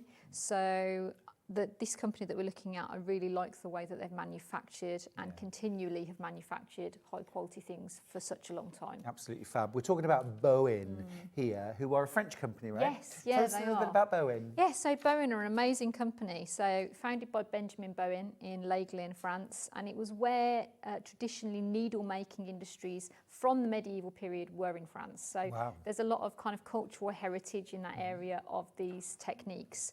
And what he did was he was a bit of a polymath. So he went all over the world and decided to kind of look at best practice and bring it home to France, and then to kind of look at how he could kind of use the best bits, alter and improve with the new technologies at that time. So we're kind of looking at 1830s, 1833. And he then kind of continually looked at the things that they were making and continued to then send his sons abroad to have a look at continuing technology updates. And they've continued in that way ever since, and they specialise in fashion and textile tools. So they've not diversified out of the ability to be they've able kept to it have quite quality. pure. Absolutely. To the point though that their needles are beautiful, the eyes are so well pressed, and it sounds like such small details, but the devil is in the detail. Yeah, You know, totally. you get nice sharp points, no snags. Your eyes, your threads aren't going to catch and snag. It makes it very straightforward and pleasurable to work with. Now, let's start off. The glasses are going on. We're going to start off with a needle and needle threader set. So here you've got 3 different packs of hand sewing needles. You've got crewel embroidery, size 7? Yes. you've got crewel 5s and 10s, and you've got embroidery 3 to 9s. You've also got a pack of 3 needle threaders. These are all from Bohin for $12.99. Oh, it's not. It's not. Oh, lovely. Well, this is a time to stock up on beautiful quality. These are French needles, $9.99. These are from Bohin. Now, I discovered Bohin about 12 years ago. How did you find them? I was in America. I was at Houston. And yes. Bohin were there. Yeah. And I had the most fabulous, gosh, I mean, half a day, I think, with Bohin. And just came away with so many beautiful notions. And in particular, it's things like pins and needles and scissors, that kind of thing. Absolutely. Exquisite quality. It's just so well made, and they find solutions to problems you didn't realise you had, and then when you kind of work with their things, you're like, oh, actually, that is better. Yeah, it is much better. So tell me how I might use these. So what do the numbers mean, first of all? Yes, We've got so like you're looking crewel. at the different sizes of the needles. So 7 is kind of a mid-range size for a crewel needle. And what we do is we look at both the length, the thickness of the shaft and the size of the eye when we're looking at embroidery. So crewel needles, for embroidery, you can look at using multiple strands of, say, stranded or even some of the fine wool, so the crewel wools, for example, so they'd be suitable for that as well. So we were looking earlier on at the like cross stitch and satin stitch on cotton, those kits. They do come with a needle, but might we use a crewel needle for that? Or? Yes, yeah, you could. So one of the mixed packs would be a fantastic one to just have in your stash generally, because it will cover everything. Okay. With the embroidery techniques that you're going to do if you're not going through holes in the fabric. So if you're going through where you're choosing freestyle stitching like we were doing earlier, then yes, you need a sharp needle, and you could use any single one of these. So the embroidery or the crewel, perfect. Yes, absolutely. And if you were doing things like cross stitch, would they be suitable for cross stitch? Cross stitch, you'd want to have blunt ends. Understood. So what we tend to do is where we've got even with linens or Aidas, we use a blunt-ended needle so that you're not snagging into the fibres. You're definitely passing through the whole of the fabric. Got you. So these are for more for like woven fabrics, like your cottons and things like that. Yes. Fabulous. So you get 3 packs. You get a lot of needles in each pack. There's 15 in there, 16 in there, and 15 in there. So 46 needles plus your 3 needle threaders, all for $9.99. It's fantastic value. And these are the kind of things, I mean, I've got Bohin needles in my workbox. They are beautiful to work with, absolutely gorgeous. So also things like when you're sewing the binding on your quilts, if you are hand piecing, would they work for piecing? Yeah, I mean, to be honest, because I trained as an embroiderer, I like an embroidery needle. The embroidery needles are my favourites. So I quite like that. So I use them for quite a lot of things, so including some, you know, if it's not a super fine mend, I even use it for mending. Yeah. But you can see that if you look at the needle, it's a good solid needle. They don't bend. You know, a lot of people end up with a banana-shaped needle. Absolutely. This isn't going to do that. You have to really go some to make this bend in that way. And it's because they developed even their own special way of creating the steel for the needles. Yeah. So it's just such a clever way of working. Yeah, these are good needles for me. Perfect for me. Fabulous. Very popular, almost sold out actually. I've only got a couple left. If you want to get your needle pack, you get 46 needles, some crewel and some embroidery, and your needle threaders as well. And don't forget, you can use these when you're threading machine needles as well. Yeah. So useful to have. They are a lovely fine. So these are the kind of thing that you pop through the eye. Like so. Pop your thread through and then pull it back through to thread your needle.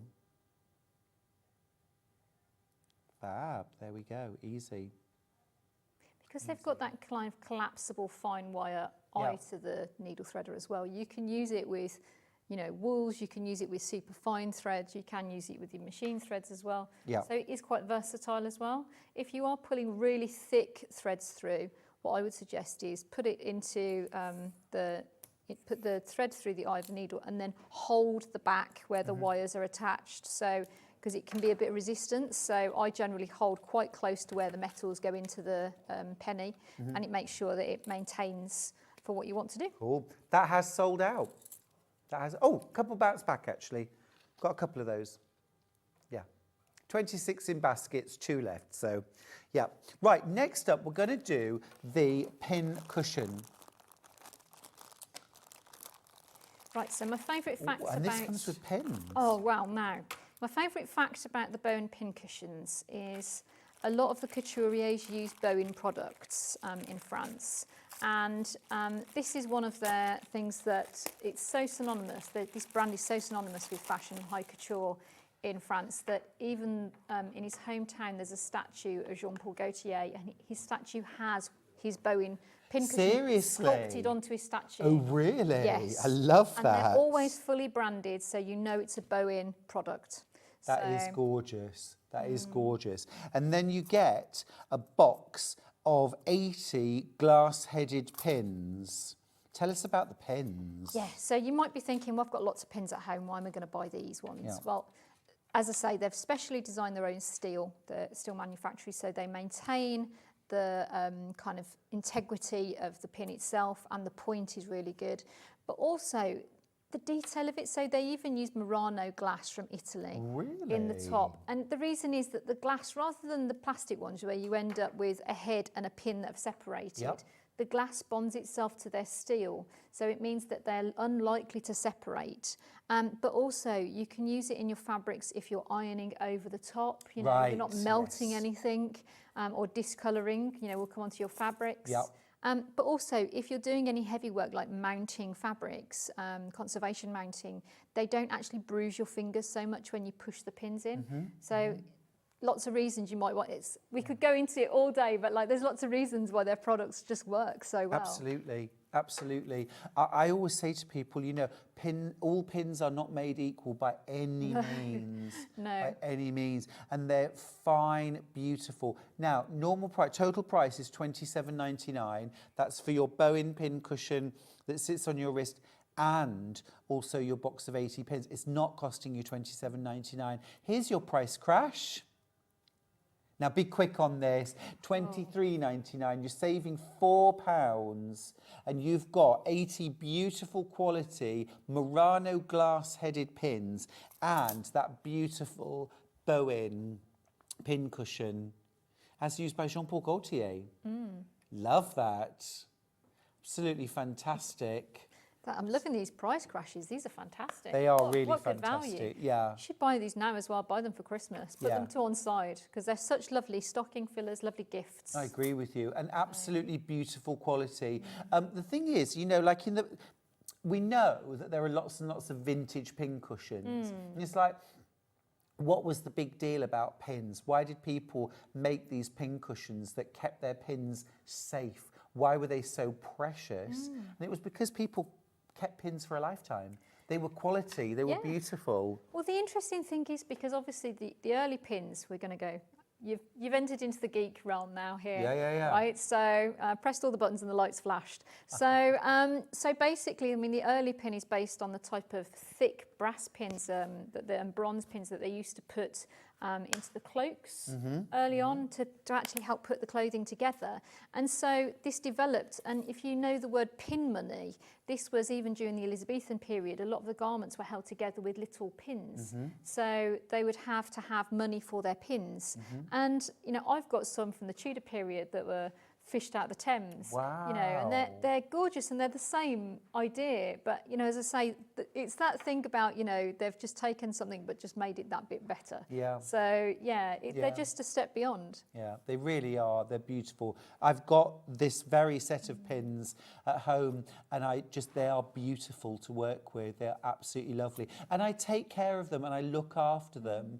You know, I'm not casual with my Bohin pins. No, exactly. But you know, the thing is though that they stand the test of time actually, because I know you were probably kind of, you know, putting them through their paces, and I certainly do in my working life, and they're just good quality. So actually, for a box of these, that you know, they're a fantastic price with the bargain of everything. But you'll find them lasting far better than the ones that you could think, oh, I could pick these up far cheaper. Yeah, but you'll be buying them twice or 3 times over. Oh no, my box of Bohin pins I've had for the last 10, 11 years. Yeah, they're just, the cheaper ones, you're getting what you're paying for, Yeah, aren't for you? sure. These last. Yeah. So it's good. Yeah, absolutely, for sure. Over half the stock's gone. If you want to get the combo, you get the pin cushion, you get the pins, and you're making a £4 saving. Way more in baskets than we have. Gorgeous, The absolutely lovely thing gorgeous. is, because it's that type of, it just popped it off there. So because they're that lovely kind of adjustable strap, it's really comfortable when you're working. I know that I forget I wear mine. So it's really interesting when you kind of put it on and then, and also, if you're anything like me, before I had mine, I was constantly putting pins in my jumper, the arm of my sofa. So my animals are now a lot happier. I don't have scratched faces from forgetting there's pins and needles everywhere. Absolutely. Right, so next up, we're going to do the Bohin marking pencils. So these come in a set of 3, red, white and blue. Le Française. Absolutely. Yes. Tell me about the pencils. Yeah, so dressmaking pencils, so they create a nice chalky line, so they're really lovely to work with, and because they're a pencil shape, you can sharpen them as you would with a normal pencil. So it means that you get a lovely fine line that you can control when you're drawing out your dressmaking, or I use them for embroidery patterns as well. So they're very versatile, and because you've got the different colourways, you can obviously choose the appropriate colour that will show clearest to you on your fabric. Yes. So, and removal of these, it's like, is it a chalk? It's chalky, it's not a true chalk, so it won't dust off immediately. You know how sometimes you put the chalk line on and it's crumbly and it disappears really rapidly. This won't last forever, but it will last longer, so while you're working. Plus you can remove it with, for example, you could remove it with a fabric eraser, or a little damp cloth, or with let's say some Scotch tape, lift it off. Yeah. So we've just been doing feathers and marking feathers. So this could be for your quilting. Obviously white's not really going to show up on this fabric, but this you're going to use for like your navies, your browns, your blacks. And then you've also got your blue, which is also great for white work, because traditionally we used the blue pencils for white as well. So just really nice, clean line, isn't it? They're not, because they have a slight chalkiness to them. They're just not crumbling as you work with them, as some of the chalks do. Absolutely. Oh no, that goes on so smoothly, so smoothly. Absolutely beautiful. Absolutely beautiful. This could be for marking embroidery. Absolutely. This could be marking things like the points for your dart. Yeah, you could be marking a dart here, or you could be marking the position of buttonholes. Red, white and blue, you can sharpen them to a really nice fine point. £8.99. Fab, like those. Oh, we're not staying there. Ah, okay. This is great. Oh, there you go. Wow, that is quite a crash. Saving £3 there. £5.99. If you haven't tried Bohin products before, this is a great day to try them, because we're doing some great price crashes. They are beautiful products and they just work wonderfully. Yeah, and if you think about it, it's just under £2 each. That's fantastic quality. And as I say, because they are chalky but not true chalk, it means they'll last a little bit longer as well, both on the fabric. Yeah, they're not rubbing off. No, they will come off with the fabric eraser, a slight damp cloth, or a lift off with tape. And so they'll stay in place while you're working, which is useful. So now, with embroidery as well, if you're working with embroidery and your hand is passing over, you don't want to be covered in chalk, and you don't want it disappearing as you're working. No, quite. So, they've sold out, Helen. Oh, well. They've sold out. They have sold out. Right. No bargain when they see it. That's the thing. Yes, exactly. We've got well, now this is a gorgeous bundle. We've got a set of curved needles, 4 different sizes of curved needle. And then we've also got a box of 65 quilters curved safety pins for £25.99. Now, is there a crash, Ben? There is a crash. Let's do the crash. Let's do the crash. Fabulous. You're saving £5, £20.99. Let's talk about the safety pins first of all, Helen. Yes. So why would you have a bent or curved safety pin? First of all, it's fantastic if I use them if I'm doing large applique hangings, or if you're doing kind of very, very sizable pieces where you're having to kind of roll it up and try and get into the middle, or you're kind of moving things onto a frame. And it means that you don't have to try and scoop so much with the needle. You're not having to kind of lift it from underneath, because it's already got the bend in the needle, which in the pin, that really helps you. And again, they've got quite a flat head, so again, they can turn to the side, and if you need to kind of press anything or move things around, they will stay stable. They'll still stay completely safe. There's no plastic on them. They're all steel with nickel plating. Yeah. So they are super for basting. Literally push it in, and because of the curve, the end literally pops up, so you're not scrunching to try and get it through. Yeah, it just rocks straight back up again. Yeah. And it's that they're really secure. They're kind of sturdy things. They're not going to kind of create problems and kind of bend all over the place. You're not going to find yourself indented into your table, or which can happen. Again, this is the kind of thing that you look after, because they are, you know, they are beautiful quality. They are worth looking after. I keep mine, I have all of mine in a wooden box, and they go in the quilt, they come out the quilt and back in the wooden box. I'm using the same set that I've had for years. That's it. One set will last you. That's the thing. That's the thing about buying those things that have been made well in the first place. You know, the points stay sharp, so they're not snagging your fabrics up, and you can reuse them, and that's such a lovely thing in this day and age, isn't it, where we have such a throwaway culture. The idea of having something that's made well and that you buy it once and you use it, that's it. So it's fantastic. Totally agree. And then you also get a set of 4 curved needles. Now, why would we use a curved needle? Do you know what? A curved needle is your friend. Takes a little while to get used to.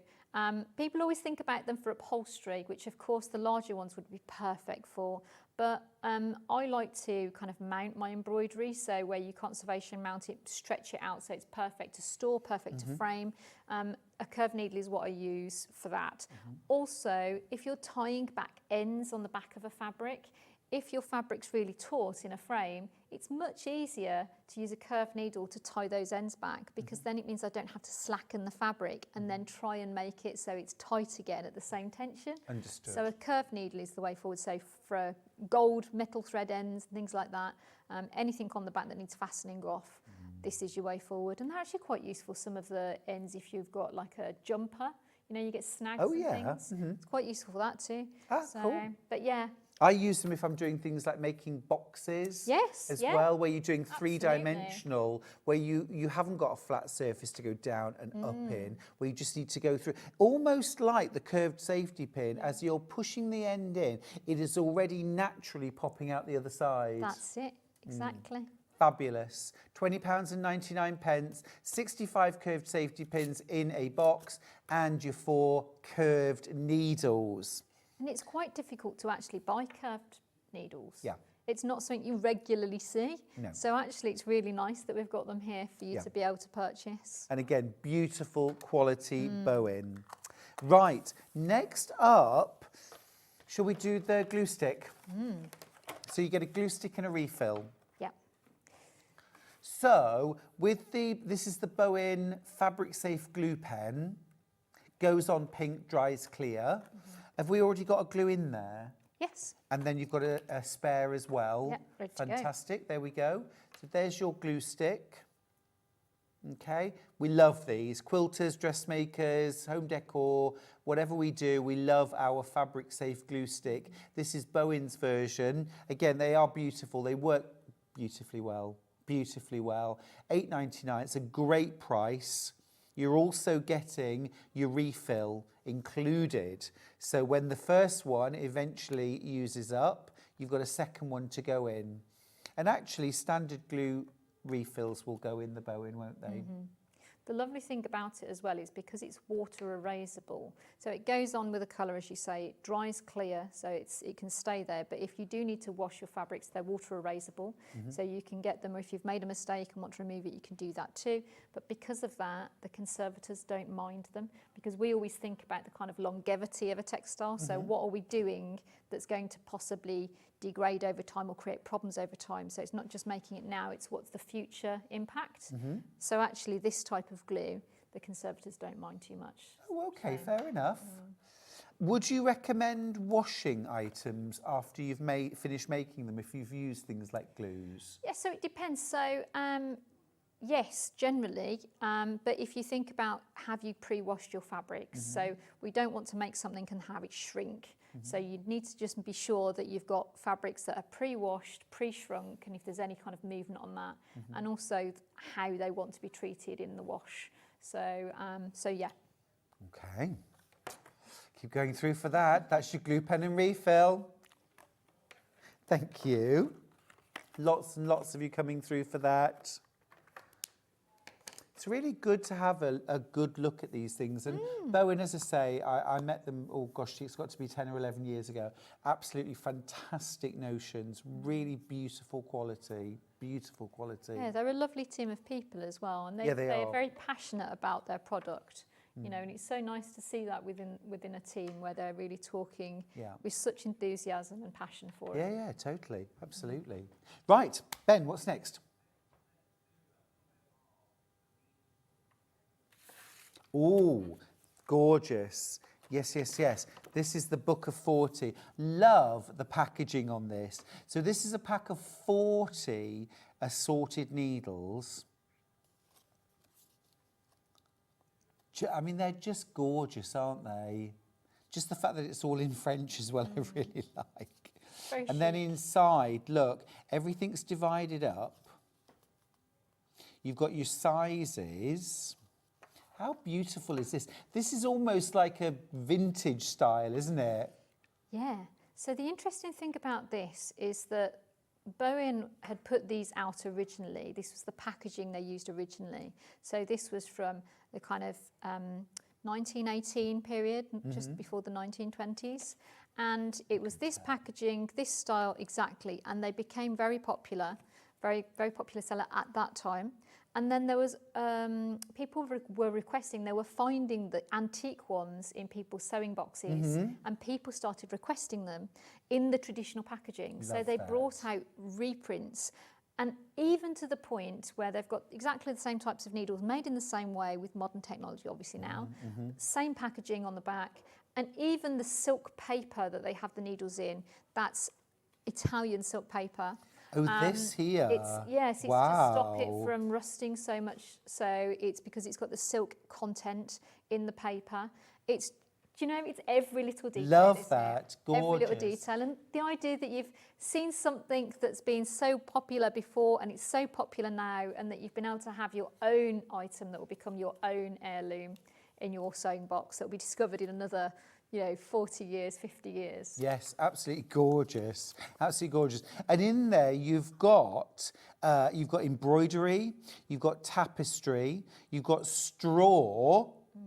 There will be a quiz at the end, Yes, Helen. I'm that's going to fine. ask you what straw needles are. Yes. Darning needles and sharps. So what is a straw needle and why is it called that? Traditionally, straw needles were very useful because you used to use them in millinery and any straw work that you were going to be doing, but particularly millinery.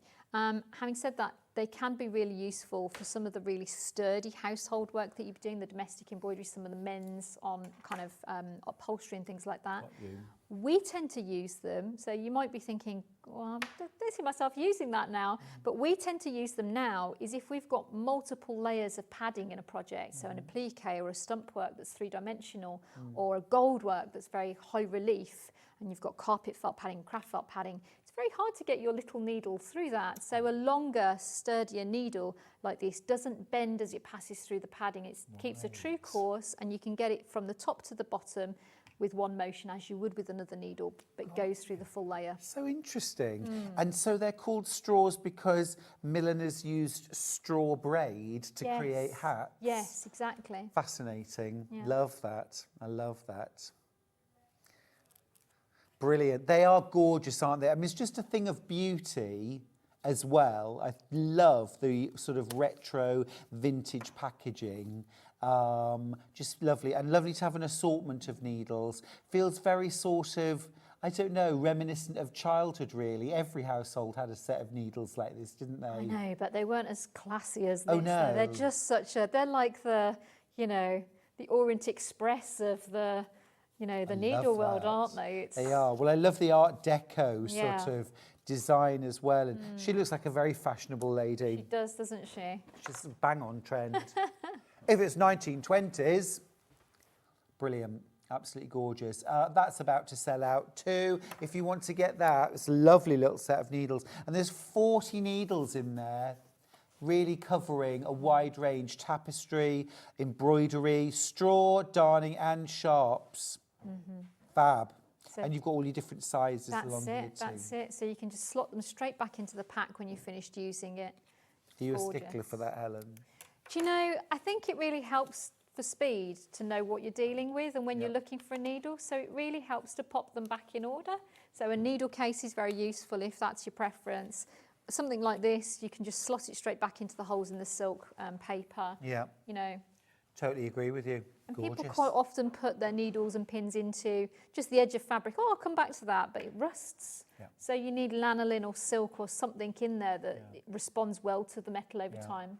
And that's what you've got in that silk paper. Absolutely. Gorgeous. Plus, of course, if you put it back, you know exactly what size it is and what type of needle. Yeah. Parked in a piece of fabric, no idea. Now, before we do some stitching, just wanted to mention the Hardanger kits. You're going to demo these, aren't you, for us? Now, just need to let you know, they're about to sell out. Well, I've got one. No, sorry, that's the Bohin needles. Go on. I've got one square. Got one square and two triangles. So these are the squares. It's the square design. $7.99 for this gorgeous little Hardanger kit. And then this is the triangle. You can see the triangle motifs in the centre.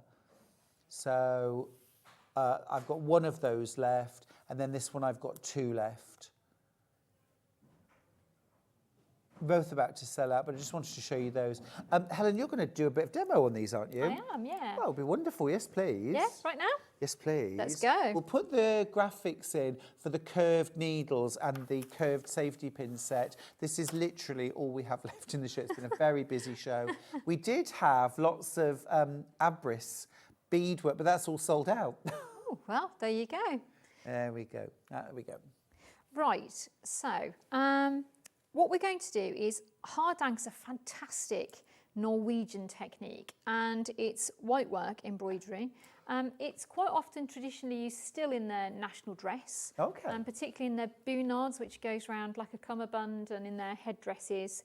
And what they do is they had, from about the mid-1600s, they had a massive production of flax in Norway. So they used this to make white thread and white fabric, and then create an embroidery technique to use that. So flax is linen? Yes, yes. So it's the start of linen.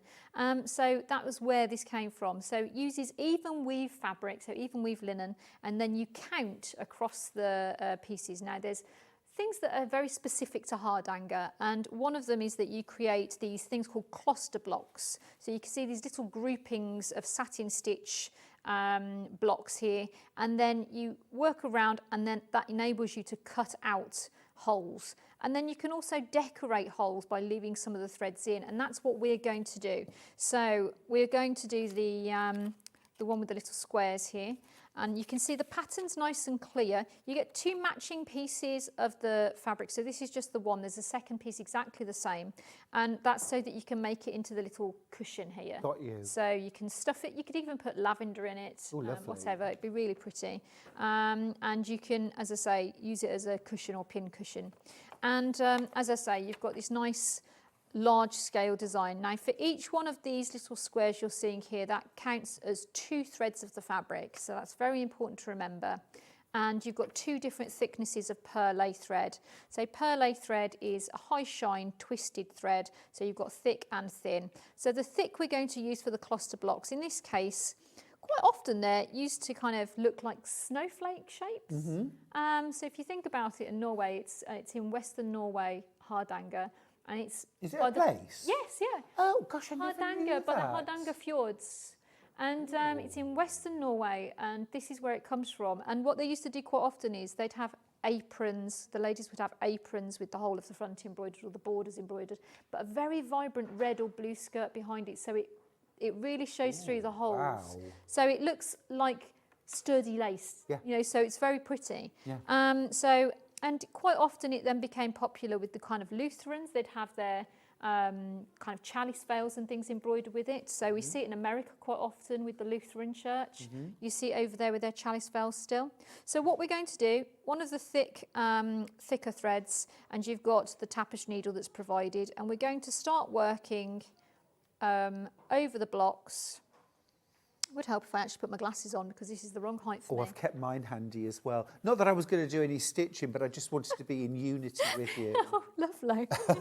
I like being matchy-matchy, it's good. So I can't actually see anything over here, or you. Right, You're exactly. all blurry, but down here is looking good.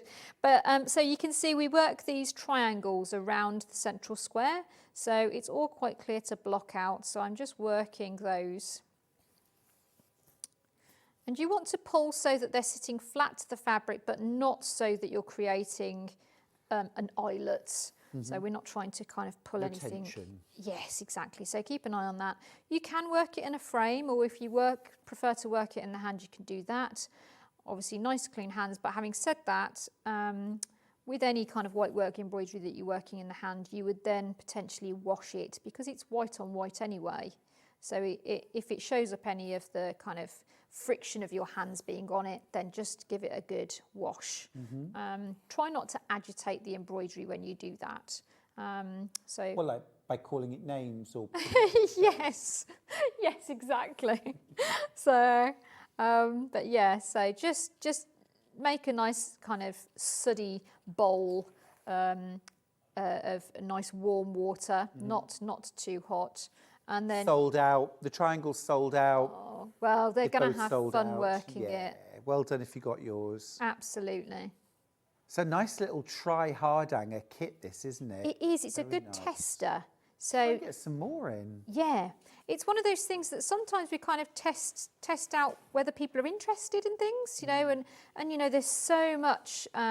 This is a really good gateway into other things if you've been doing things like cross stitch. Yes. So because you're, I don't know why I'm looking at you, I can't see you at all. Hello. To be fair, Helen, I do look better, a bit blurry. Like one of those filters. Yeah. You know, you look lovely both ways, to be bless fair. you, thank you. But yes, so it's a really good gateway if you've maybe tried cross stitch and you like a counted technique, but you think, oh, I might like to try something else. So it's quite good for that as well. I've always wanted to try Hardanger, I'll be honest. It's very therapeutic. So I like the idea of cutting holes and having spaces and... Yes, that's it. Well, it just creates this really delicate kind of look to it, even though the embroidery itself is quite solid feeling. It feels very secure and sturdy. But yeah, you just kind of stitch your blocks in, and then once I've done this bit, I can then show you how we snip away, and then we've got the laciness to then play with. That's the thing that people kind of are excited by, but also worry about. Yeah. I know I met a lovely lady at the NEC once, and she'd spent 5 years stitching a Hardanger tablecloth and then had been too scared to cut out the holes. Oh, so, really? Yeah. So being able to show you a demonstration of that hopefully will help anybody who feels like that at home. So it's very straightforward. So you can see I'm just working my satin stitch, almost finished. So just turn the last corner. You're basically encasing the whole space. Yeah. So it's all then secure to be able to cut away. So if you've missed any stitches or you've kind of hopped about, you can't hop from here to here, for example, because then I'll have threads on the back that will show through when I've cut out any of the middle. So you just have to be consistent about working your way around the space. But it is lovely. It's just such a therapeutic technique. I like anything that's like white on white. Absolutely. You know, kind of like one colour on another, on the same colour. I just think it looks classy and sophisticated. It is, but it's also really easy to live with, as I say, because you can clean it really easily.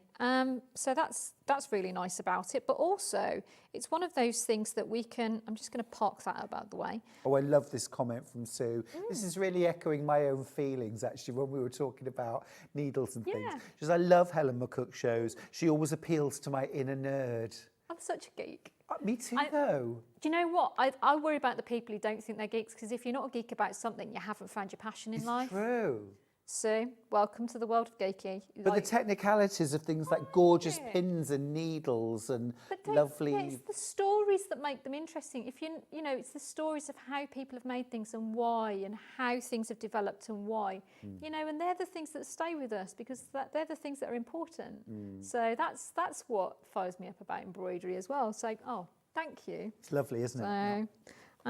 Right, what we're going to do then is I'm going to snip. Now you can see the one next to it. We want to leave 4 strands in both ways in the middle. So I want to leave 4 strands in that direction and 4 strands in that direction, so that I can then have blocks to decorate, but I can also needle weave these 4 that I've left in place. Okay. So, and if it helps, what I might do is I'll put a close-up photograph of this on social medias later and tag in. Great. So that you can see really clearly what this means.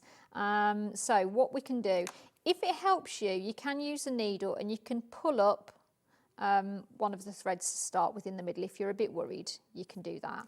Okay, so you can snip in the middle, and then you can help to use the needle or the pin to ease them back to the edges. Once you've got the first one out, it's much easier. This is the one that people always worry about. And then you can simply snip off at the edge. So you just cut that really close to the embroidered edge? Absolutely, as close as you can without snipping the edge. Oh, yeah. So what we're going to do then is I'm going to cut the rest of those 4. So always fun on live TV. You're not kidding. You must have nerves of steel. It's, you know, do you know what? I always think if something goes wrong, it's good for it to go wrong for me, because then people can see what you can do about it. Sure. So, and there's always something you can do about it. That's the lovely thing about textiles. It won't leave you in the lurch. It'll help you out. There's always something. So it's never lost, never a lost cause. So you can see I'm snipping those off.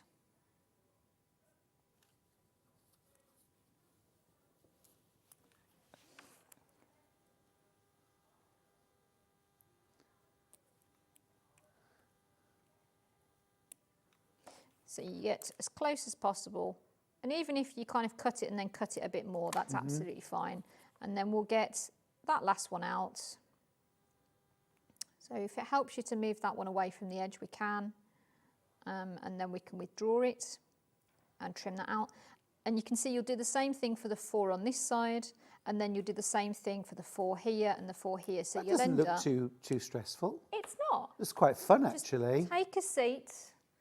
Sit down, take your time. Yeah. It's not as bad as people worry it is. No. It's as with many of these things, it's actually quite straightforward when you see it. Yes. It's when people kind of go, I've got to cut my thread now.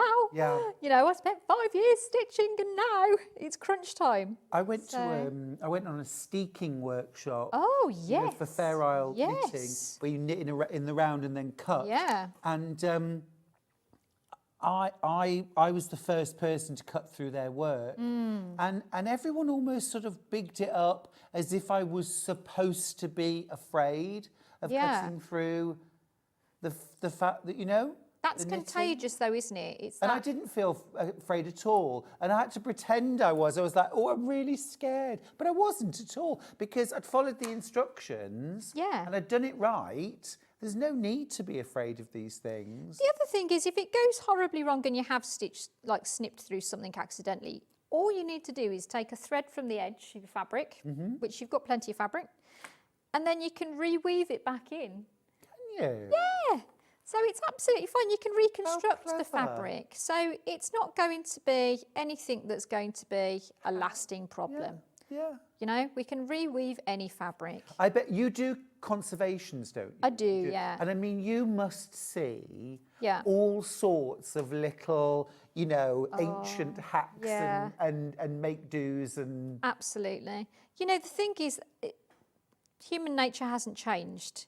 You know, we're still the same curious, accidental, you know, things happen, life happens, you know, so our textiles have been with us for a long time. So, and, you know, you want to try and make them be with you for a longer time. So that's the thing, isn't it, about conservation? But it's thinking about how you work with it. Right, so can you see, I've got some little bits sticking out there. So now that I've got more of a hole, I can trim that a bit closer to my embroidery. Just take your time. Yeah. Just really snip it back, making sure you're not snipping any of your embroidery, and then you'll be well away with it. And you end up with 4 holes like I've got here. So if I move that one out of the way.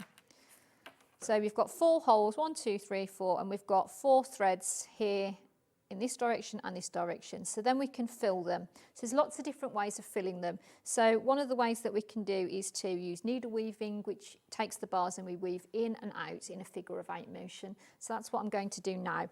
So what we're going to do is we're going to take one of the finer threads, which I've got already here. So I parked it up out of the way. And then we can decorate. But I just love, you know, for the Norwegians, this is a bit like, you know, my family's Scottish, so for the Norwegians, this is a bit like wearing a kilt. Their heritage of their embroidery and their national dress is a live, living thing, so they wear it interchangeably with evening dress or for special occasions like weddings. It's a very special thing, and you have your own and you pass it on, and you know, so it's a bit like somebody wearing a kilt in Scotland. Absolutely. It's, you know, there's a lovely thing about that. And embroidery really roots you to your past. Absolutely, absolutely. That's the fantastic thing, isn't it? So what we're going to do is I'm going to go underneath 2 bars and over the top of 2. And I'm going to then go underneath the 2 that I went over and over the 2 that I went under. And I'm literally just doing that motion, a figure of 8. To kind of weave round, and you just want to try and keep an eye on your tension, so you don't want to have, you know, the stitches a bit more slack at one end and tighter at the other, because otherwise, I mean, that can be a technique, but not often in hardanger. You can kind of create something that looks a bit like a Maltese cross, for example. Oh yeah, I like that. Yeah, so, but with this, you want to try, and they tend to be quite square, so you try and keep the even tension all the way through. You want to keep them square, you're not pulling them in tight. Yes, you don't want to pull them with, traditionally with hardanger, they're quite square. They're not kind of barley wheat shaped or Maltese cross shaped. So, and then what I'm going to do is I'm going to come out in the corner, and I'm then going to throw a stitch into the diagonal corner into the fabric. I'm then going to come out in the hole, and then I can whip round that stitch back to the centre, so it stabilises and decorates that bar. So just whip it round 3 or 4 times. So that's 3 times, and then I can go down back where I started. And then I could come back up and start doing the needle weaving here. Well, I really like that, it's gorgeous. It's just really pretty, and you can see it doesn't actually take a huge amount of time, does it? So no, it's gorgeous. Sue's messaged in and says, oh, am I correct in hearing you were presented with the keys to the City of London? Congratulations. Thank you. Yeah, so I became a freeman of the City of London, so I was invited to join the Broderers Livery Company, which is, we have guilds and livery companies in Britain, and the Broderers Livery Company is the one that looked after the training and quality of any people working in the field of embroidery traditionally in the City of London, and also the quality of the goods going out. So the Broderers Livery Company now, they raise a lot of money to help fund people. So my training as an embroiderer was part funded by livery companies, and they look after, trying to encourage creating programs in schools, in prisons, across, in rehabilitation centres. So it's a really important part of passing on the knowledge. It's fabulous. Well done. Thank you. I have my third part of it. There's three parts to it. The first part I've already had. You have to go and recite some ancient English in front of a... Oh, really? Yes. Oh, gosh. In front of a court full of people. What did you say? No, don't do it. I wouldn't be able to remember it. You're giving it before, and it's all about your oath of your behaviour and your fealty to the company, and how you're going to behave.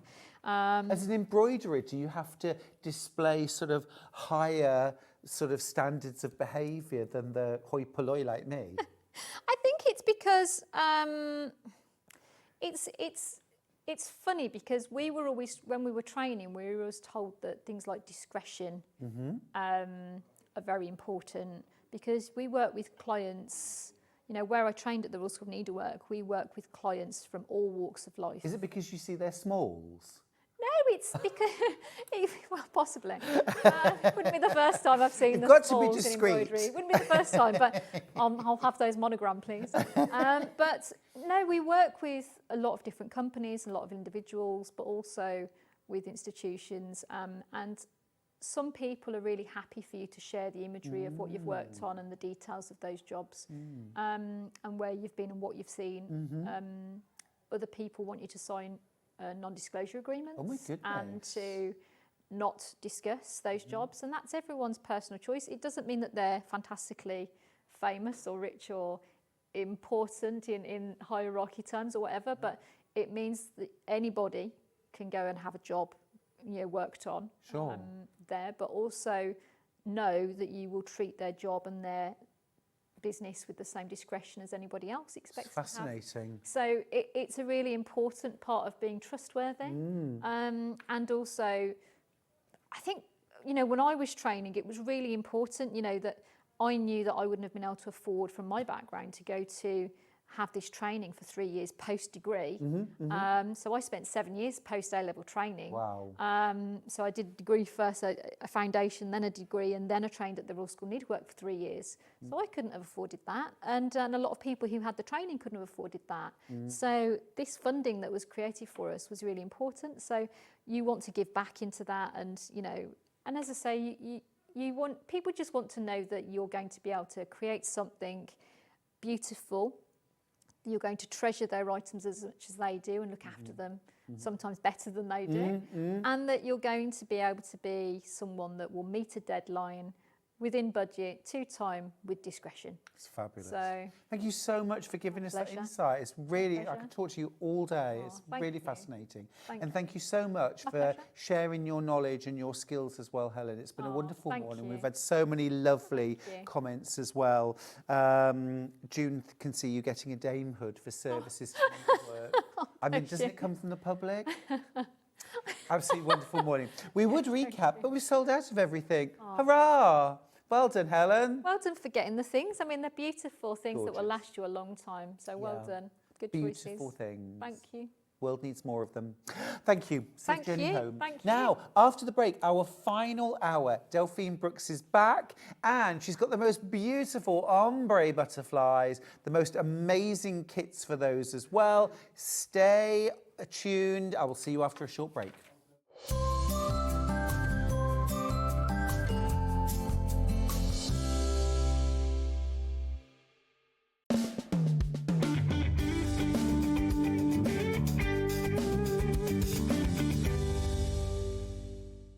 Join me, Hayley West, this Sunday, the 16th of February, for a must-watch special.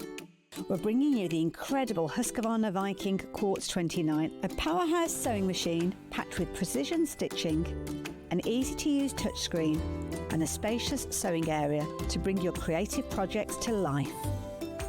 But that's not all.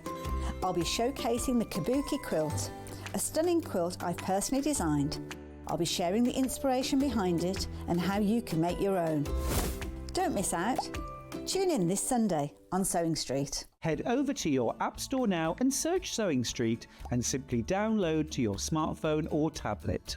You can watch the shows live and see your favourite presenters and guests. Click on the Today button to shop all of the products that are featured in today's show.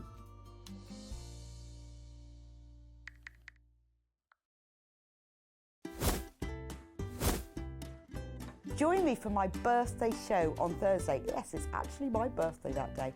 I've got the lovely Wendy Orlando who's going to be demonstrating a beautiful shoulder bag and a quilt. Then I've got Sam Sabido in with a brand new sunshine crochet cardigan and a show with Amber Makes where we've designed the Carefree cacti with all cacti themed prints as well. So I hope you can join me. Happy birthday to me. Never miss a show by watching on the go with the Sewing Street app. Head over to your App Store now and search Sewing Street and simply download to your smartphone or tablet. You can watch the shows live and see your favourite presenters and guests. Click on the Today button to shop all of the products that are featured in today's show. Want to know what's hot? Then click here to see today's bestsellers and highlights.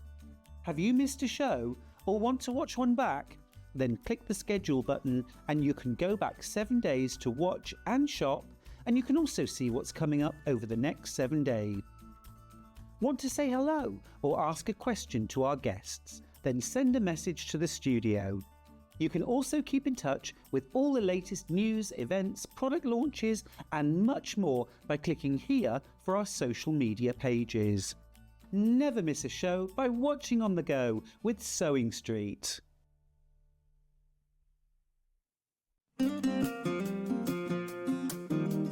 A little tip for when you're measuring yourself, either for making a pattern or for buying shop-bought clothes. Take a piece of elastic because it's really important to find where your natural waistline is. All you do is you just tie it around yourself. Doesn't matter how tight because it's not going to be a waistband or anything like that. You just tie it around your waist like that and then leave it for a little while and move around, do a bit of exercise, do a bit of housework, do a bit of tidying up, and when you come back, right, this will be in your natural waistline. So if you're drawing a pattern, every single line emanates from your waistline, and if you're buying clothes, you will get your natural waist size. For example, this is my natural waist and I measure 41 here, but I buy 36 jeans. So which one's right? Not the 36. My natural waist is a 41. Did you know at Sewing Street that on various products we offer split pay? That means on certain items you can spread the cost over 2, 3, 4 or sometimes even 5 interest-free monthly payments. Just pay the first instalment when you purchase and you're away. So shop your way with split pay. Missed a show on Sewing Street? Don't worry, you can catch up on all the action from the past week on our website. Just head over to sewingstreet.com and go to TV Guide and pick a day, then a show up to 7 days back from the Today tab. Looking for something older? Check out the Sewing Street YouTube page, where you'll find our full archive of shows anytime, anywhere. Stay inspired and keep sewing with Sewing Street. Looking for the perfect gift for the sewing enthusiast in your life? The Sewing Street gift card is just the thing. Choose between a physical card delivered to their door or a convenient e-gift sent straight to their inbox. It's easy. Just head to the Sewing Street website, scroll to the bottom of the page, click Gift Cards, or use your smartphone, scan the QR code and go straight there. Pick the amount you'd like to load onto the card, and that's it. The Sewing Street gift card, the gift of creativity made simple.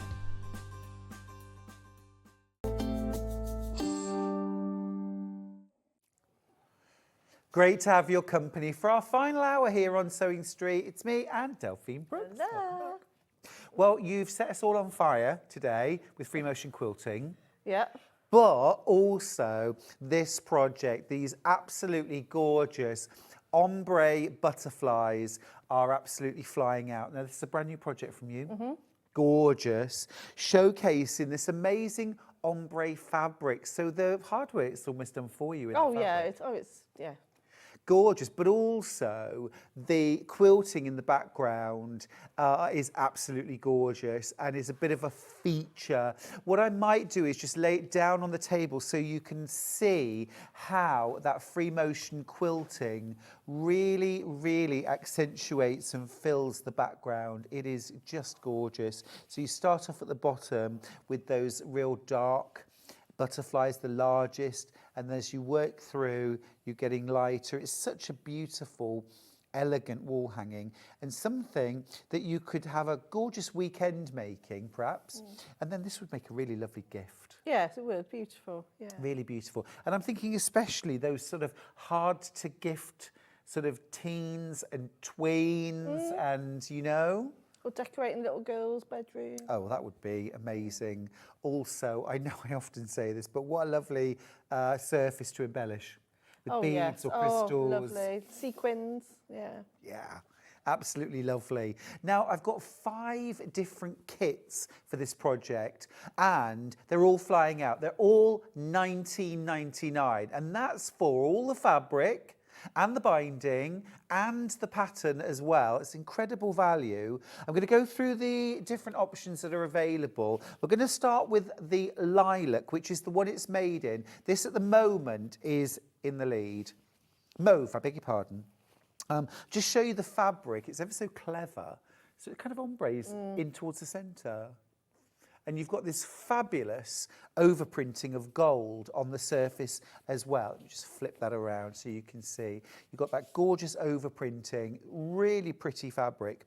So you're getting 1/2 metre of that. You also get 1/2 metre of your background. Is that a seeded natural cotton or cream? Cream solid. And then you also get your brand new instructions, physical instructions for how to make the whole project. Love that. Ta-da! And of course, you're also getting your full-size templates and ideas for quilting. So many of these in baskets. It's already been very popular. Lots of you have checked out. But all of you that have it in your baskets, don't miss out by letting it linger there for too long, will you? So that is the mauve version. Now we've also, if you love your purples, we've also got what we've called aubergine, okay, which is that kind of gorgeous, this is lush. I didn't know which one to make up first. I was and ahhing between that one and the lilac one to begin with, but they're all so beautiful. That is really lovely. Really picks up the gold, doesn't it? And of course, as well, when you're quilting this, you could always do some quilting in gold metallic thread. Yeah, lovely. Or like a gold beads and gold sequins, and Now you're talking. So everything is the same apart from the colour of the ombre fabric. So you get your 1/2 metre of cream, you get your full instructions. That's your aubergine option. Right, next up. I love this one. I love all of them. They're all just stunning. Pretty. Is this? Do we call this orange or peach? Tangerine, of course we do. Tangerine. It really shows off the ombre, doesn't it? It really does. It's really subtle as well. It blends beautifully. There's no harsh line. That is totally gorgeous. Again, I can't believe the price. $19.99, which you get your 1/2 metre, your 1/2 metre, and your full instructions, which means you're only paying £10 for all your fabrics. Wild. Oh, again, especially for this ombre fabric. Yeah, for sure. This is really special fabric. Gorgeous gold overprinting. That's the tangerine version. Now then, next up, pink. Gorgeous, gorgeous pink. This is fuchsia. Wow, this is so gorgeous and vibrant. I'll hold this up so you can see. Look, it's lovely. Oh, I'm going to demo in this one. Stunning, absolutely stunning. And of course, if you wanted to mix this up, there's no reason why you couldn't, if you've got something like a navy or a black background, you could do the button. Oh, lovely, yeah. And then the quilt will Nice, really that pop. would really stand out, wouldn't it? Yummy. Yeah, yummy.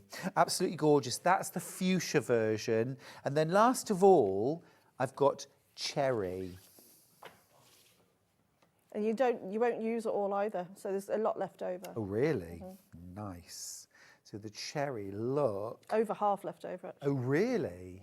Amazing. That is gorgeous.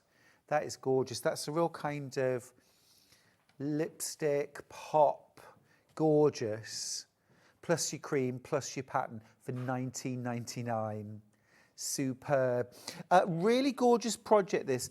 A quick and easy project, something lovely for gifting or for yourself. Just to say, thinking of you, sending love. It's a real gorgeous kind of, just a beautiful thing. Yeah, and nice and easy to make as well. Nice and easy to make, we love. And a great way of practicing your free motion quilting. Yep, definitely. Yeah. So master the free motion quilting and then do this project and then you can show it all off. Yeah, brilliant.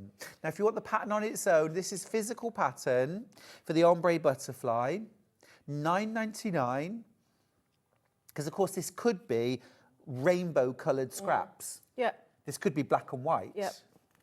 You could do all sorts with this. You could even turn it into a quilt, use the templates, use the idea. And just make it even bigger. Yeah. Yeah. Gorgeous, absolutely beautiful. £9.99 for the physical pattern. And then we also have the digital download option.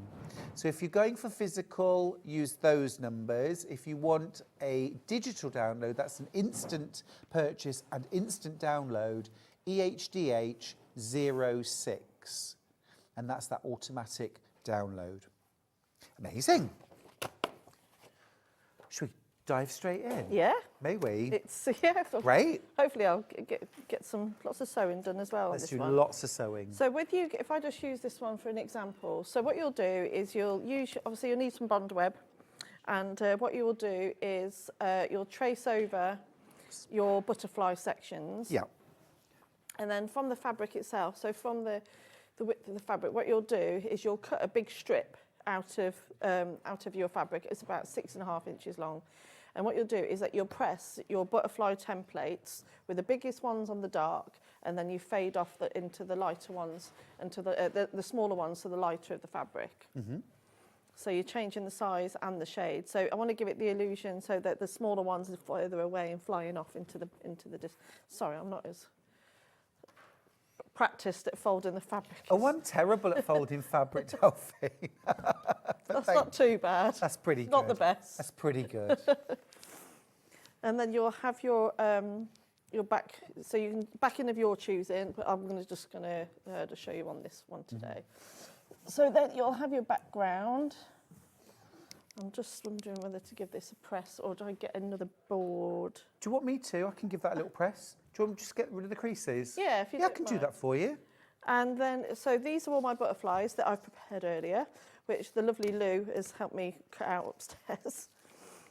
So as you can see, the darker ones, they're so vibrant, especially against that, that amazing, cream. Yeah.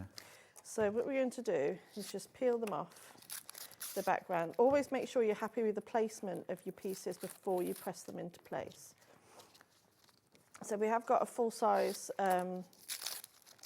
we've got full-size templates for the butterflies, and we've got a placement guide as well to help you put them down. But you can add more if you want to. Like I said, I've only used a small section of the fabric to make the butterflies. But if you wanted to, like you say, make it into a bigger quilt, just get yourself a larger background piece of fabric. Will that do? Yeah, that'll do. Thank you very much. You're very welcome. And I'm just going to use my picture for my placement guide. So I'm going to start off with the darker ones. And then what I usually do is, if you take a photograph of where you're going to put them all, and then you can sew them on all separately, individually. Can I just move that over slightly? Is that all right? Yeah. Thank you. So those darker ones are starting to get that little bit lighter now. So what we might have to do, because we haven't got this on a large ironing board or anything like that, what we could do is press as we go. Sure. So I'm quite happy with that. So if we press those ones Yep. into place. Do you want me to just give them a quick light I touch? do. I always just press them on. Sometimes I just lay it out on the floor and I'll still press. But then sometimes I get told off by doing it on the telly. Well, I'm just doing a bit of a, it's probably not a full bond, but it's enough to keep them in place. It's enough, yeah. Yeah. And then, so that's all our large ones, and then we're going to go off into our smaller ones now. Love this fabric. It is so beautiful. Really pretty, isn't it? Yeah. So make sure you ideally keep them into a pile of where you can see your darkest fading off into the lightest ones. Because otherwise it will just be completely off balance otherwise. So that's the next one. So as you can see, it won't take long for you to make. Like you say, a nice weekend, rainy day type make. It will it will cheer you up there, won't it, with all these pretty fabrics. I agree. And I think butterflies are just a beautiful symbol of nature and loveliness, but also kind of transformation as well. So I think they're always something lovely to make for somebody who's perhaps going through a difficult time or a changing time. You know, change isn't always easy, is it? No. You know, but it's something that just reminds people of the beautiful transformation of life sometimes. I don't know. So I'm just going to add, oh, is that the right? Oh, it's about right, Yeah, isn't it? yeah.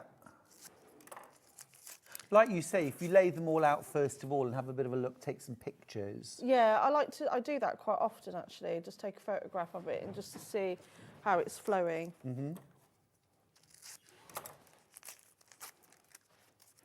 Because it's sometimes, if it's right up close, you can't really see, you just sometimes just need to move away from it. Like when, I suppose when, you know, when artists are painting. And you see now how the, if I just bring that down. Do you want me to fuse any of those? Yes, please. Happy where they are? Yeah, yeah. Yeah. I think You know, so. I think one of the nicest things that you bring, one of the most useful things you bring to the channel, is that sort of don't overthink it, just crack on. Yeah, I often when I'm teaching workshops, I have people go, oh, what about this? And they stand back from it and I'm just like, yeah, it's fine, just do it. Just press it, just stick it down. Yeah, yeah. Don't overthink things. No. I'm just trying to be as close to the pattern as I can. Sure. But do you want me to open it up at the... yeah. Does that help? Yeah, we'll get there. There we are. It's a serving suggestion at the end of the day, isn't it? Yeah. Like you say, people might want to add more, or a lot of it is just I just want to try and keep that ombre very similar. So this is probably the last one of the dark, and then they flutter off into the lighter shades then. And they seem also as well to be getting a little further apart as you go up as well. Yeah, so it's creating that distance like they're flying away. Yeah. Flying away off into the distance. Very nice for a wedding as well. Oh, gorgeous. Nice wedding gift, isn't it? Yeah, really lovely. I've currently got an orchid at home that is exactly these colours. Oh, have you? So, yeah, it's so pretty. Oh, I love orchids. Love this. And then I'll just put It's one house plant I can actually do really well with. Well, it's because you can sort of forget about them. You can't can. They thrive on neglect. Yeah. In fact, I discovered to my cost that if you give them too much attention and water, they die quite easily. So I'm just going to stick that one back down. I didn't do such a great job there. And there you go. There's your demo. There it is. Yes. Don't overthink it. Don't overthink it.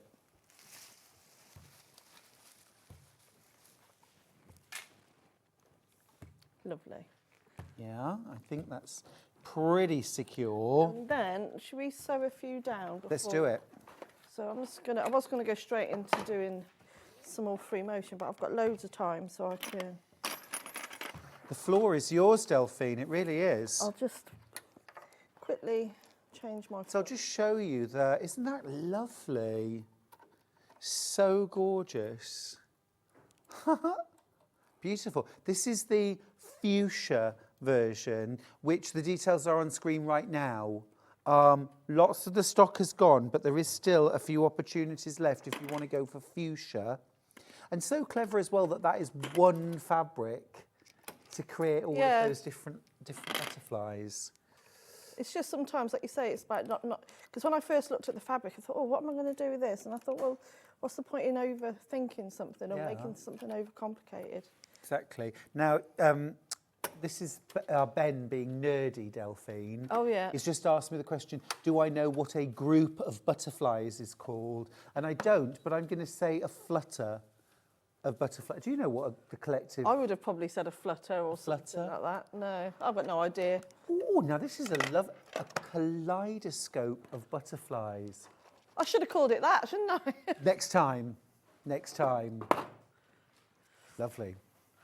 Okay, so you give them as a good press on, and then we're just going to sew round each one with a blanket stitch, zigzag, free motion or satin stitch.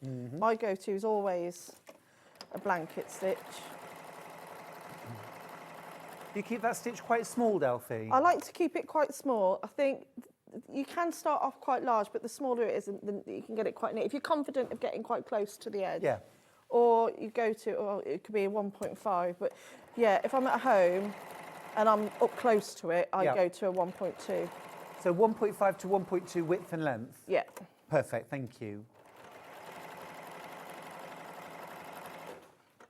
Now, you don't have to answer this truthfully, Delphine, if you don't want to, but June says, I imagine Delphine's home covered in glorious quilts and luscious cushions. Cushions, yes. Quilts, no. Oh. No. Oh. My house is very... well,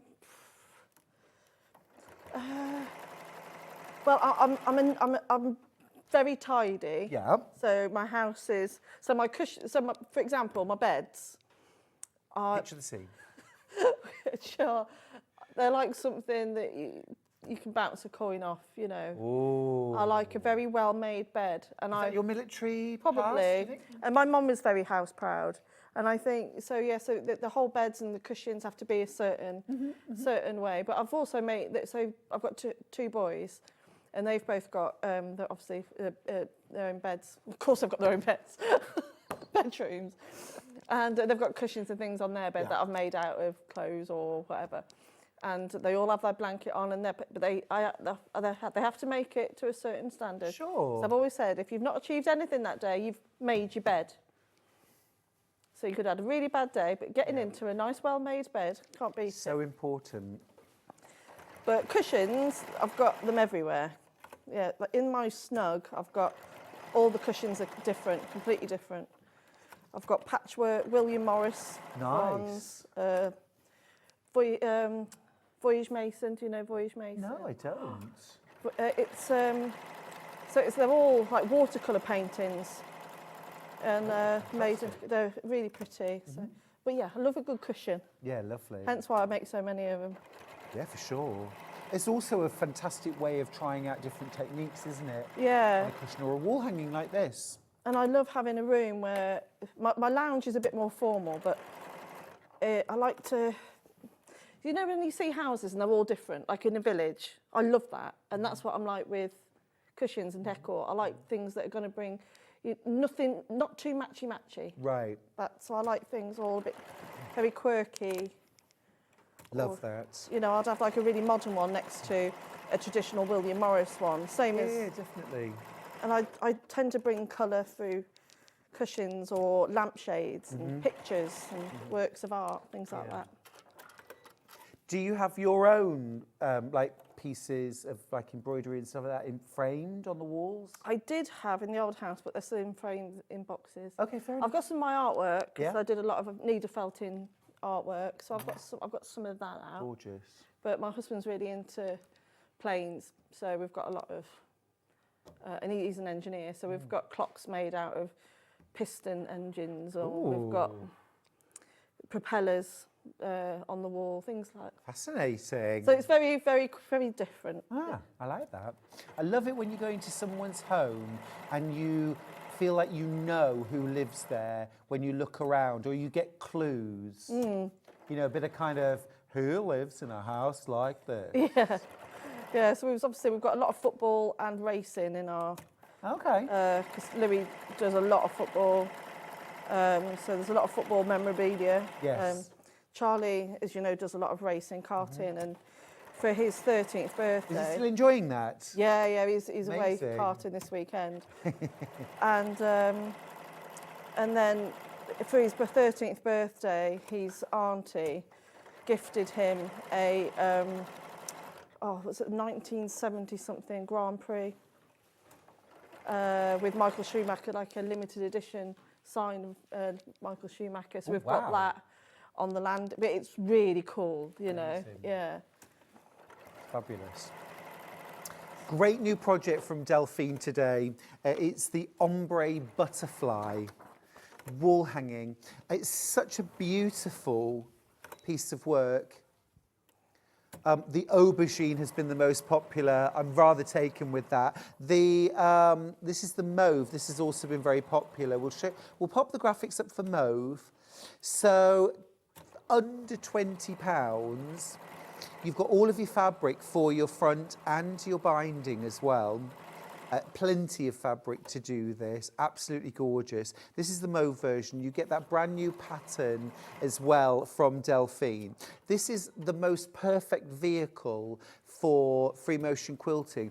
But Delphine, if you didn't want to free motion quilt this, you don't have to, do you? No, you could echo quilt with a straight stitch around the butterflies. Yep. You could leave it blank if you wanted to and just bind it. You don't have to quilt it at all. Yeah. I wonder as well, here's the thing, would you, I would, but would you layer the backing up with wadding and backing, cross-hatch quilt it, and then put your appliques on top? Yeah.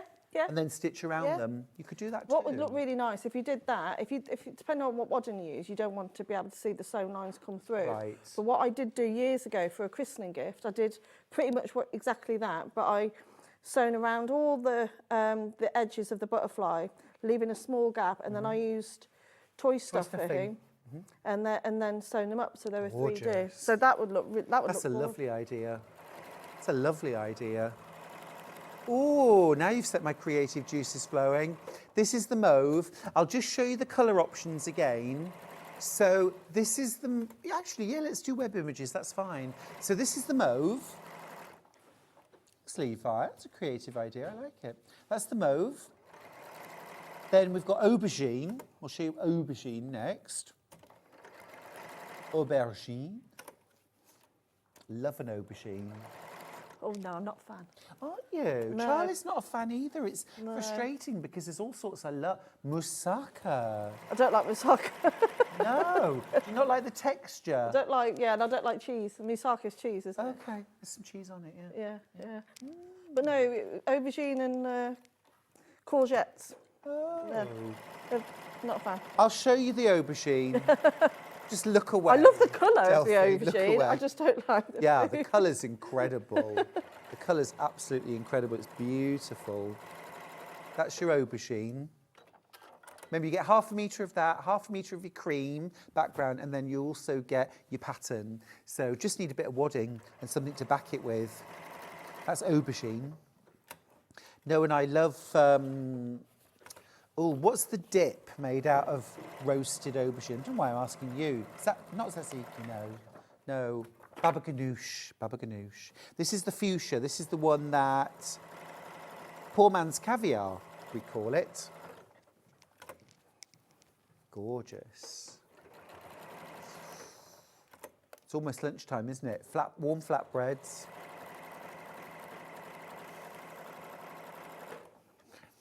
Gorgeous. I had my lunch at about 9:30. Oh gosh, did you? You know when you've been up for so long. You know? Yeah, I certainly do. Be like one of the kids on a school trip, eating your egg sandwiches as soon as the car parks behind you. Tangerine. This is the tangerine. Love this one. Gorgeous. That's tangerine. And they all have this gold overprinting. You can see it really well on their tangerine. Beautiful. That's tangerine. And then last of all, it's cherry.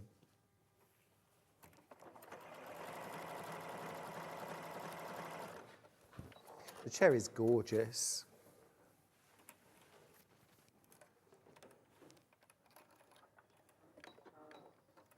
Beautiful.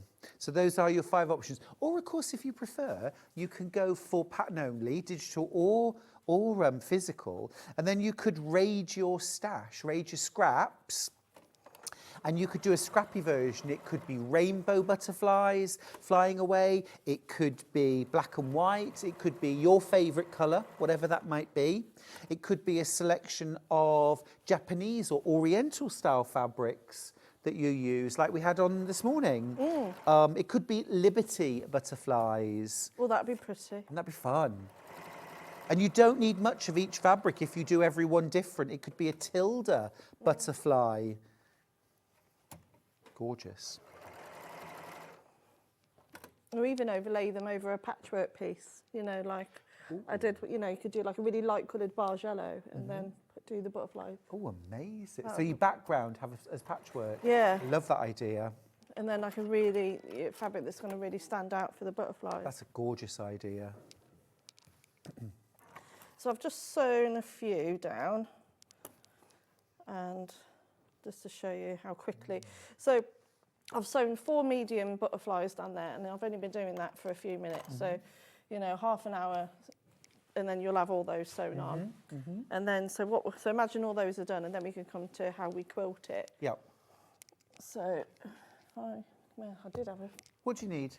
A fiction pen. A fiction pen. So in the instructions... Yep. I'll grab those for you. I'll just give it lovely. There we go. Perfect. I'll just grab the iron a second. Oh, sure. I was just going to give one's trying to fly off on its own. Ah.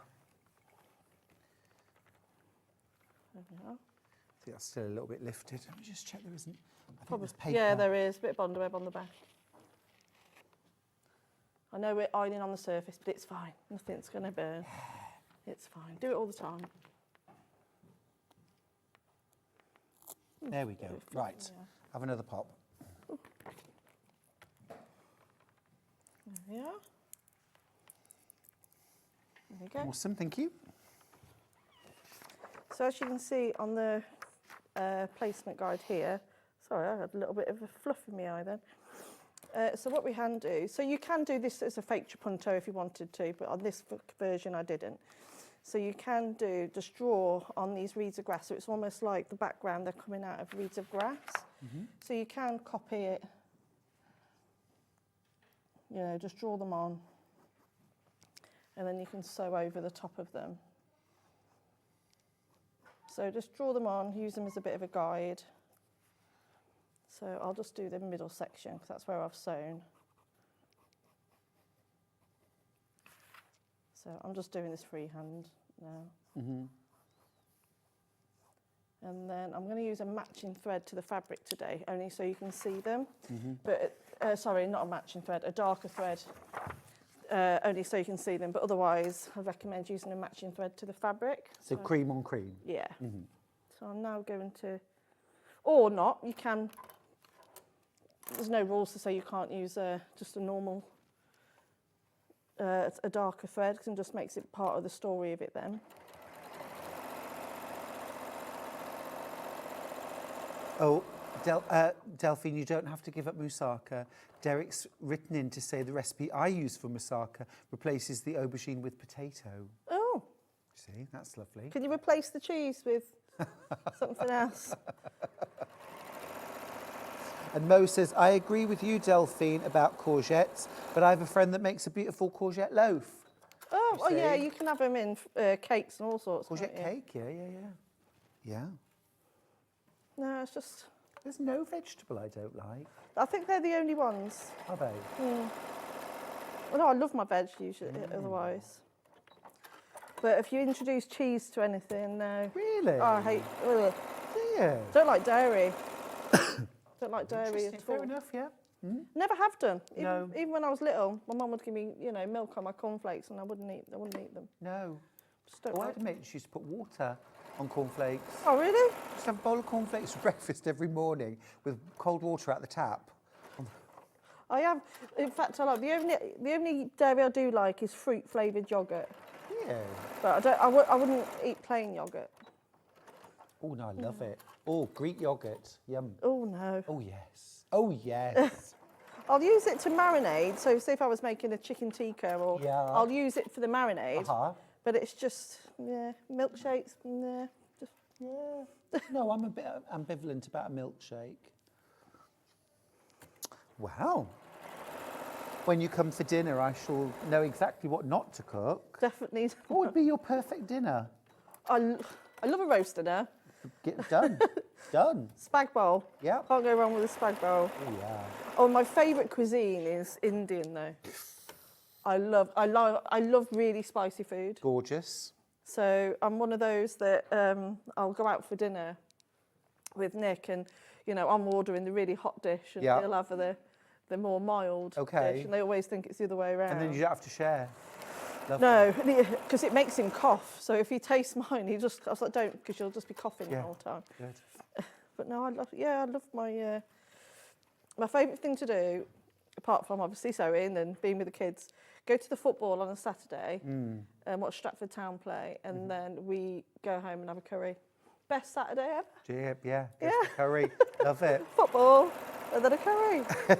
I just Sounds good. Not a pie.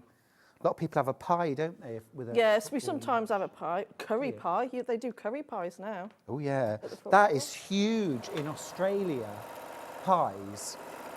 Australians love pies. Do they? I found it the most bizarre thing because I always think of pies as being something that you have in like cold wintry weather. Oh, Yeah. a nice pie. But in Australia, they just love pies. Huh? And they have them at a lot of sporting events. Yeah, it is like a sporty. Yeah. Yeah. I'm going to get it in this country. It's cold. Yeah, so you get a nice hot pie, warms you up, and a cup of bovril. All right, you can stop right there. I've never got that. Yeah, have you ever tasted it? It's quite. Yeah. It's like drinking beef stock. It is. But Nope. No. My mum likes things like that. Cup of bovril. Yeah.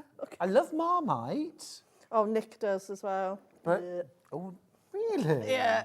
Oh, Delphine. I don't think we can be friends. just the food. I'm just fussy. There we are. So I've just quilted just a few lines. I don't know what I was just talking about here. but Easy as that. Sewn too.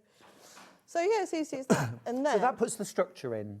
yeah, obviously you'll do it a bit neater and tidy than that. And then what we'll do is I'm going to swiftly change to free motion again, and then we'll, and then I'll show you how I did all the details in the background. Luckily, this machine changes round really quick. So get my free motion foot on. And you would, at this point, you would have a backing on it. Oh, you would, yeah. So my tip for actually doing the applique, if you're using like an 80-20 wadding or a bamboo or anything like that, you don't need to put a backing on it to do the applique. Only because if you've got a domestic sewing machine and you haven't got a big throat space, it's a lot to get through your machine.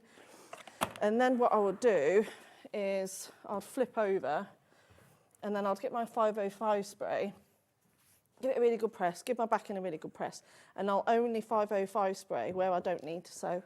So I'm not going to sew on these branches, and I'm not going to sew on the butterflies, and then it's all even, and then it makes it much easier to sew. And then if you're doing a lot of free motion, it keeps it nice and rigid, which is what it's done to that. So you only put your 505 where? I'd only spray it Yeah. on where I've appliqued. Oh, okay, cool. Just in case, because sometimes even if you overdo it, just sometimes you don't want it to catch on your thread or clog up your needle. But that's just my method of doing it. All right, cool. Rather than do the whole thing. Right. It's just my way of. I love the fact that we've all got slightly different ways of doing things or our good practice. At the end of the day, it's what works, isn't it? Yeah. I'm just going to practice check this is going to work on the wadding. So again, I just always check my tension first. So with this one, what did I quilt on that one? What did you quilt? What did you quilt? I don't know. Spirals, bubbles, echoes. Yeah. So, oh, hello. I suppose this is a chance now, if you've done Delphine's Masterclass 1 or 2 or both, this is where you could really explore. You could do feathers in the background, you could do peacock feathers, which is just a kind of a part of a feather, and then you bounce back around it, and then you go off in a different direction. You fill all the space, twisting and turning. Gorgeous. So for this one, when we did the masterclass earlier on, we started off with the echo of the square, so I'm just doing a bit of that now. But then you could easily change from doing an echo to doing your swirls. So you're doing your circles. And then you could even go straight into doing a swirl. And then you can just fill the rest in. Yeah. If you want to free motion machine quilt like a master, you need Delphine's Free Motion Masterclass 1 and 2. Now, if you haven't done part 1, but you have done some free motion quilting, you could jump to part 2, but I think a good foundation is important. So we'll put the details up for Masterclass 1. First of all, this is the physical pattern.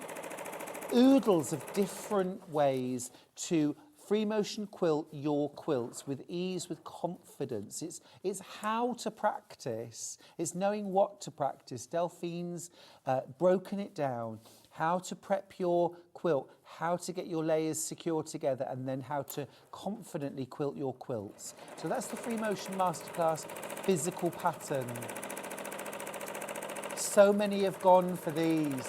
Well over 200 of you have gone for Free Motion Masterclass 1. This is wonderful news to us, Delphine. It is. Because it means everyone's giving it a go. Yes, and that's it. So many people are afraid to do it. And, you know, and just by breaking it down into tiny little steps, you know, it's going to give everyone that confidence. You'll be free motion in everything. Delphine, I used to be afraid of threading my sewing machine. Did You know, you? we're all afraid of things that we're not practiced in, aren't we? Yeah. But we'd all have a bit of a giggle now about the thought of being afraid of threading a sewing machine. Well, quilting's no different. Once you've got some experience under your belt and a bit of practice, you won't be scared anymore either. This is Free Motion Masterclass number 2. This is number 2. So this is moving on. This is next steps. This is feathers. This is adding a bit of, what do you call it, fake trapunto? Yeah. Yeah, love that. How to create frames, how to do straight lines, free motion. This is one of the most important skills you'll ever learn. Straight lines with free motion quilting. I do need to let you know that I've only got about 50 left when you've all checked out your baskets, and that's my restock for today. That's my lot today, I'm afraid. When we've sold out of those, we won't get any more today. I don't want you to miss out, because the sooner you start practicing, the sooner you'll feel confident. Now, I've got a few other gorgeous patterns from Delphine. Same butterfly theme. This is Butterfly Heart. Physical pattern first. No kits for these, but if you got the ombre butterfly kit, the pattern you could keep for another time. You could use the fabric to create this. Yeah. That would be lovely done with the ombres. Oh, it would be beautiful. This is from 2022. When was this demoed, Ben? 4th of May. No, May. 4th of May. May the 4th be with you. Star Wars Day. There we go. Butterfly Heart, $9.99. Full instructions for that. And then we've also got fairy dust. Oh, sorry, digital. The digital version. We haven't done digital before of this one. No, no. It's brand new. Brand new. Digital, instant purchase, instant download. $9.99. There you go. And then we've got fairy dust. Fairy dust. Oh, and I'll just show you the back. Isn't that gorgeous? You've got the fairy sending little butterflies and fairy dust up into the sky. That is gorgeous. 13th of June, 2021. Butterflies are just such a gorgeous classic pattern, aren't they? And I think by using that fabric and doing again, like starting with the dark and going off into the light. So if you're going to do the fairy in the darkest part of the fabric. Yeah. That's a lovely idea. So you could buy this plus one of the kits, and then you've got both patterns, because actually you have got enough, you've got plenty of ombre fabric. You said perhaps double what you need of the ombre. Yeah. So you might even get away with both. Yeah, if you just get another, get yourself a metre of plain background. It's the background fabric, yeah. Or I love your idea of doing the patchwork background in creams, maybe half square triangles, or beautiful. Digital, if you prefer, digital download. Print it now, make it this afternoon. Oh, Delphine, I love how you've quilted that. So that is gorgeous. So it was just a bit of a messy. I'm just showing a different sample of. You can do echoes, you can do swirls, you can do all the circles. There's loads of different ways you can quilt it. Like you say, now I suppose we could, like you say, do some feathers or something up that side. Really lovely. I love this almost like sort of graffiti style quilting. Yeah. I love that. I love that so much. Just adds so much interest, and it's very easy to do. You just go, I'm bored of doing that one now, so I'll just do a different one. What's your attention span like? It's quite good, yeah. Depends what I'm listening to. Fair enough. Oh yeah, fair enough. I've got to have something on, an audio book or something on in the background. Yeah, podcast. Podcast. Or you got me into podcasts. I did. I'm telling you, absolutely right. I always used to work in monastic silence, and I do still quite like it, but I also really like a podcast now. Podcasts are the best. I really enjoy listening to them. Especially if I'm doing repetitive piecing. Yeah, because you haven't got to concentrate as much. Really cool. I've loved it today. It's been so much fun. Oh, thank you. I'm glad you enjoyed it. It's fired me up, actually, Delphine. I want to do some free motion quilting. I want to do some feathers. You haven't already got your free motion masterclass parts 1 and 2. Seriously, get these. Whatever your level of quilting ability, these are such a great hand to hold, really, a structure for you to use to develop your quilting skills. You may not want to quilt feathers on your quilts. Being able to quilt feathers doesn't mean that's all you can quilt. You're learning the skills that will carry you through life. You might be a really modern quilter. All of these skills are just as relevant for modern quilting.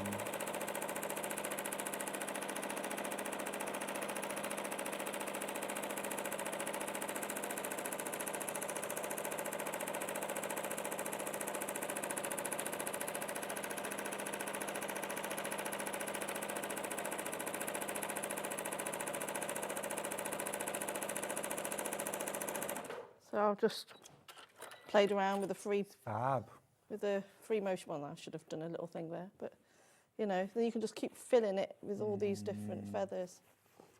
The other thing I sometimes do, though, Delphine, is if I've done, say, light feathers, and then they look a bit too empty, I'll go back in maybe with a different colour and fill in. Fill it in, yeah, I did that one. I wanted to show, that was one of my demos. Oh, really? So when I was playing around with the different feathers, which one was it? So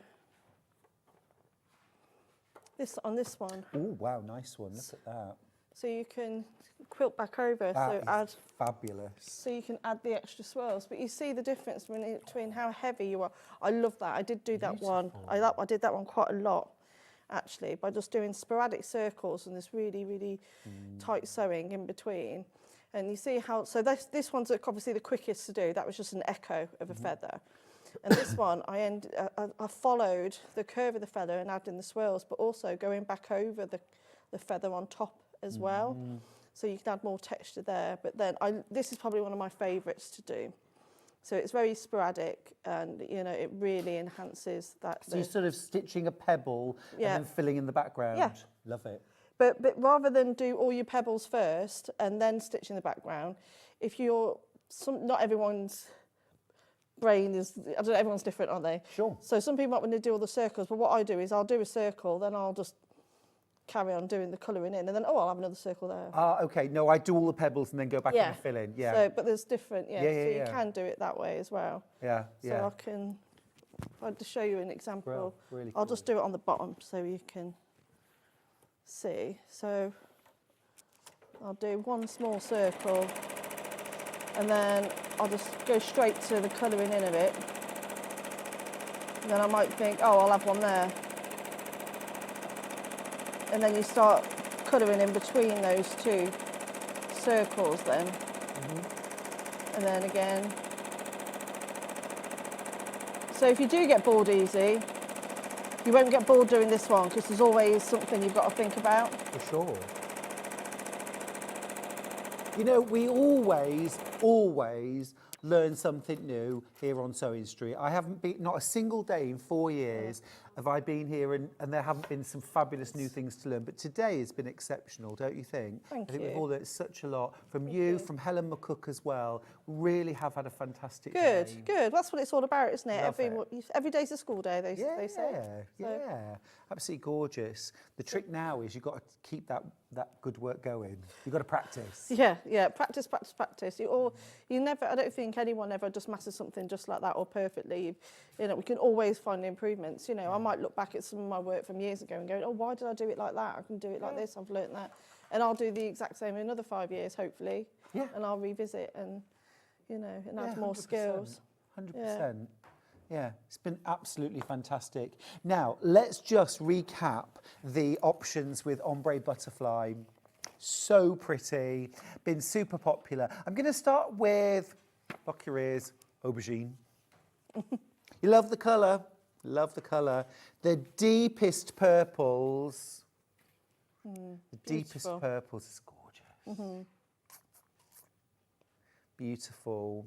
It's almost like a magician's cloak. It does. Isn't it? It's really, the light's really picking up that gold, isn't it? Amazing. Really Absolutely amazing. Gorgeous stuff.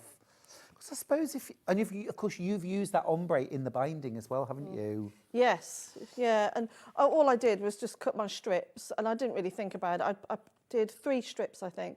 Piece them as normal, and then I think it just gives it that really nice frame. Yeah, completely. Next up, I've got cherry. It's Ben's favourite.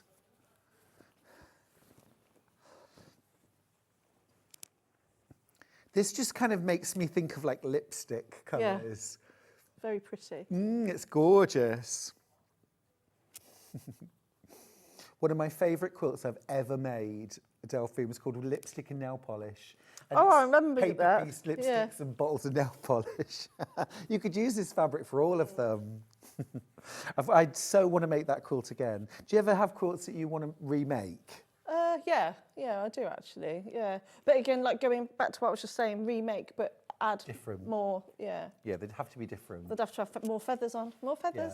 Yeah. I want to do a goth version of lipstick and nail polish with that'd all be that cool. kind of greens and navies. Yeah, Give them names as well. This is the tangerine version.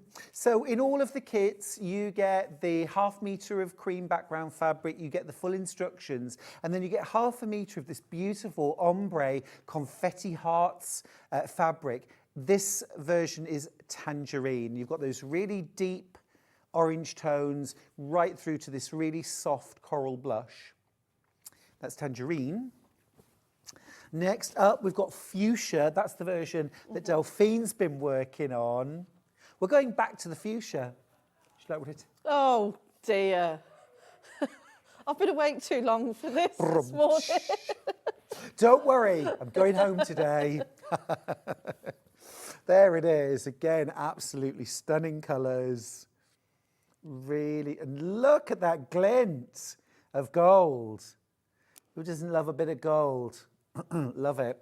That's that. And then last of all, the version that our original version, the mauve, also been really popular. And it's got those little hint of hearts on, but it's not super in your face hearts. No, not at all. No. You've got that through to the lightest and then back out again. Gorgeous. Fab. Now, don't forget, if you prefer to get your pattern only, use your scraps, use what you have, make your own version. Liberty, Tilda, Scrappy, monochromatic, whatever you want to do, whatever you want to do. You could use scraps from every quilt you've ever made. Physical pattern, £9.99. But if you want to make this today, this afternoon, get cracking, you can. You'd have it made by the end of tonight. Right, I mean, you would. Oh, easy. Yeah, easy. Easy peasy. Here we go. This is digital EHDH 06. And that's an instant purchase, no P&P on that.